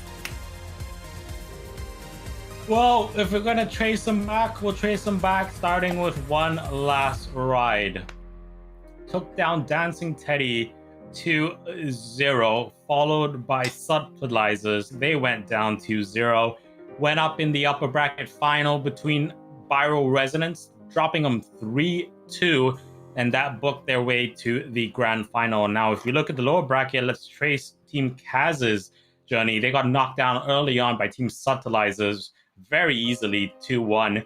Then went on, took out Dancing Teddies in lower bracket round 1, took out Team Umbrella 2-0. Went up against Cloud Gaming in that very, very tightly contested match, brought it to 3-2, just narrowly inching their way through.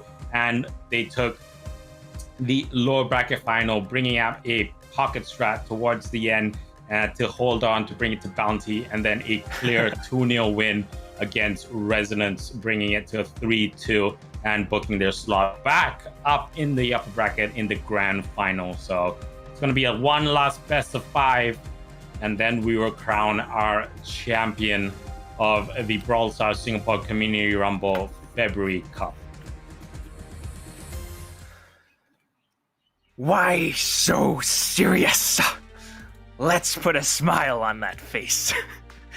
Just we're gonna have to be very careful. Fact. And we're very lucky that Quack doesn't sound exactly like Heath Ledger, because we might have been banned for copyright. But thank God his acting skills are not top notch, so we don't have to worry about that. But yeah, Quack, Gem, Grab, Bounty, Brawl Stars, Brawl Ball, Siege, and Heist. And then we will crown our grand champion. And after we crown our grand champion, we'll be able to have our lunch. Good sequence of events.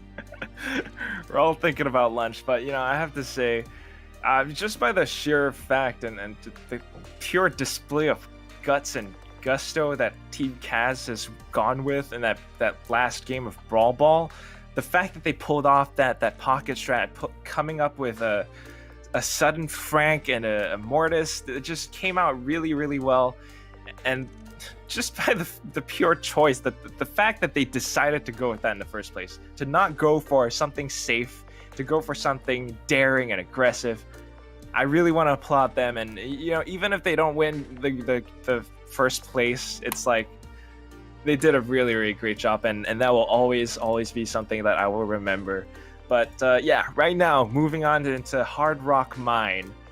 We've seen this before. You got grass patches. Maybe not a pocket strat at the very first game, but definitely something you have to be cautious of, right? The grass patches means Rosa could be a very strong pick. But aside from that, you have a very clear left and right lane, and they are very narrow at the same time, which means something like a Colonel Ruff or a Rico, whose bullets can bounce off, maybe even a BB with your bubbles.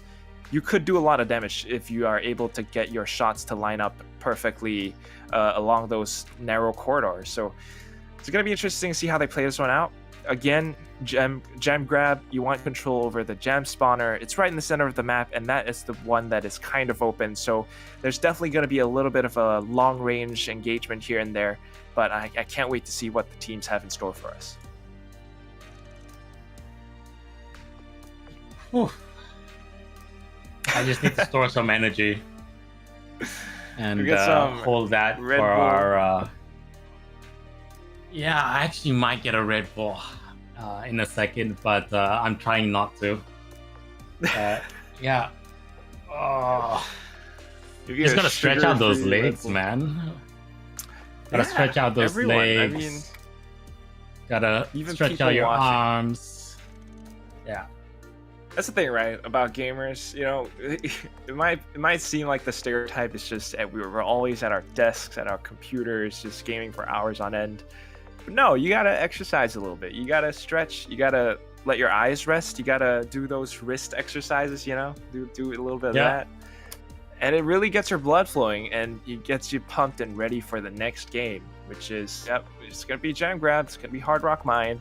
So if everyone could do a little bit of that, you know, maybe grab some fruit or drink. Unfortunately, Phil's not possibly gonna do that on camera just yet. So we're gonna keep soldiering on, and that's what we're gonna do as casters, right? But yeah, let's think about lunch for a bit. We're gonna jump right into the game. I might get some tailgate or something, but we'll wait and see how this one plays out.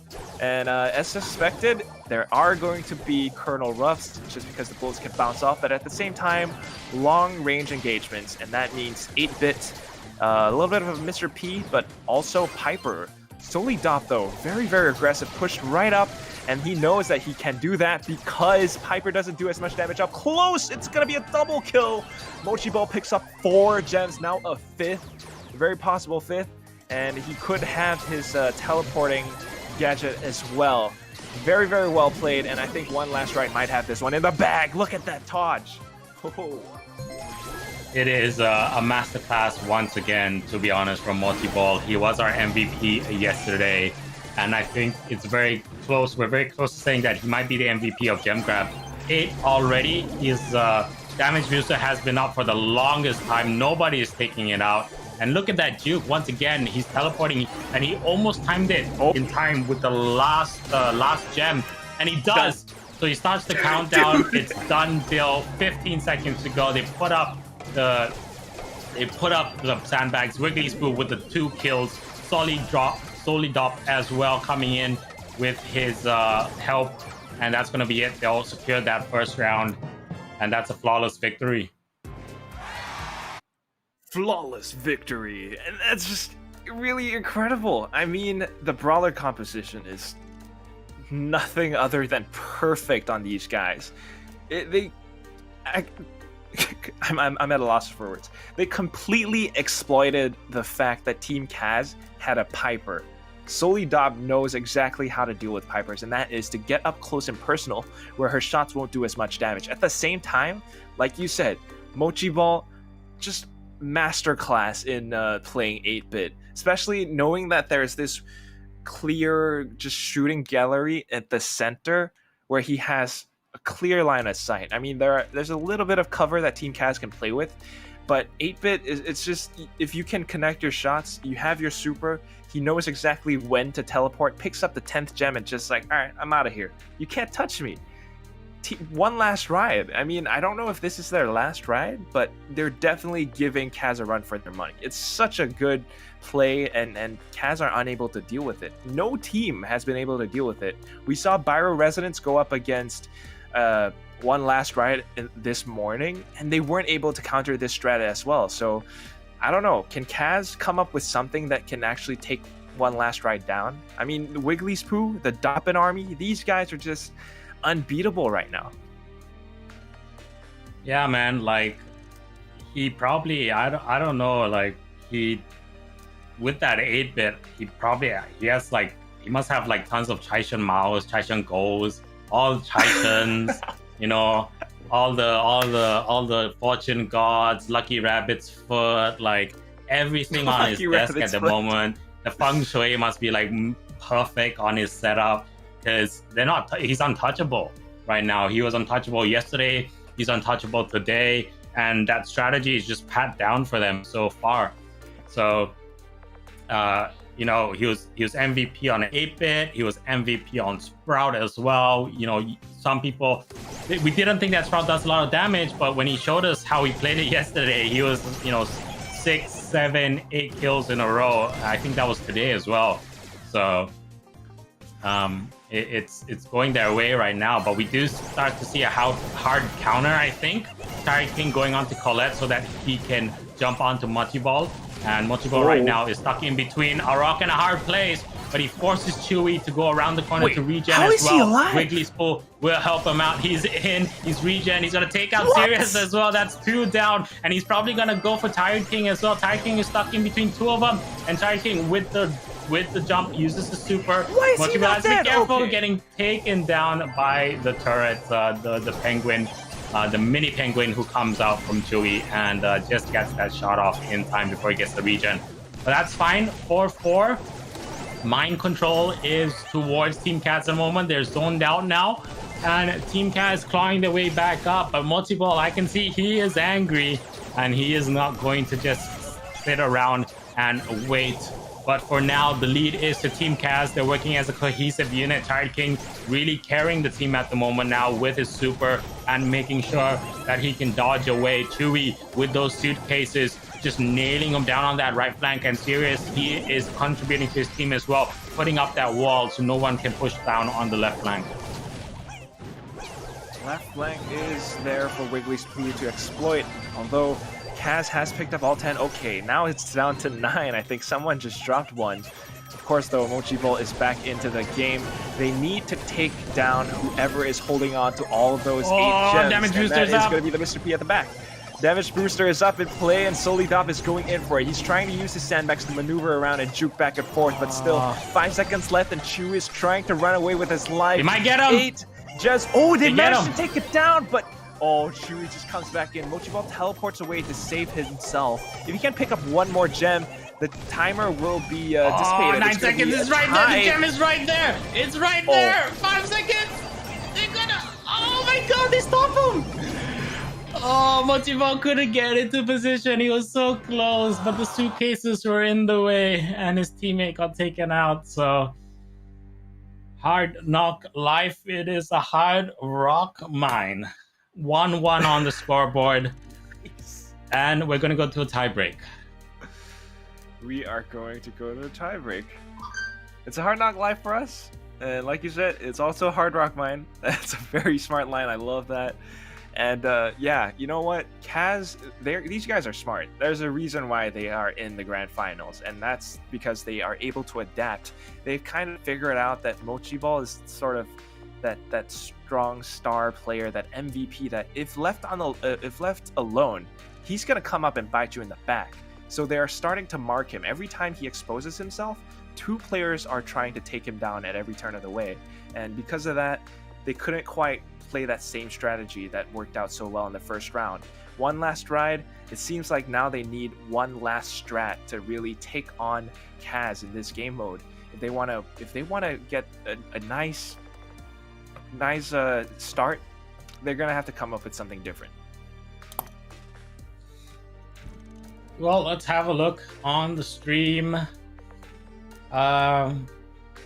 Big shout out to SDW Flashfire for joining us. And Winter Rainfall says he burns calories by tilting in Brawl. Yeah, that is a way. That is a way to burn calories by tilting. If your tilting includes lots of table smashing, flailing of arms, running around, throwing of objects. Yeah, I guess that is kind of that's kind of a good workout as well.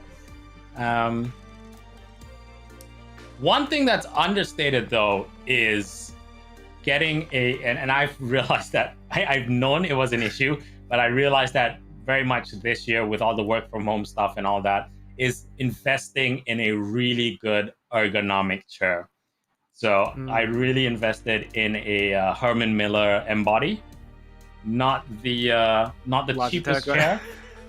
Not the cheapest chair. No, I wanted to, but they didn't have stocks of it. Oh wow! And really? Sold out. Yeah, it was completely sold out. And if you wanted it, you'd have to wait, I think, a good 8 months to a year to get that version. So I had to compromise. I got a very nice green apple version. So okay. It's not the best color, but you're sitting on it most of the time, so it doesn't matter. But I can tell you what, it is comfortable as heck. You can adjust it like crazy, you know, to your back and everything. But yeah, previously I was on a metal IKEA chair. So one of those okay. like, you know, open close metal ones, and like it makes such a difference. Like proper chair makes such a difference. You're able to sit down for longer, even though you shouldn't. Make sure that you do get up every hour or so, you know, to stretch out and get the blood in the legs. But we'll get back to the topic as we go back in game to see who picks up gem grab. Well, it does look like more it is. One last ride, indeed. They are coming in with a counter strategy. Maybe not a counter, but they're trying something different. I'm not sure if Mortis is the answer though, but it's definitely something different. Kaz, knowing that they're probably going to switch things up, they have switched things up themselves as well, coming in with a Sandy of their own, Sirius with Mr. P. So those porters are going to seek out these players, but Solidop seeing an opportunity, he dashes right in, gets Sirius taken out, and right now they will have gem spawner control. Wiggly's Poo right in the center is going to pick up the third gem, and he's going to deploy the porter summoner, and now it's going to go into the game. So it's all tied up so far. The Mortis comes in, but he gets isolated, so I don't think he can go for the drop unless he has some follow-up. So, oh my god. He gets taken out. Another penguin spawns in his place, and the jump comes through, so we have a reversal of fortunes as Solidop does get the kill on the Sirius, but there's plenty of penguin spawners. Once again, he gets taken out again, so all the momentum, the absolute momentum switch from Kaz to One Last Ride. The equity of gems as well goes towards One Last Ride. They just need one last gem, and the countdown will start. And so it starts. 15 seconds to go. Chewy, only one standing there. Now the help comes in. Sirius and Tiger King. Remember, they just need to kill one of them. One of them will do within 5 seconds, and that will start the stop the countdown. Mochi Ball. Oh my God! 37 hit points. Almost goes down. That would have been it. The countdown would have stopped, but he jukes it like a pro. One last ride. Pick up gem grab. Like a pro, like a boss. These guys know exactly what they're doing. Even with a pick like Mortis, I honestly had my doubts because I was thinking, you know, Mortis, if you go into the left or right lane, you might face off against a Colonel Ruff who is pretty much going to get a guaranteed shot on you because he can bounce his bullets off. And that's more than likely to hit you. But somehow, Solidop just knew exactly how and when to lurk, how and when to dive in. And not to mention, Mochi Ball, perfect snipes at times, using his super to dive in, picks up gems, he does a lot of damage. The whole team is just doing so exceptionally well. And because of that, they will pick up gem grab. Now moving on to the next game mode, it's going to be Bounty on Dry Season. I don't think we've seen this map ever in the SG Community Rumble, so this is the first time. And it's a very interesting one, very boxy. And yeah, several obstacles here and there, but also grass patches. Kind of open at the same time, though. Yeah, it's I think the game might be won and ridden with the first gem, first star. Because all three of your teammates basically have to go in, or you need someone to make the quick jump in. And it's a very open area, so we're probably going to see multiple kills happen. And if you can get a full team wipe, or even 2 members of the opposing team, then all you have to do is play very defensively. So that could be how it's going to go. Yeah, certainly could. Anytime you have just this huge open area in the center, you're kind of like asking for a Sprout to be picked, because you can wall areas off, and that means they won't have access. They won't be able to close in the distance, and they won't be able to do as much damage. So it's fairly open at the same time. You might see a couple of sharpshooters, but I'm thinking, what's the third one going to be? Do you want to go for something like a rusher, or do you want something like a support, like a Byron? I'm not entirely sure, but we'll have to see what these teams pick. If I'm looking at pick rates, it looks like Piper actually has the highest one in the form of 16.3. So I don't know. They might actually go for that.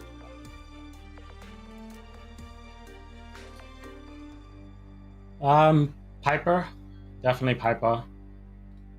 I would say, judging how the teams have been playing, so far, we're looking at, I think, Piper, maybe an 8-bit. We might see an 8-bit. Might see an 8-bit, or we might see a Sprout. So maybe Piper, Sprout, and something else. Oh, very aggressive lineup. Something else. Very aggressive. And we also have Solidop still on the Mortis. Very lovely to see. I wasn't quite expecting it, but he actually went for it. And he does use the dashes to pick up the blue star. So right now, One Last Ride has the advantage, and they are playing very, very safely. But as I say that, Solidop just dives right in, proving me wrong. He is still alive, and I am just appalled. Dang. Look at that Mochi Ball. What? Solidop with the heckin' jukes as well, but he dies and he'll give up 2 stars and the blue star. More importantly, that's the big thing. So they are 1 star off our One Last Ride, but if even 1 kill goes the way of Kaz, they're gonna be in for some trouble. Yeah, and that's why One Last Ride, they're playing a little bit more defensively right now. Solidop, though, still trying to find or create an opening for himself, and that's what we're seeing him do. He's sticking to this right side, dashing in and out. Once he sees that there is an opening, he's going to go in. But look at how well he has his ult up. Oh, yeah, his he super's does. ready. I think he's going for Chewy. Oh, no. Serious. He might be serious. There. Serious, yeah. Serious is the one that's isolated right now. But he has to be careful. Ooh, eats a big bomb. And now he's down to 1,000 points of health. He has to be careful. I think Multi-Ball is one hit away from getting remote control. But he's forced to fall back. All these mines, they're pushing him really hard on Team Kaz right now. One Last Ride. They have that 1-star advantage and they'll kill Sirius. Here comes the chase. 6-2. Remote control comes in. Tyrant King is going to go down as well. Full team wipe right at the end as Team Kaz try and do the chase. And that's going to be it for the first round. One Last Ride will take it 1-0. Not in super convincing fashion, though. There was a lot of holes that could be exploited. But Team Kaz just way too passive, I think. A little bit too passive, I have to agree. Not to mention, I mean, they don't have a brawler that is as aggressive as Mortis. And in fact, I think Solidop might be the best Mortis that I've seen so far in this entire SG Community Rumble. I mean, this guy, I don't know if you caught, but he was dodging back and forth so many times. The Tick was trying to catch him out, and some other brawler was trying to do that as well, but they just couldn't touch him.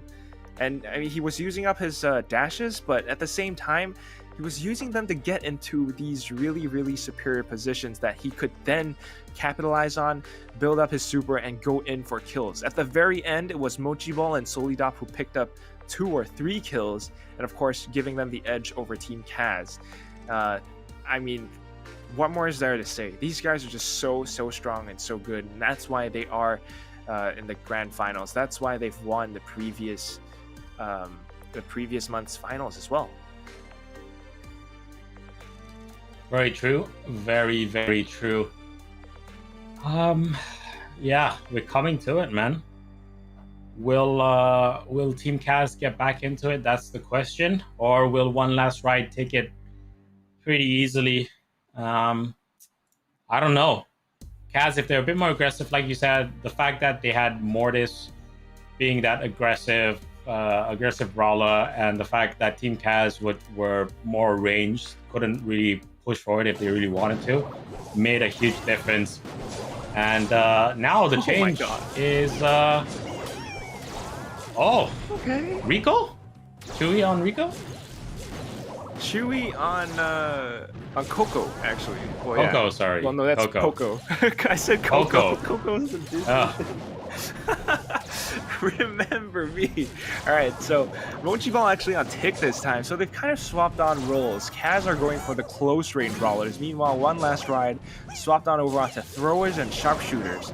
So this is very interesting in the way it's going to play out. But of course, Soli Dabanani has his super, and that's a very, very nice little last resort thing, because he can just pop his super and it detonates at close range, which will do a lot of damage. At the same time, Mochi Ball, if he has Last Hurrah as his gadget, he's able to tank quite a bit of damage if he needs to. Of course, they have to be careful though. Sirius, look at that. That's the Last Hurrah. He takes Sirius down. And wow, fairly even right now, but they have to watch out for Sirius. He is very, very aggressive with these dives.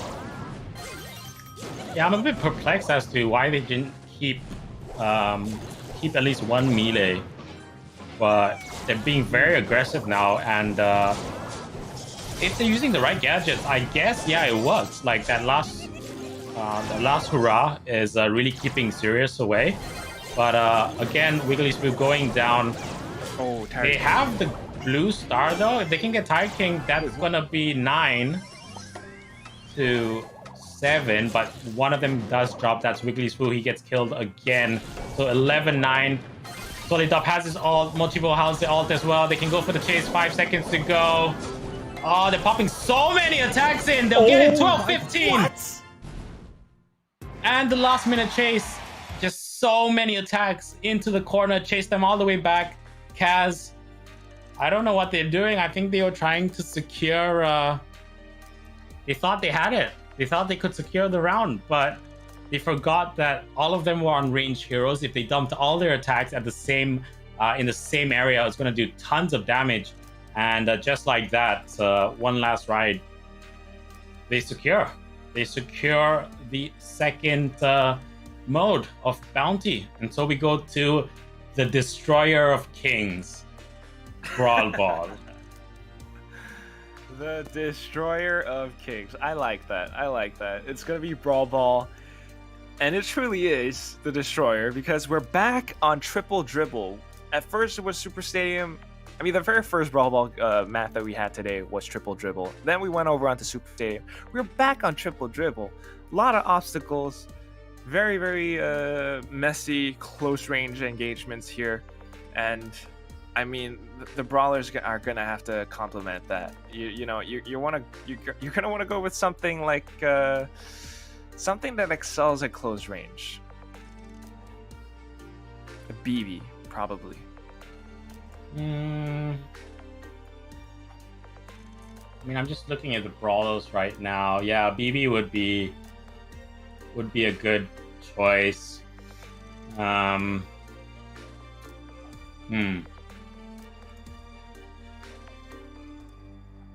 Yeah, BB would be a good choice. I don't know. Mortis. Someone might do a pocket Mortis strat again. That could work out. It seems like it's working out very well. Yeah. Any number of combinations. I mean, that's the beauty of Brawl Stars. You have so many possible combinations.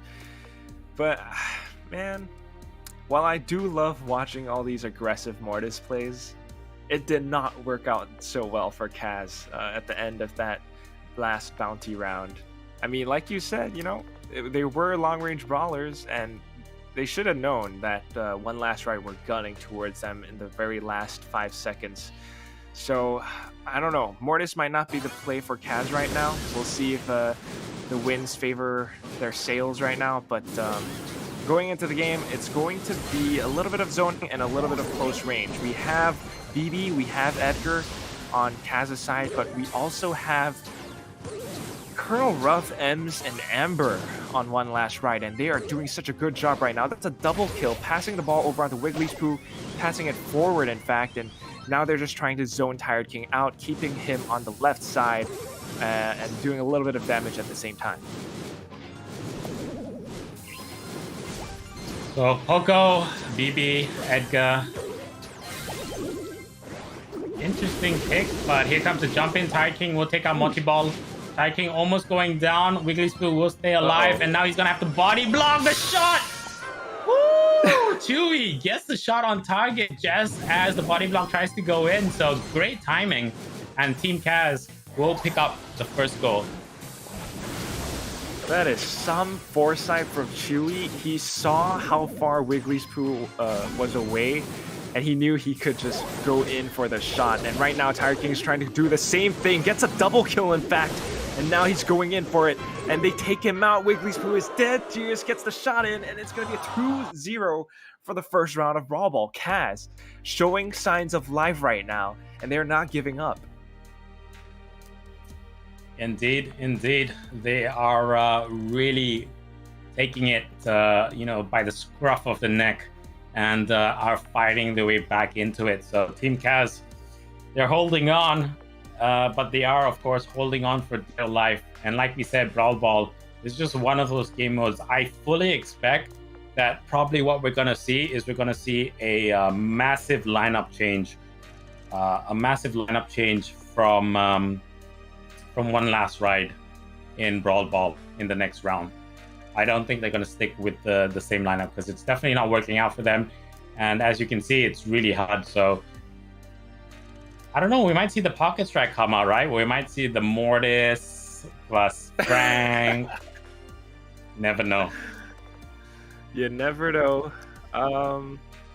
Maybe not Frank. I don't know. The obstacles are very pesky over here, but I mean, definitely Edgar has proven to be super strong. Oh wow, they actually decided not to change.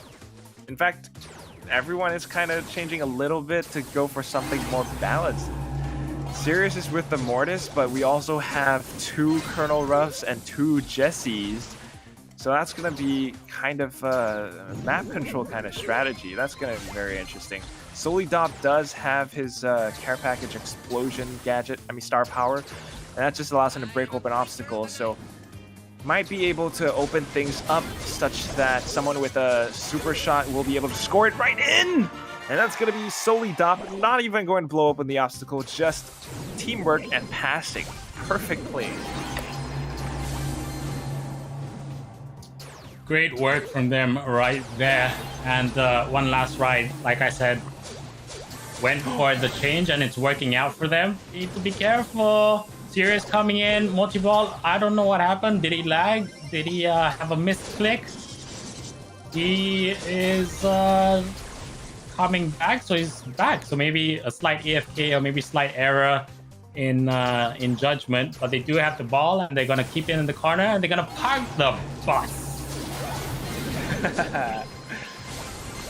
You gotta park the bus, and you better damn well make sure that you can defend your bus. Because if those boxes are blown open, Kaz might be able to get a very easy goal considering how close the ball is to one last ride's goalpost. So Wiggly's Poo is definitely trying, doing his best to be that sentry, that sentinel between Kaz and the Brawl ball. He has his turret set up there as well, but looks like care package has been deployed. Sirius is trying to go for it. He's diving, but he has to consider how many charges he has for his dash. Mochi Ball will try to do something, but without health, he's gonna get taken down. Now Wiggly's Poo, oh my gosh, care package all across the map, and that's gonna be Solidop coming out of that one victorious. Ball still parked in the corner, and Kaz are desperately trying to find a way to get to it. They know that they can't, thanks to all the zoning that we have from Solidop and Mochi Ball and Wiggly's Poo. Thumbs down are being sounded, and with 3 seconds left, they're just spinning away. They know they can't reach it. One last ride are giving them a run for their money. It's 1-1 right now, and Kaz... Ooh-wee. Yeah, man, this is getting tough. hot. It's getting spicy. I have no solution, man. I wouldn't know what to do right now. One last ride are so strong. The only solution is to just go super aggressive. You have to go super aggressive against that lineup. Like, they have a lot of crowd control and they have a lot of zoning, but that's only if you allow them to get into position. If you can absolutely Zerg rush them, if you can absolutely just go like, bam, like straight for it, isolate, take them out. That's how it's going to work out. Because if you go up against a defensive lineup, and you allow them to play. You allow them to dictate the game. You allow them to zone you out. That's what they're going to do. That's what the lineup is meant to do. And you're playing into their hands if you do that. So here we go. There we go. The Mortis comes out. We've got the Poco coming out as well. Sirius goes to the back line. Gets taken out by Mochi-Ball, though. Wiggly's through with the Frank? No, not the Frank. With the Jack. With the Jackie. Yeah, with the Jack. And they're going to come through. Tide King will take out Solidop. So here comes the big push. But Wiggly's still holding his own. Will get the double kill. Chewy, mono o mono, mana with Wiggly Spill. He's going to hold his own and wait for his teammates to arrive so he can help kill them. Bang! Here comes the drop pod. Gets the damage up. Wiggly Spill, remember, has his ulti ready to go. Has the super. All three of them have their supers to go. The walking coming in. Wiggly Spill will walk it in. One last ride. One goal away from bringing it to a tiebreak. And Team Kaz are wondering what in the heck do they need to do to deal with this defensive lineup. This is so tough, right? I mean, Wiggly Spoo, what a smart pick. Knowing that Kaz are probably going to go for something aggressive. Oh my gosh, this is it. That's game over. Oh my gosh. Then that's the entire thing. That's the entire thing. One last ride just won the entire tournament. Yeah. Really? Yes, they just did. That was 3-0. I was so trying to go for an analysis. I was a bit confused. Yeah, I thought Kaz had a. It just did it. So, ladies and gents, what was the game mode that is the Slayer of Kings has been defeated, and they've done it. So one last ride. Just excuse the graphic, but one last ride are your champions for the Brawl Stars Singapore Community Rumble February Grand Finals. Congratulations to One Last Ride, your combination of Icy Doppin and Grasma Doppin players. I think last tournament it was Icy Doppin that have it, so they keep it in the family, the title. And the question is, are they going to be able to do so next month? Remember, in April, the first cup that comes up, I think, is Brawl. That's coming up, if I'm not wrong. I don't know. That might have just been an example graphic. I don't know. But you'll get more details as they get released by ESL Asia and Supercell. But what a day. What a number of matches, what a level of skill we've seen throughout the whole game and throughout the whole series today. We've been thoroughly entertained. We hope you've been entertained. Last few things, I guess, just social media shout outs. Quack, where are you at? Where can the folks find you on the interwebs? You can find me on the interwebs at Hey I'm Quack. I'm on Twitter, I'm on Instagram, but I don't really post there or anything. So just a quick Google, Hey I'm Quack, mostly on Twitter. That's all I got. What about you, Phil? I'm DeathAdderSG on Facebook, so at DeathAdderSG, or I think it's facebook.com/DeathAdderSG. On Twitch as well, twitch.tv/DeathAdderSG. A like and follow will be much appreciated. Same thing with Quack as well, if you want to keep up to date with our stuff and our content. And that's about it for us. So congratulations to One Last Ride. Commiserations to Team Kaz. But we hope you enjoyed this whole tournament series. We will be back in April. Sorry, not April. March. We'll be back next month, both Quack and myself. And we'll be back with that new format. So until then, keep practicing, keep brawling, keep going. And this is us signing out. Na na na na.